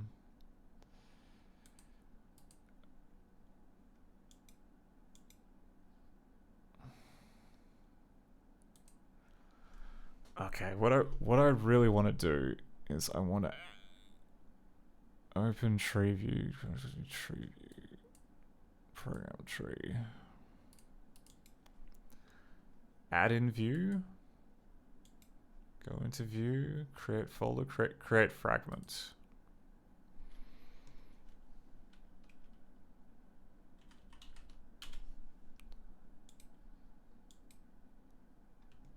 Select addresses. No. Delete.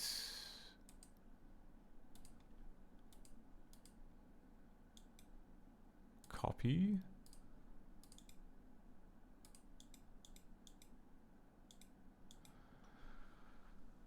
How do you add another fragment? Create a new. Okay. Windows. Program trees. No, it's already shown. Memory map.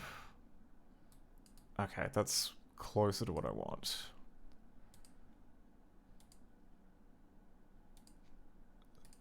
So if we were to add another memory block. Oh, okay. This is what I meant. This is what I meant to do, I think. So we'll call that mem file offset. Start address is going to be 17200.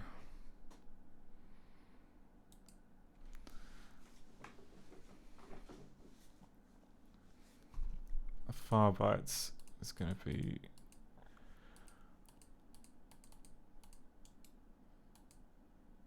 uninitialized,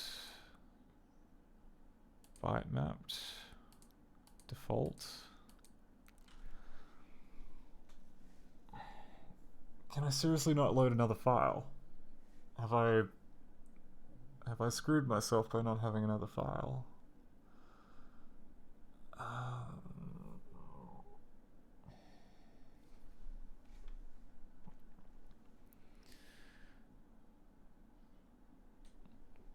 Anyway, let's go this, and we'll say length is also like this. Book types initialized.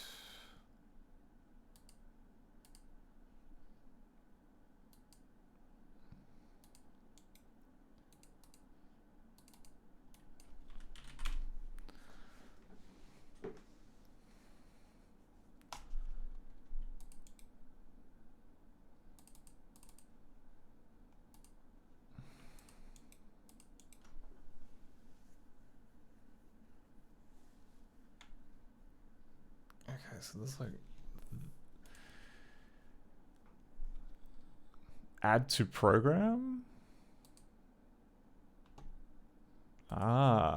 Okay, interesting. This might actually be what we were after. Add to program seg0.raw.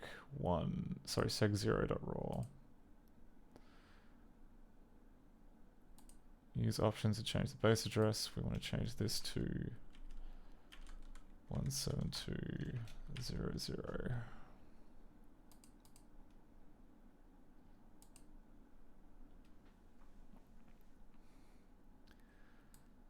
Actually, okay, no, we need to maybe go back into our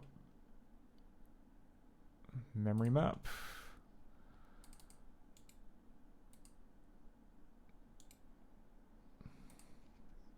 Delete this.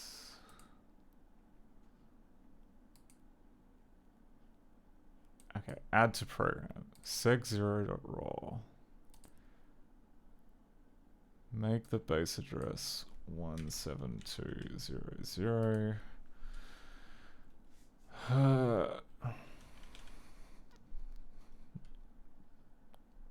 Cool.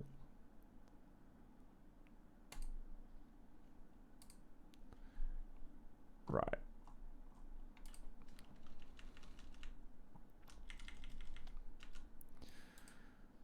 So that's here.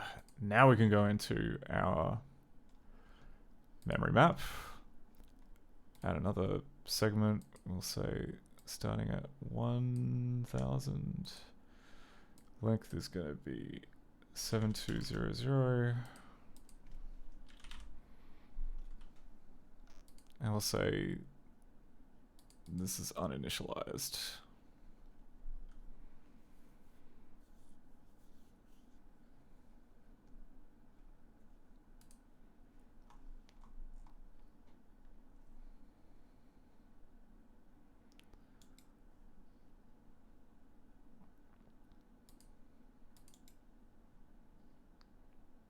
Long, long, long. And then everything after that is going to be code. Oh no, it's going to be a segment table.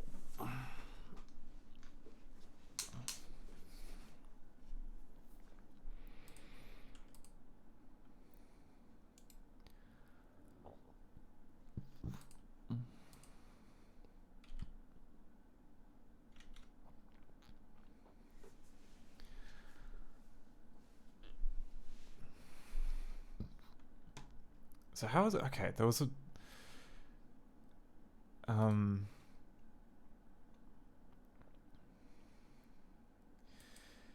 yeah, how does the jank loader work? Because that's, I think, what we need.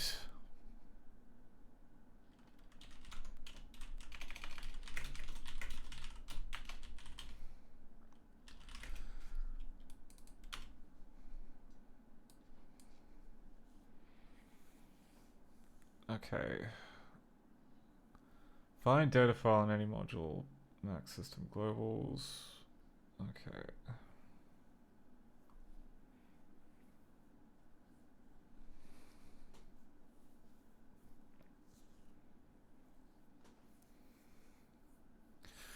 Oh, I see. Okay, so it's kind of hard coded because of that.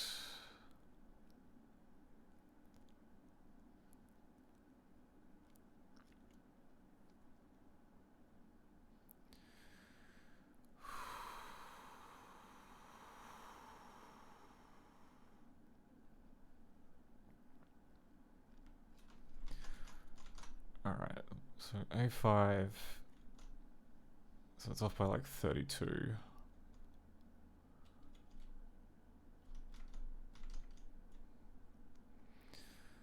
So 32 bytes, and then the jump table.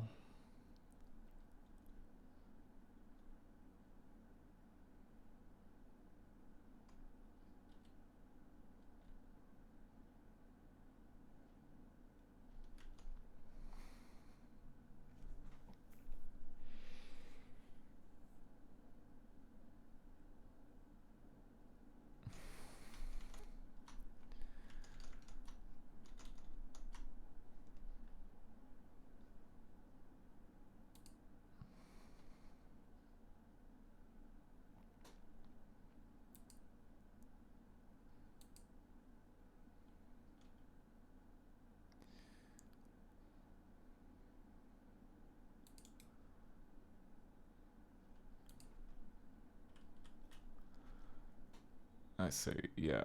So we've got to just be cautious.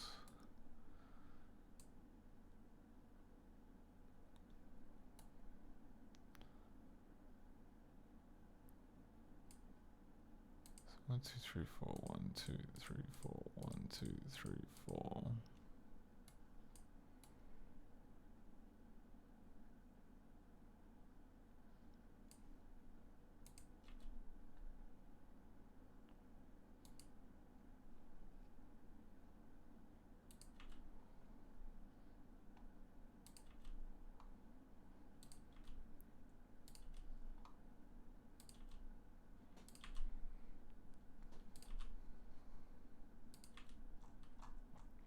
Okay, and then if I were to go through and disassemble that.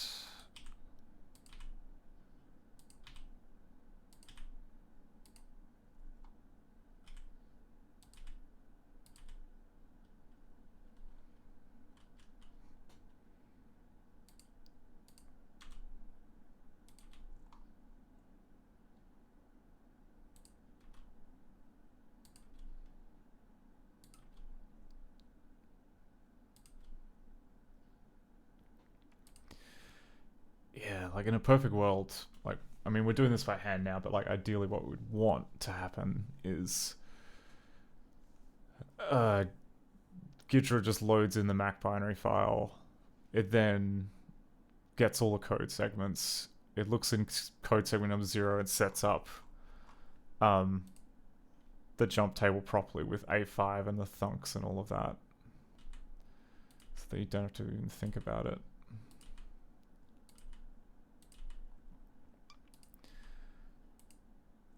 But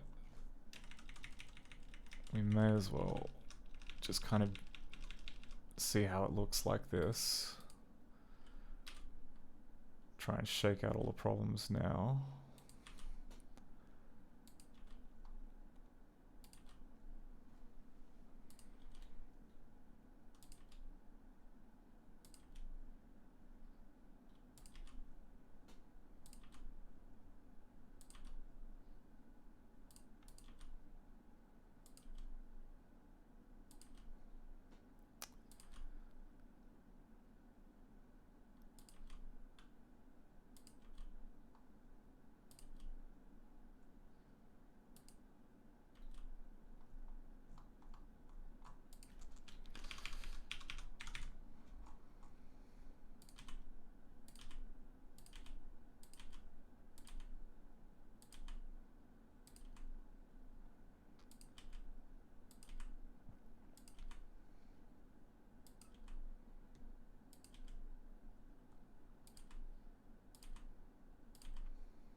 Because yeah, like by itself, this layout here doesn't really infer. I mean, yeah, you have to kind of like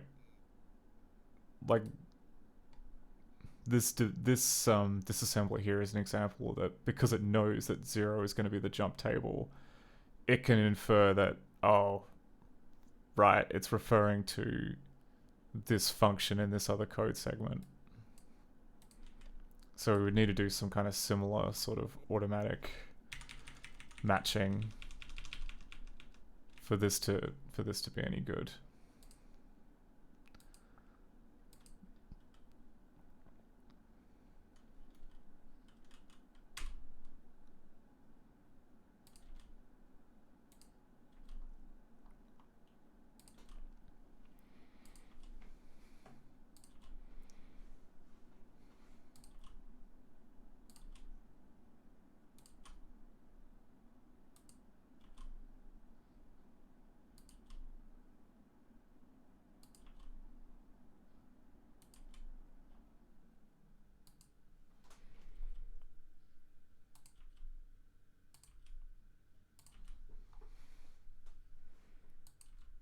No, didn't mean that.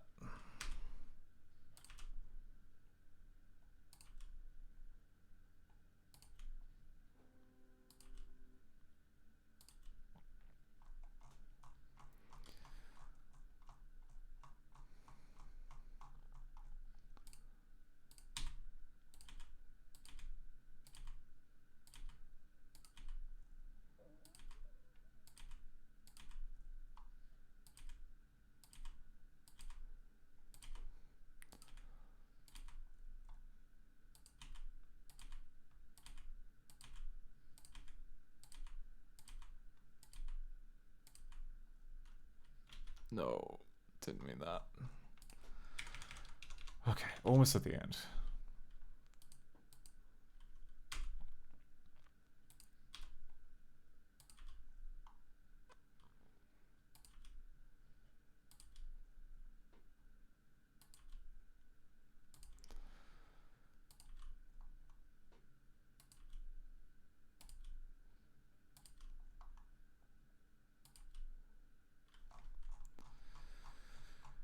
Alright, and jump, jump, jump, jump, jump, jump.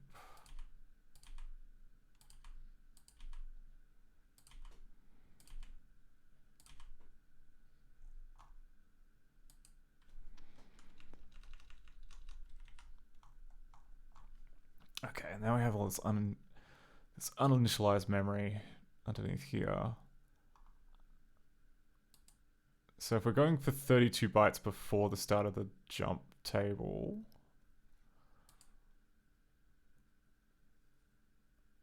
oh yeah, we've got like offset to JT is like, yeah, offset to JT is 32. So I guess it must be 171F0 for A5.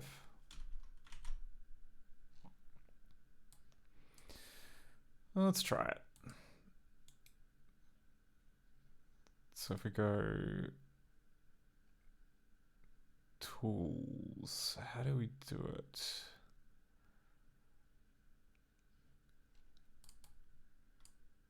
No, that's not what I wanted to do.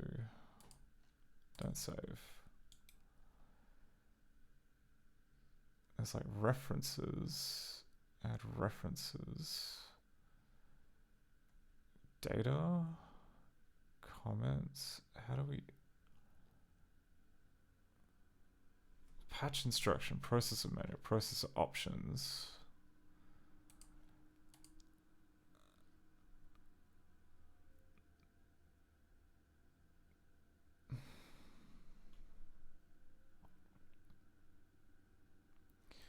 Register manager.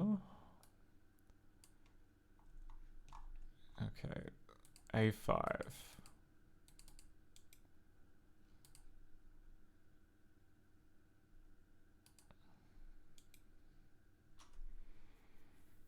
Oh, set register values. God, I was missing that. Okay. 171F0.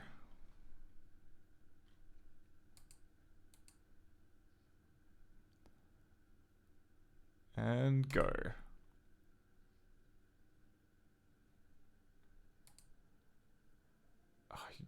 Oh, okay. No, you got to set it for the entire. I understand. Okay, so for all of seg1, select addresses, set register values 171F0. Okay, so now we've given A5 a fixed offset, which should now appear in RAM. Yay. Okay. It doesn't yet show up, I think, because we've got to do automatic, what's called analysis. Do auto analysis. Yes, analyze. There we go. Okay, and that created like a whole bunch new. That turned all of the A5 addressed variables into fixed addresses, I believe. Now,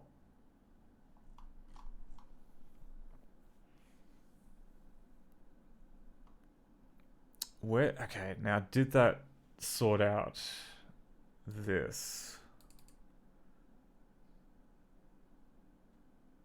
Yes, it does appear to have made thunks for all of the little jump table entries.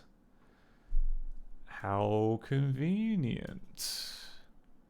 But is it the right jump table entries? Did I get the alignment correct the first try? If so, that would be quite nice. Okay, so 72.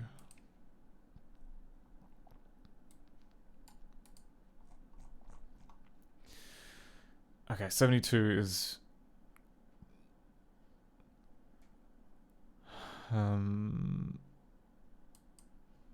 okay, so it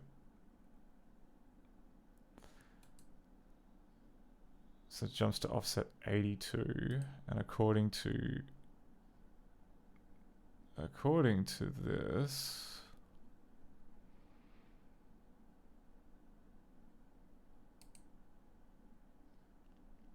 it should be a jump to there. Really? Okay.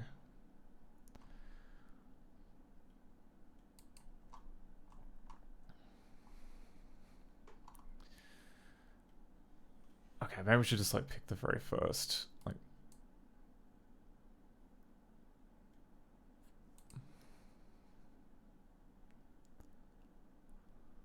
Possibly the first one.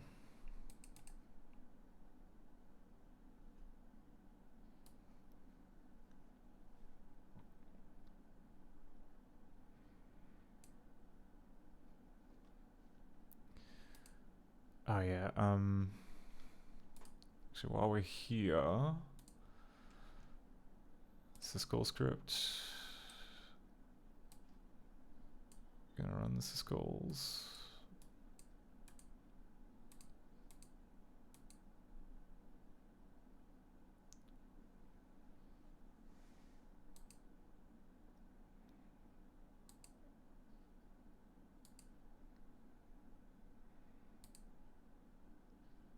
Okay, yeah, it's figured most of them are bad seg.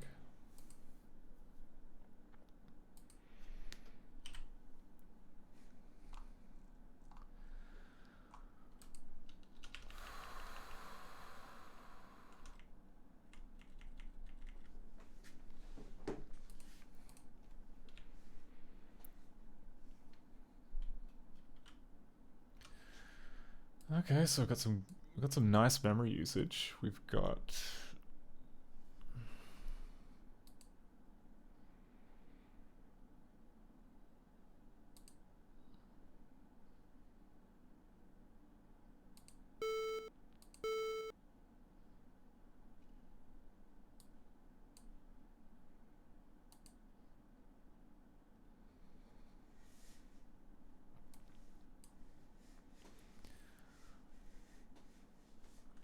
FFEB70.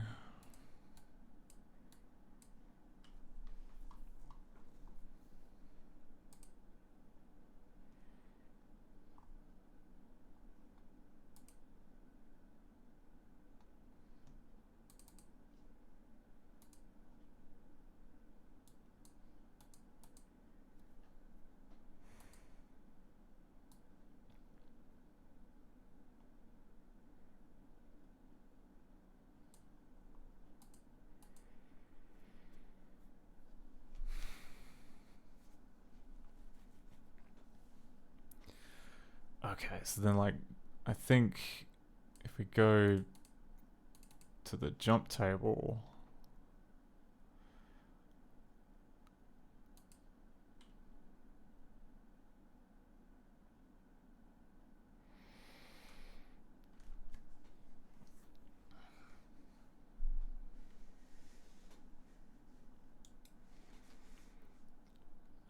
references.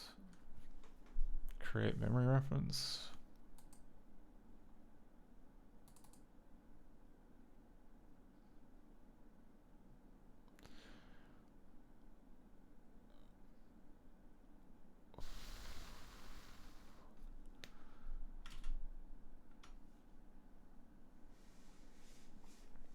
Okay, yeah, so each of these is going to be off by like a frustratingly small amount.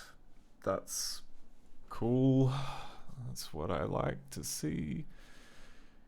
Because yeah, it doesn't, what do you call it? When you do a jump, it adds the length of the, what's it called? Whatever the length of the current instruction is, I think. So everything's going to be off by 4, which means you can't do a nice reference to it. That kind of stinks.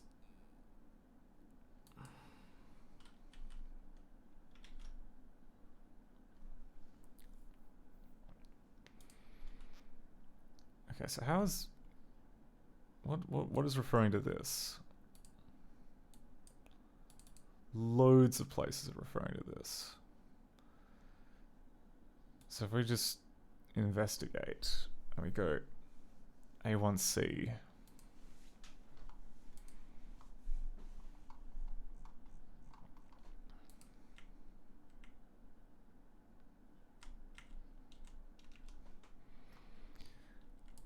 Oh, good lord. Okay. A1C. A1C?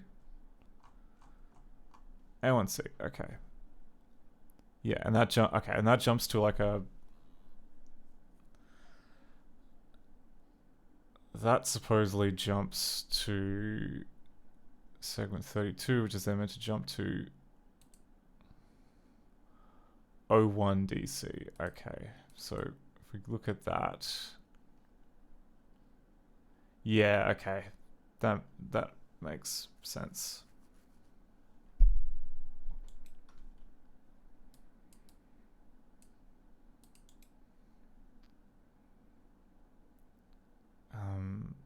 References.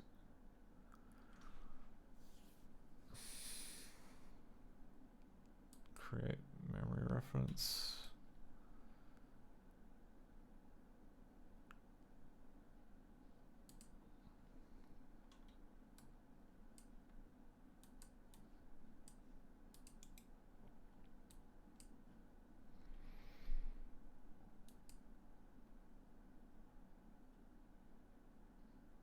Offset +4.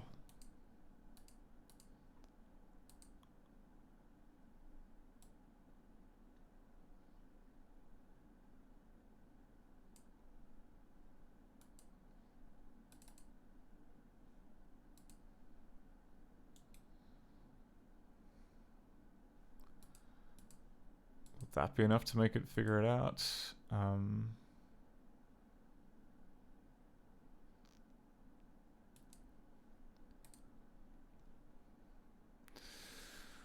Probably not.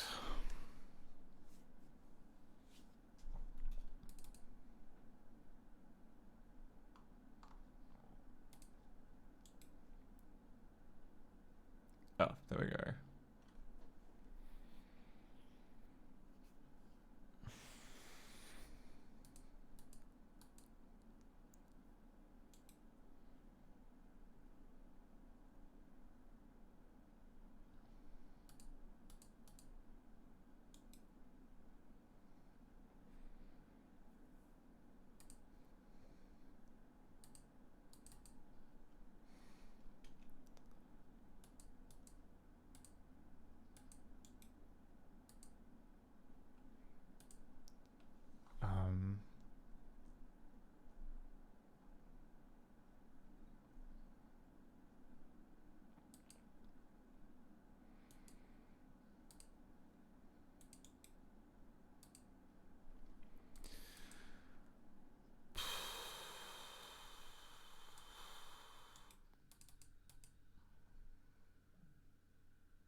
I don't know. I don't know about the best way of sorting this out. It seems kind of janky no matter which way you do it. Oh well, at least it does seem to it does seem to pick up on the thunks are in the right spot. I think. I mean, does this pick up if there are references to here? Goodies menu for refs. Okay, refs to a non-1. Okay, there's exactly one in here at DC7A.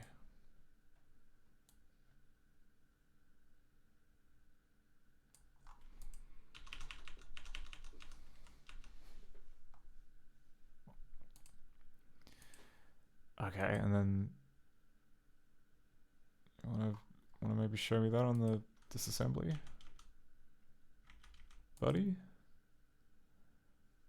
Halt bad data. Oh no, that's not good. Oh, I see. Right, because it tries to jump there.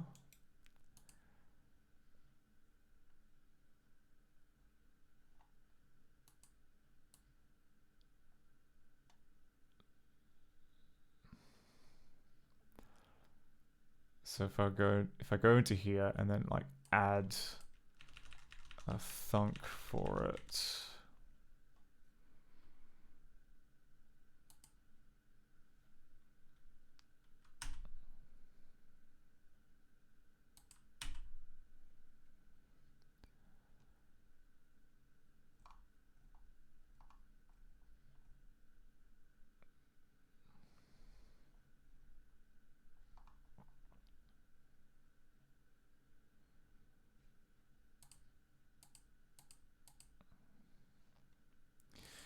Yeah, interesting. Okay, so oh no, that was that JSR one. Where was our call here? It was in DC7A.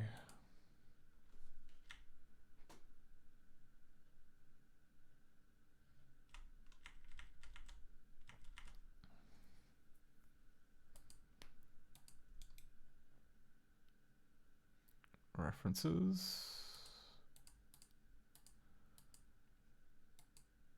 Um.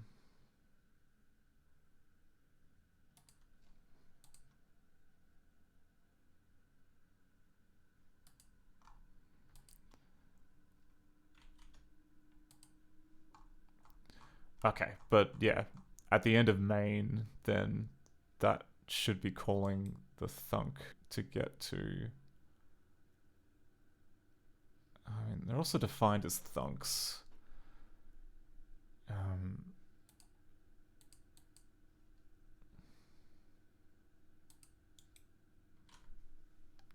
So if I go create thunk function.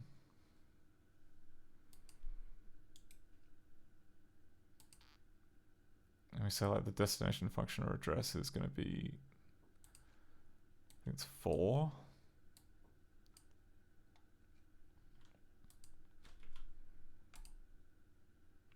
Okay, thunk function actually contained with another function. Okay, so that's if you're doing manual kind of thunking.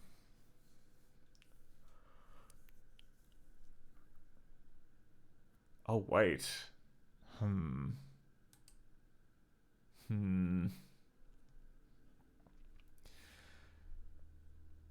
So if we were to unpack what this address was, like which A5 address this was.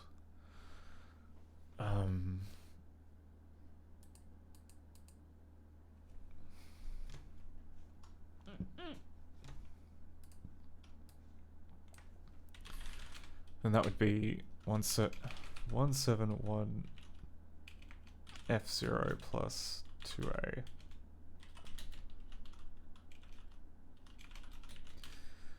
Okay, 1721A.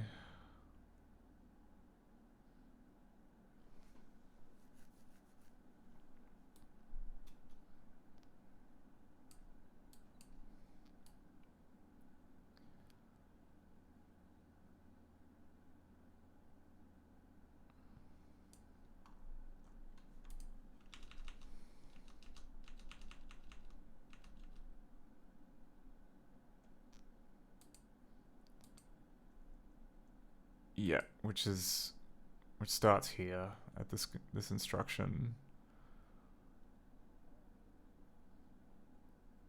which then kicks us back to. Wait, no, it doesn't. Oh wait, no, because the offset is here.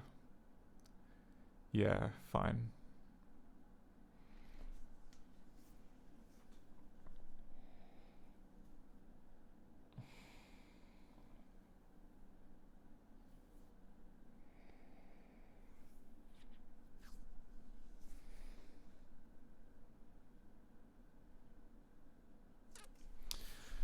Okay, no. God is in his heaven, all is right with the world. it would appear we've got. I don't know, like it's a little messy, but at least some of these appear to be panning out okay. I don't know what the trick is that makes some of these calls to A5 resolve fine in Ghidra and others do not, but mostly it seems on the level.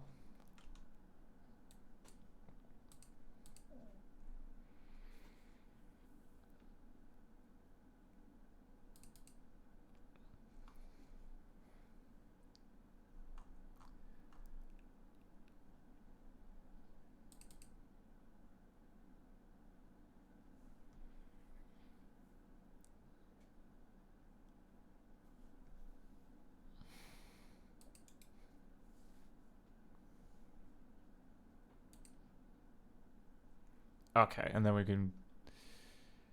So we can set the thunk function. So we go ef2c. Address cannot be within function. Oh, ef30.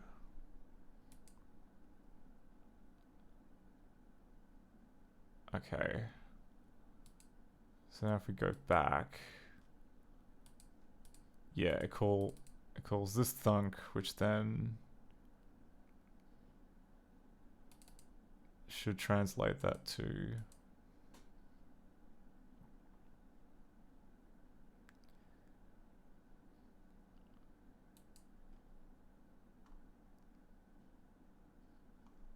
wait. Yeah, okay, so it just translates that to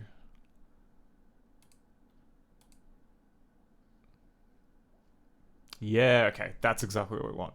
So you can see here that like, so we've got the we've got the disassembly here, we've got this that goes to the jump table, but because we turn the jump table landing point into a thunk, now when we double click this, it just boots us to like the destination, and it saves us a lot of problems.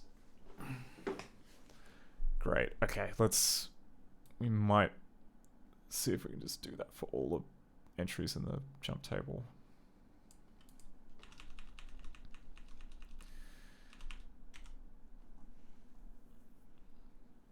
Okay, so this, I guess we just say is set thunked db6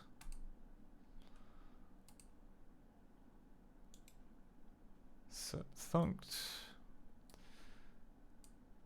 4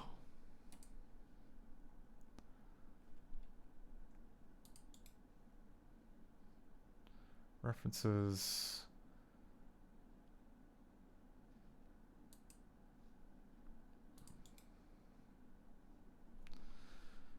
Okay. Is there a shortcut for like setting the thunk? No, there isn't.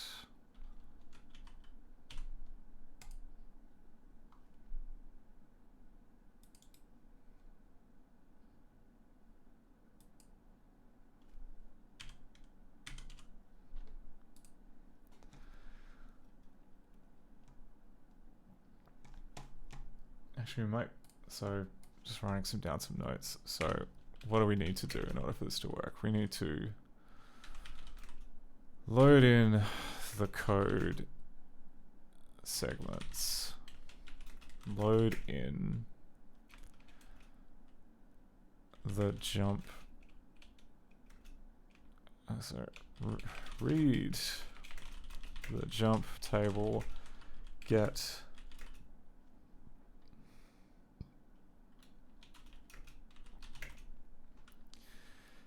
the A5 land extremer.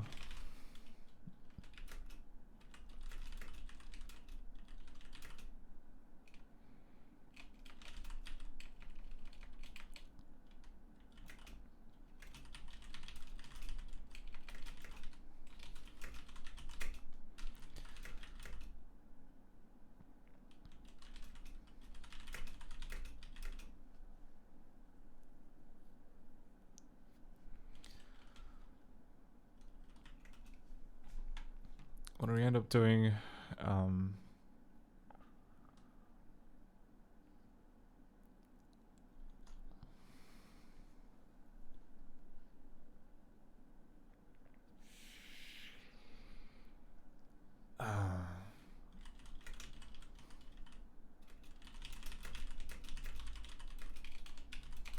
Select all the code.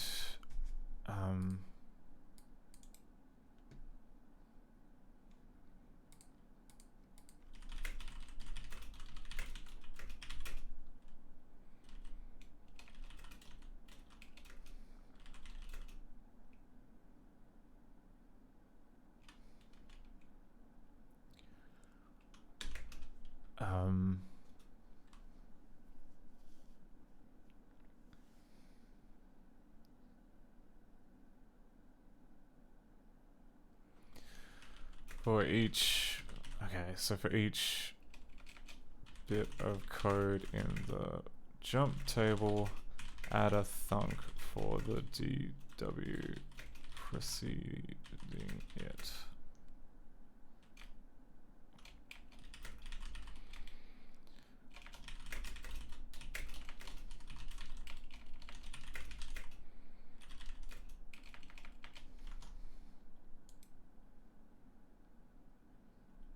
Okay.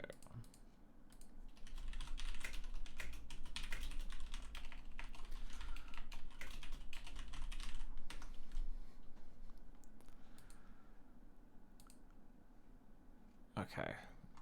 That's good to know.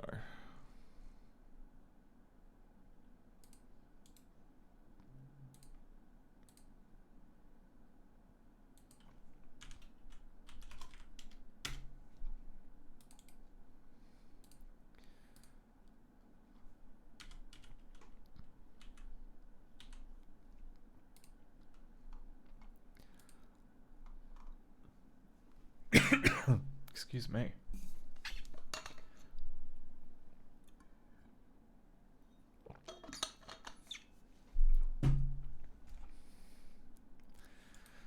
Okay, function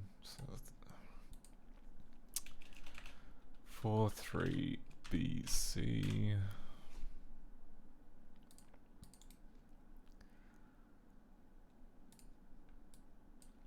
Four four 7E.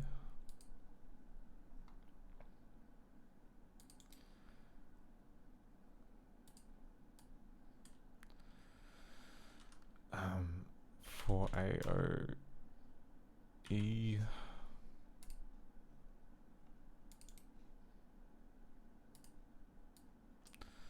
4A2E.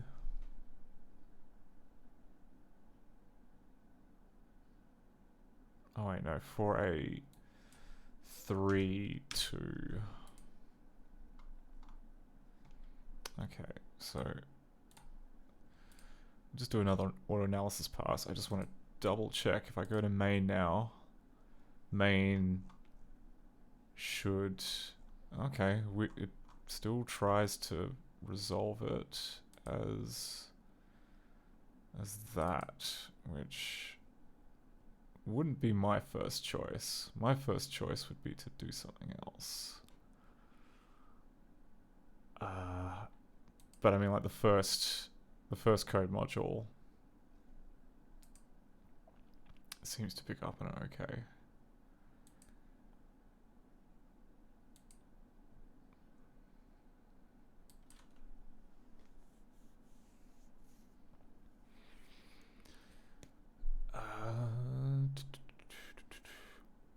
Ooh, we've got a graph port, or a graph pointer. Retype global.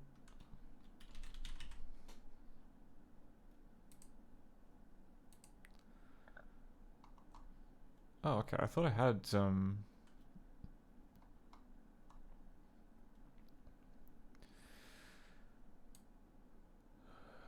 okay, maybe I don't have graph pointer in there yet, but that'll change.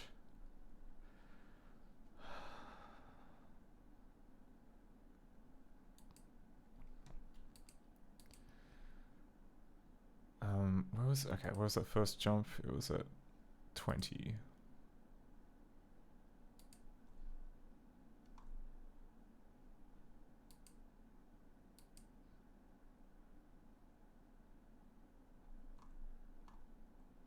Oh, interesting.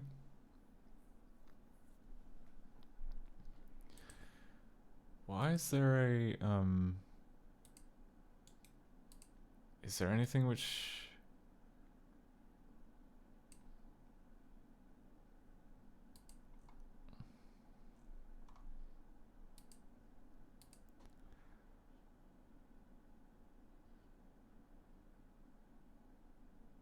oh, alright. That must be a second.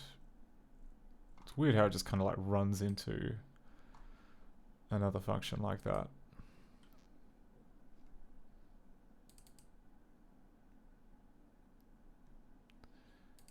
Okay, so if we were to thunk this one. E3 B2, I think.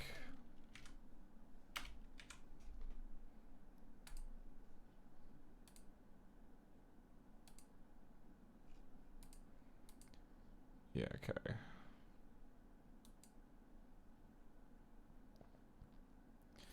Yeah, E3 B2.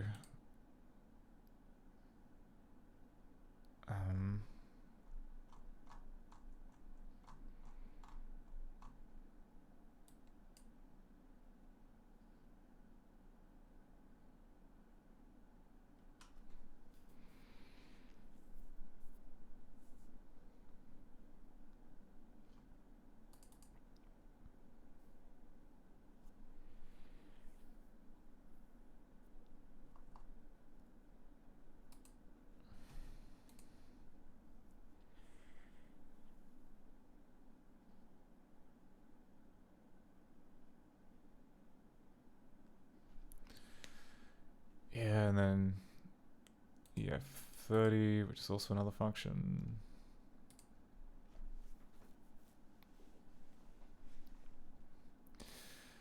Now, I'm pretty confident that that's correct.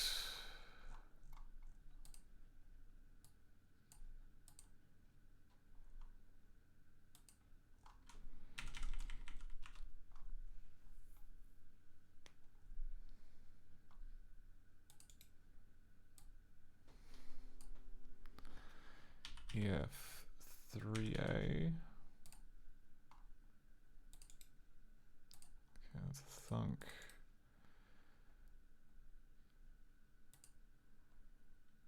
EDC.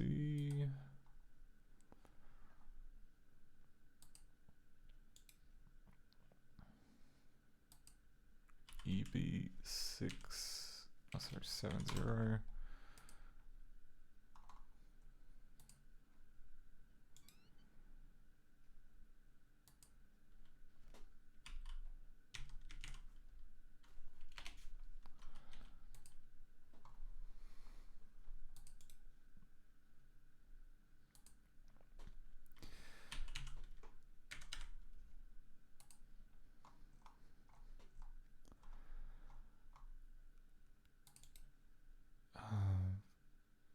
Thunk E6 OA.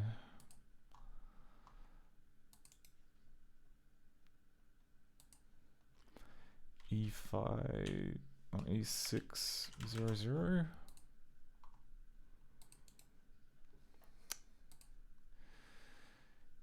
E3 B2.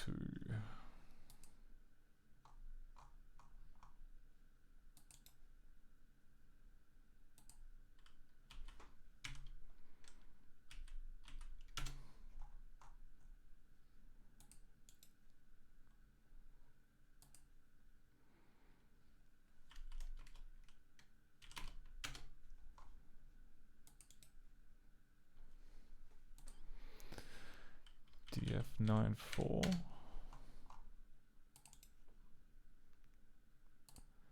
D.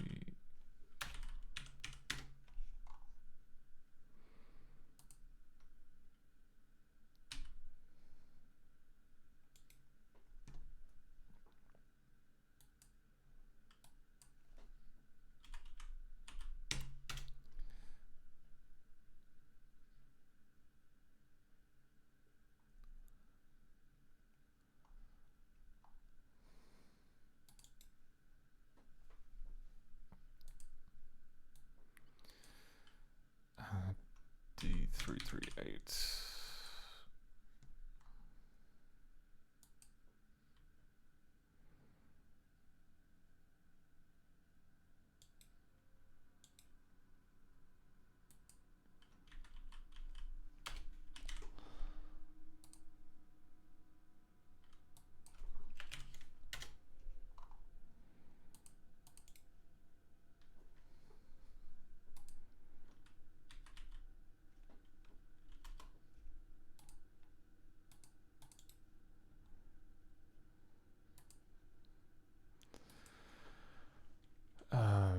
7 3 B E. Oh, sorry. C 7 2.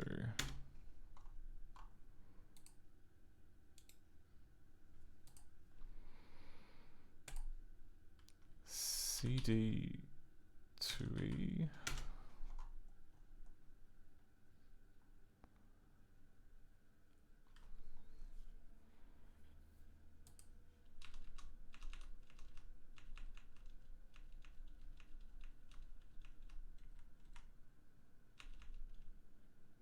Okay, we're about halfway, it would seem.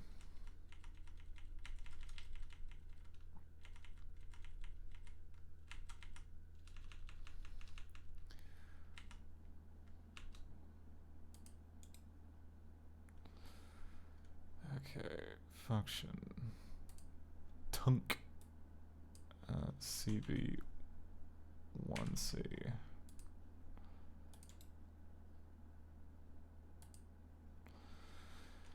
C7 20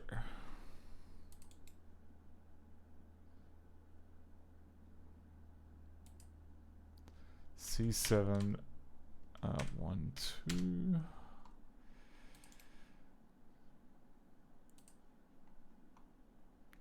C704. I'm not entirely sure why this program even needs like a jump table if there really isn't that much cross-segment stuff going on. There were a few other code modules. Maybe that could be related to that. It seems like an odd choice. Or it could just be that that's just how the compiler works. Like it just for some times it just decides to do it. C6 F6.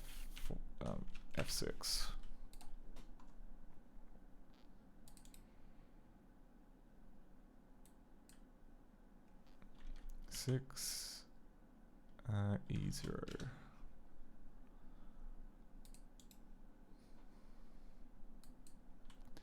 C6 CC.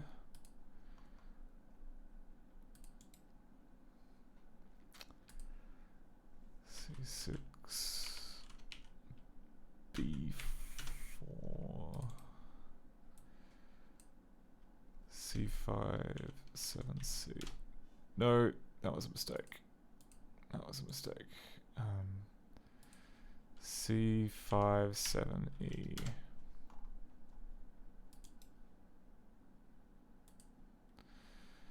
C4 C8.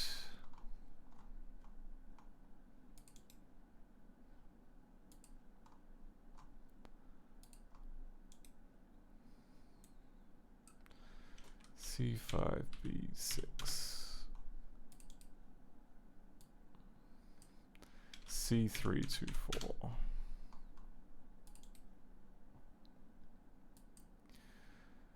C29E A2.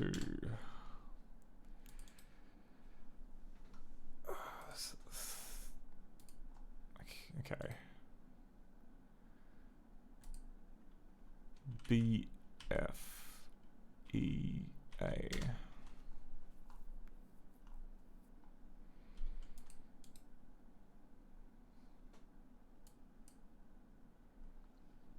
BF B2.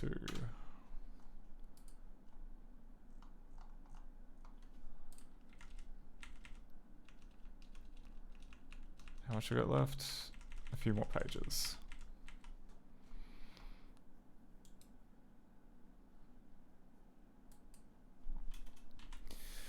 BF28. BF16.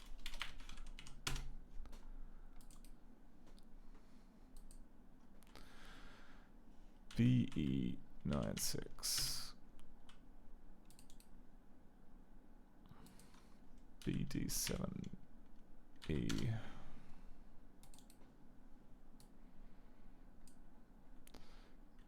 BC 98.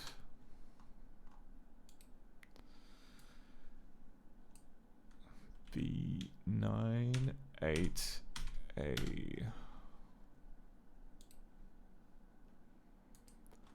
B97A. B960.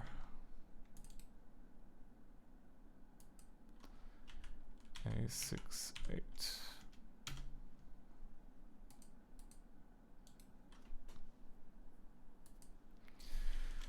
B2, B2, B0, B4.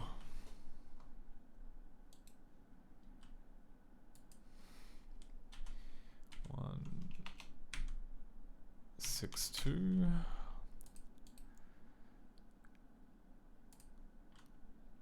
B128. No, that was me going way too far ahead. Okay, undo that.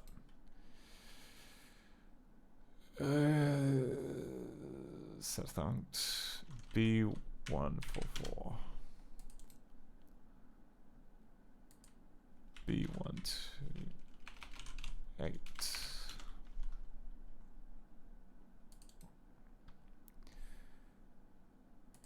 B108A.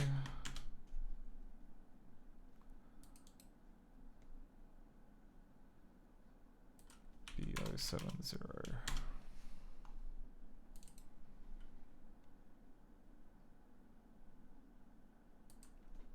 B04. C. Are we there yet? Are we there yet? Okay. How many pages left? 1, 2, 3, 4, 5 pages. Okay. B028. B004. AD6C.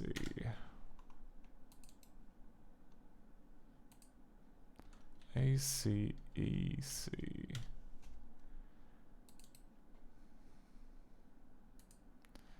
A996.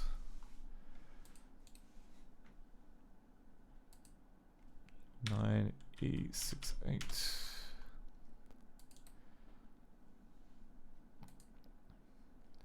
957A.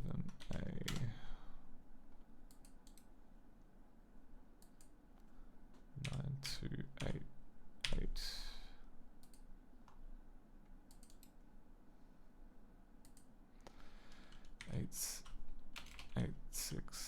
886AE.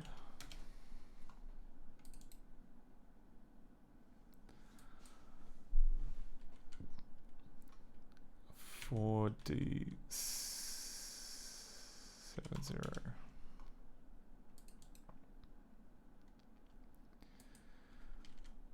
4D's 1, 2.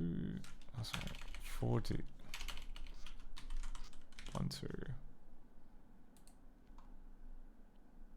Okay. I think that is everyone. Yeah, okay. All of those have been thunked now. Let's do another cheeky auto-analyze.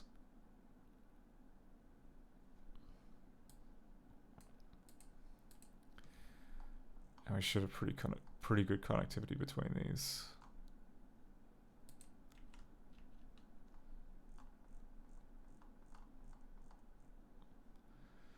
Does that mean if I go... Is main fixed yet? I want to... Okay, no, main ends with a thunk. And that confuses it.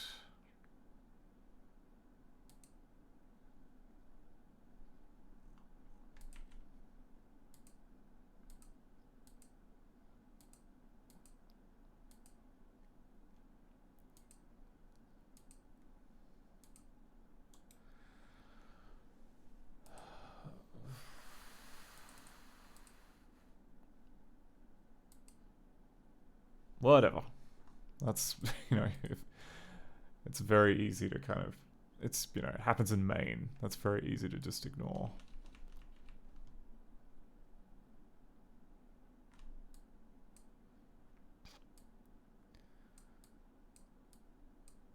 Okay, and then what have we got in terms of Macintosh toolbox calls? I saw a few in, I saw quite a few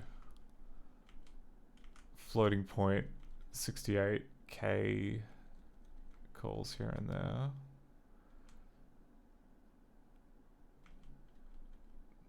That's interesting. I'm not quite familiar with that. Maybe we can have a look at the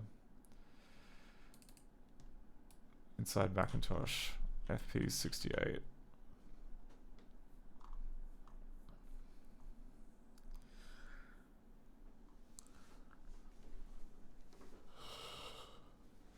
Okay.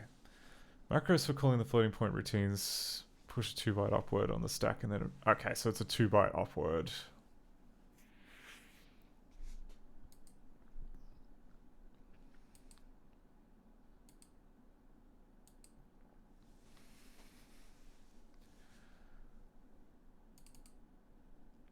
So I mean, like, this...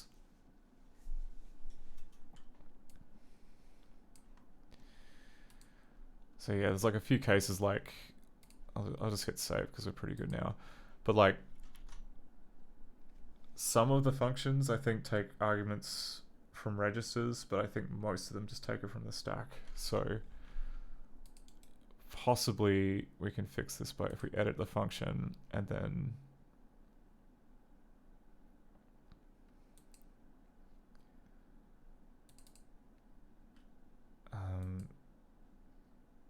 data type.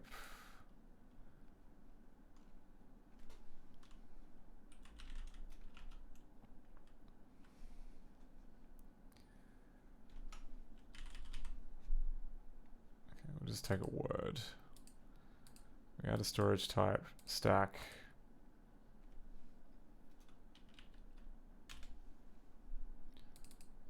Two, I guess -2.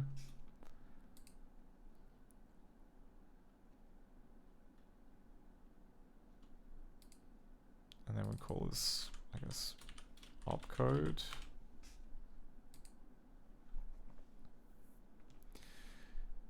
Yeah, that makes sense.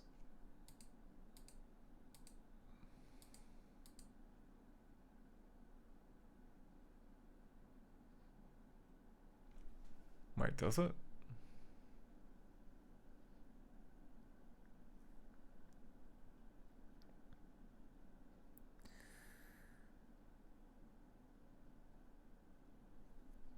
No, maybe I've got the arithmetic wrong. Because, yeah, the stack grows down.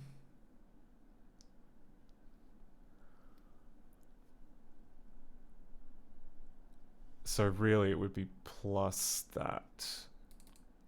So I think we'd have to go here.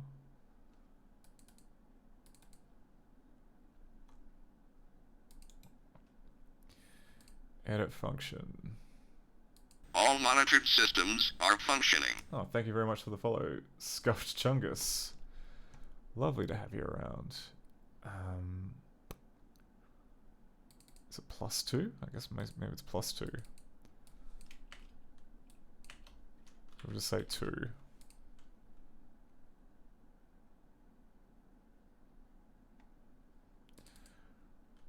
Actually, no, more accurately, if we were to have... Let's say 0. So it was at location 0, and then it took up 2.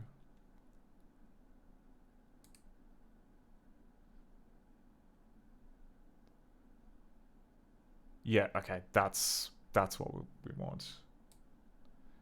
Because now, yeah, now the disassembly works as expected. And if we check out like all of these...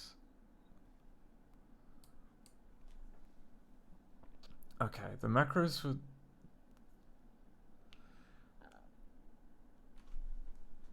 Pack a 2-byte opword onto the stack and then invoke FP68K. These macros are fully documented in the Apple Numerics manual. The package uses at most 200 bytes of stack space.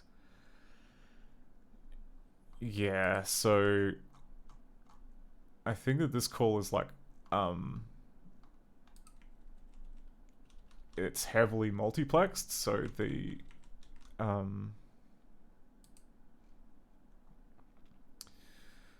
see floating point arithmetic package frame.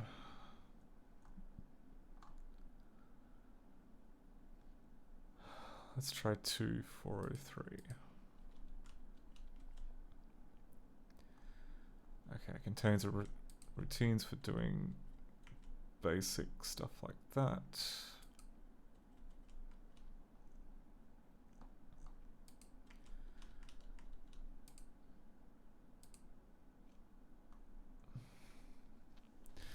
Oh, okay. Yeah. Because, like, I'm aware of, like, pack 3, because that's one of the traps that's used to kind of have multiple options for, like, querying the file system. But I was kind of hoping for more low-level information about how the floating point arithmetic pack works.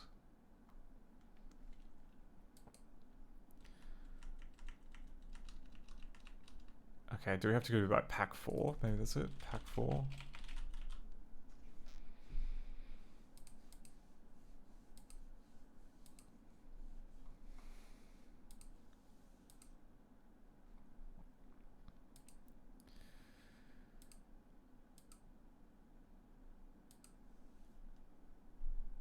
Okay. These macros are fully documented in the Apple Numerics manual. I don't think I have a copy of the Apple Numerics manual. Is that a thing we can get? Apple Numerics manual. Okay, Apple Numerics manual.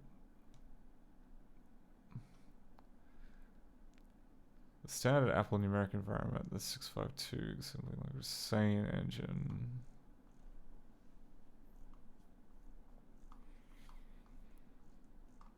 I mean, this kind of looks like... Oh, okay, yeah. Interesting. So they have a separate technical manual that covers both, I guess, the Apple II and the Macintosh, because it uses a similar library for floating point. I don't even know why King of Chicago would even need floating point. It's very... like, I don't think there's any like reason that you would need it.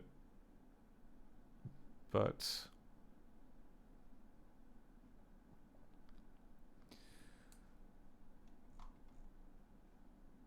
so I got 184.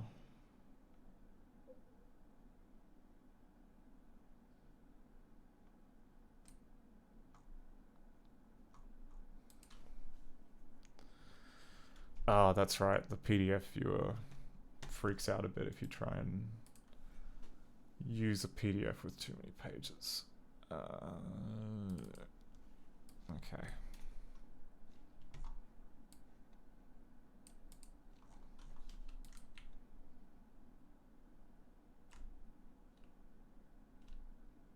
$288, $278. Did it just skip over like a large section?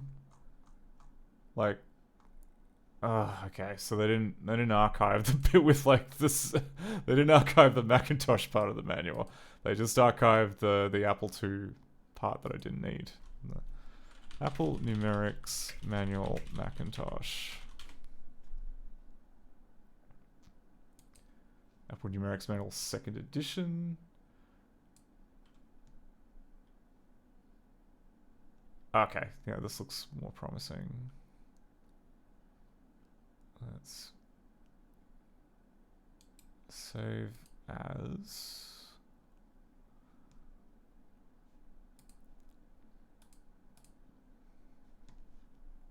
Oh, okay. I mean,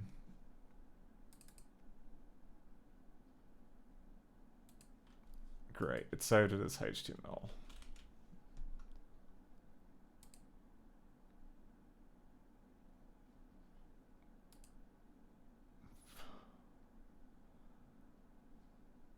Like, I appreciate you get, like, the work, you know, the work that Firefox's PDF viewer underwent, but it's kind of not what I need right now.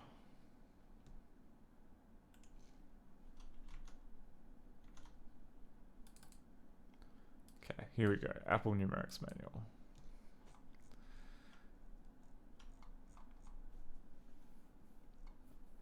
Okay, telling about standard arithmetic, procedures.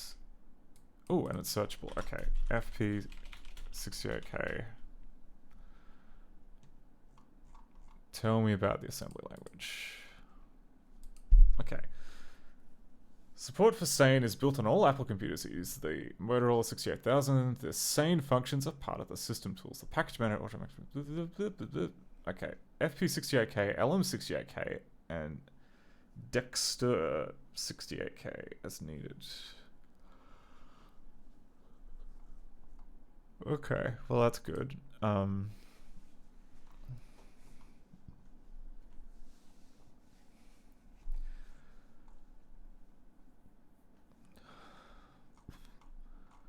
Oh, okay, and we've got... I understand. Alright, so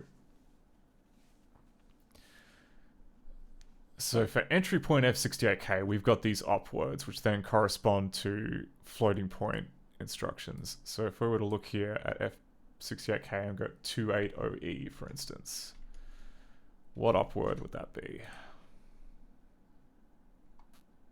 I saw 280C. 2806, 280E. Right, okay, so that's binary to binary conversions.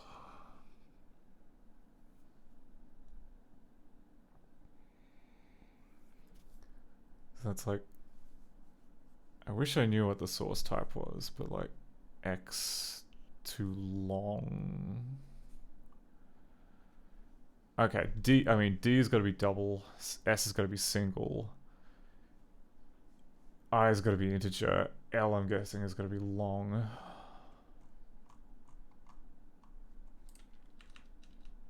Oh, here we go. Oh no, I is invalid operation. I'm wrong, it's not integer at all. Oh, and these are exceptions.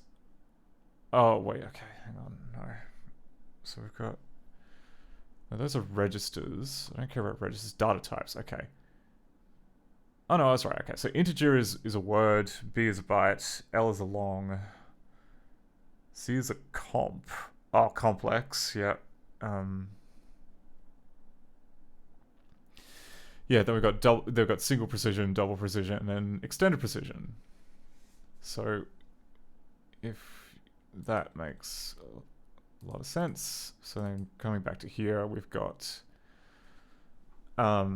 converting from long to extended precision. So like the most 80 whole bits of precision for this classic Macintosh game. Because why not? Okay, and then... Okay, and then we have some kind of process which... I guess takes the opcode based on... Well, just generates an opcode based on some stuff that's going on. What I don't understand is how are the source and destination registers set?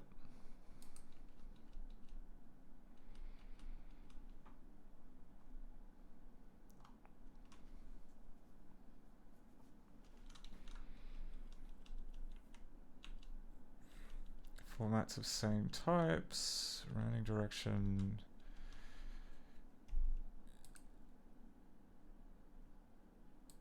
Okay, there is...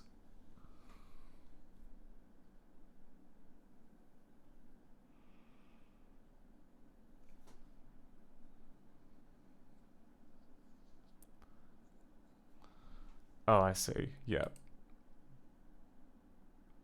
So it, yeah, okay, that's just pushes that onto the stack.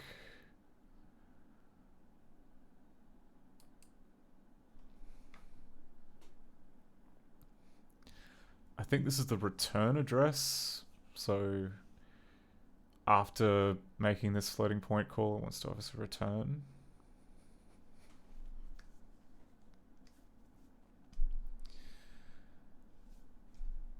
Yeah, like destination and... Okay.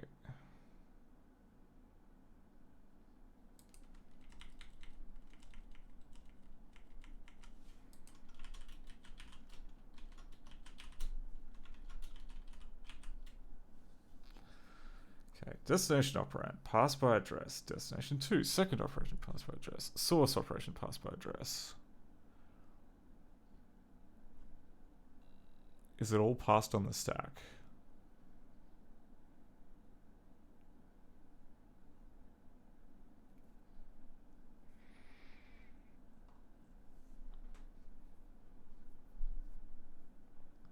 I guess it must be just pushing all the stuff onto the stack.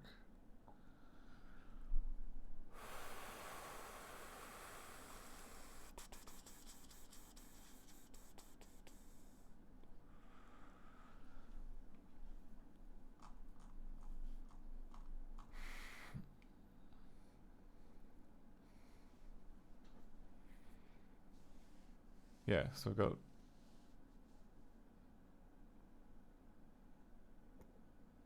source 2, source, and dest.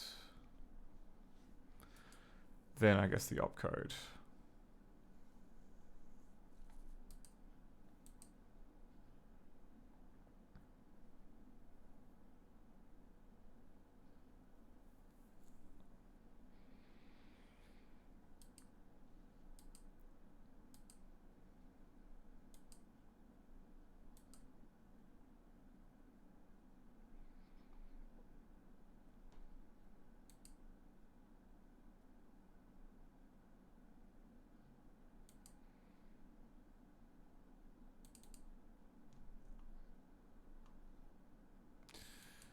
Okay, interesting. So it pushes the address of a piece of memory. Oh wait, does PA push the contents? I don't think it does.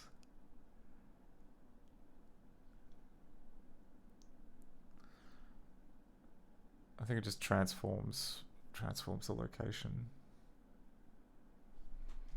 Also, these are... Oh no, these are addresses. I see, okay. So these are all pointers. So yeah, this would be pushing... Like if we're doing our ordering here. So this would be the destination register. Then...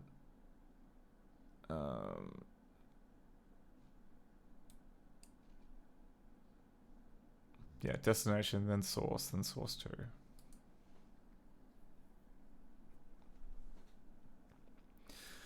Though I guess you don't need source 2 if you're only doing a single input operation.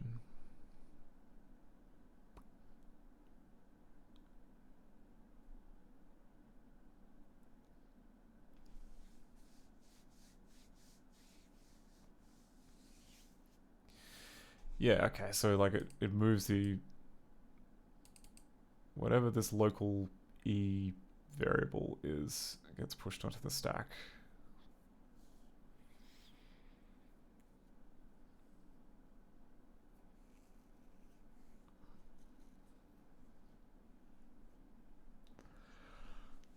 I don't know, yeah.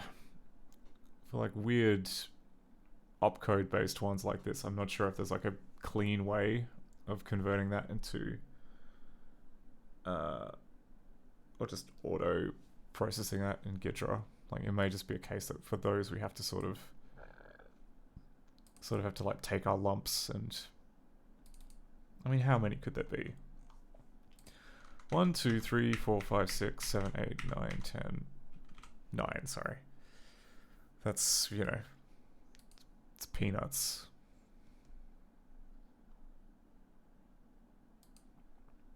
Okay, and yeah, then here we've got like drawing commands. Those are kind of nice to look at.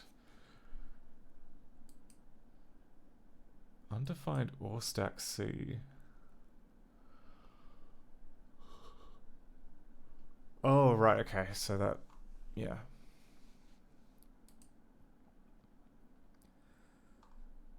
So this is like an example of a rectangle being declared on the stack.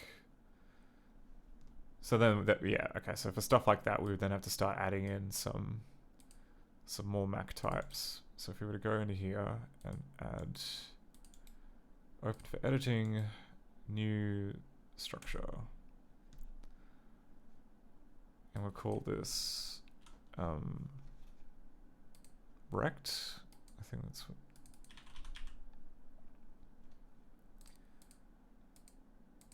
Is it just is it rect in capital letters?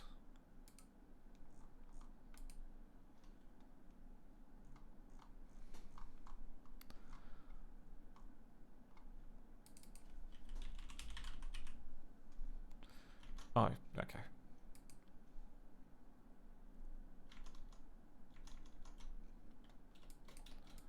Rect.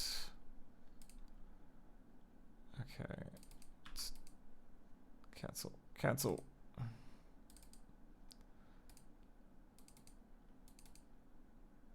Length field is not editable. Oh, okay. Word.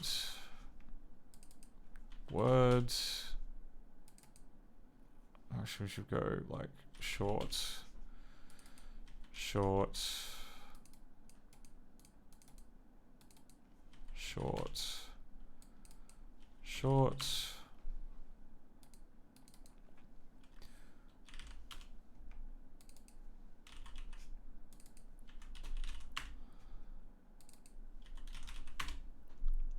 I think that's the order for the fields in rect.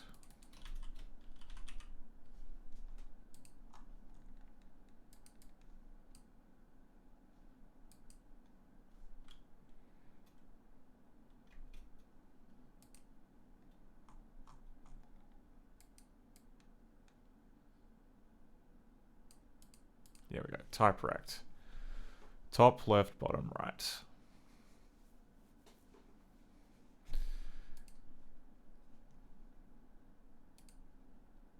So, yeah. So the idea would be we define internal structure like this.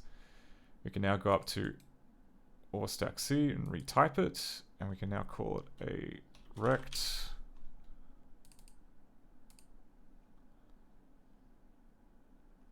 And now we can also go to this thunk here, edit the function, or edit the definition.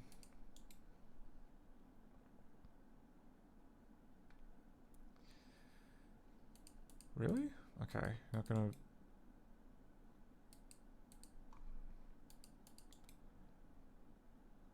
Edit function, okay.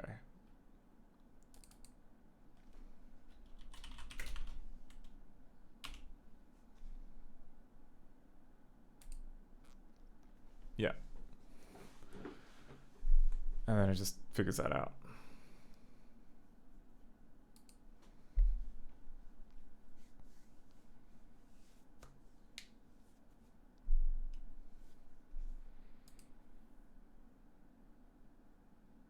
Interesting. Okay, so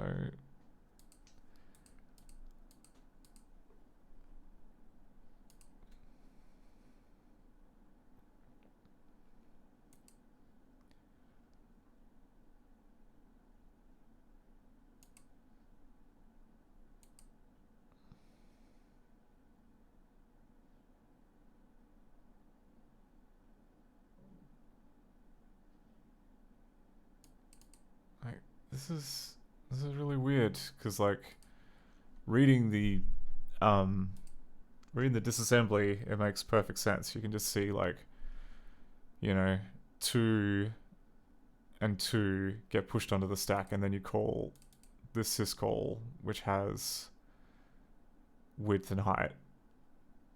Like, there's no... Why is it currently translated that into... Oh, there must be this weird stack object with these... Yeah.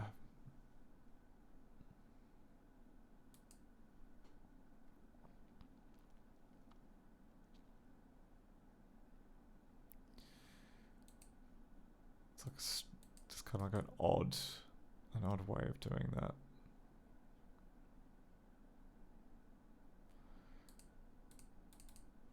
But then if we go into here and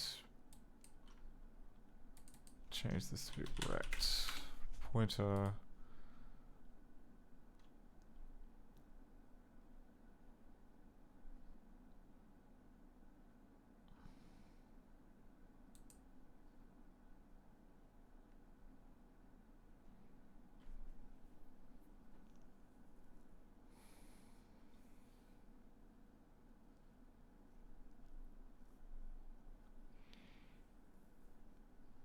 yeah, I don't know why A6 is being kind of...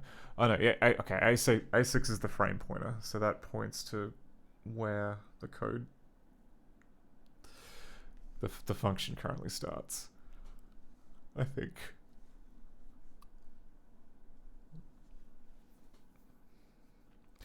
Or, yeah, where it starts on the... where the stack allocation for the current function starts and ends.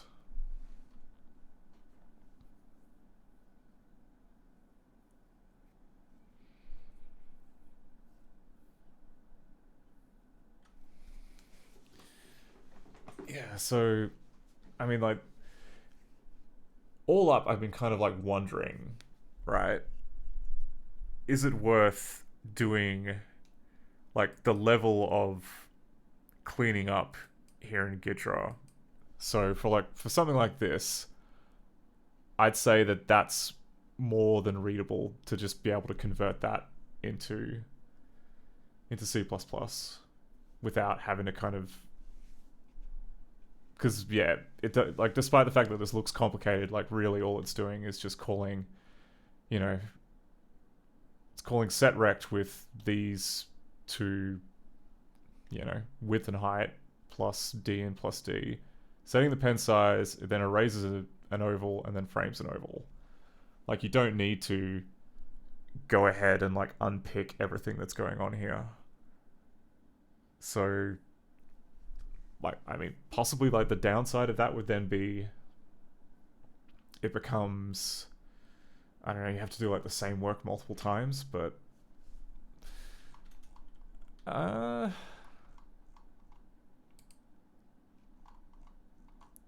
yeah, I'm a little bit, yeah, I really don't understand why sometimes the syscall stuff works exactly as expected, and other times it's just kind of a bit of a mess.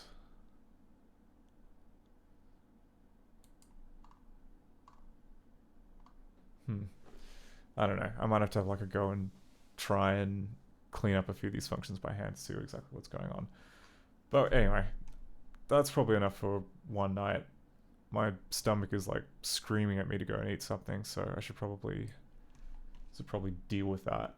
But yeah, this was interesting, at least for me. For you, I don't know what to say.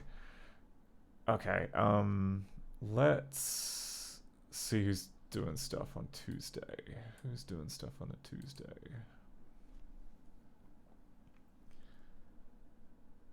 Oh, okay. Oh wow, that's happening now. All right. Okay, we're gonna raid. You know what? Okay, let's.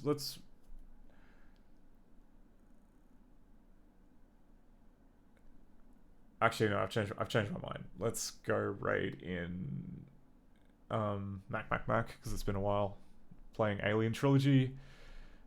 Yeah, okay. I do have something on this Friday, so I probably am not going to be able to do a director stream, but we'll see how we go. Because, yeah, there is... In a few weeks, I'm going to be taking kind of a break for about a month because I'll be on the road. But until then, yeah, we'll see what we've got. Okay, go say hi to Mac. I'll probably be back in a week. I'll see you next time. Goodbye.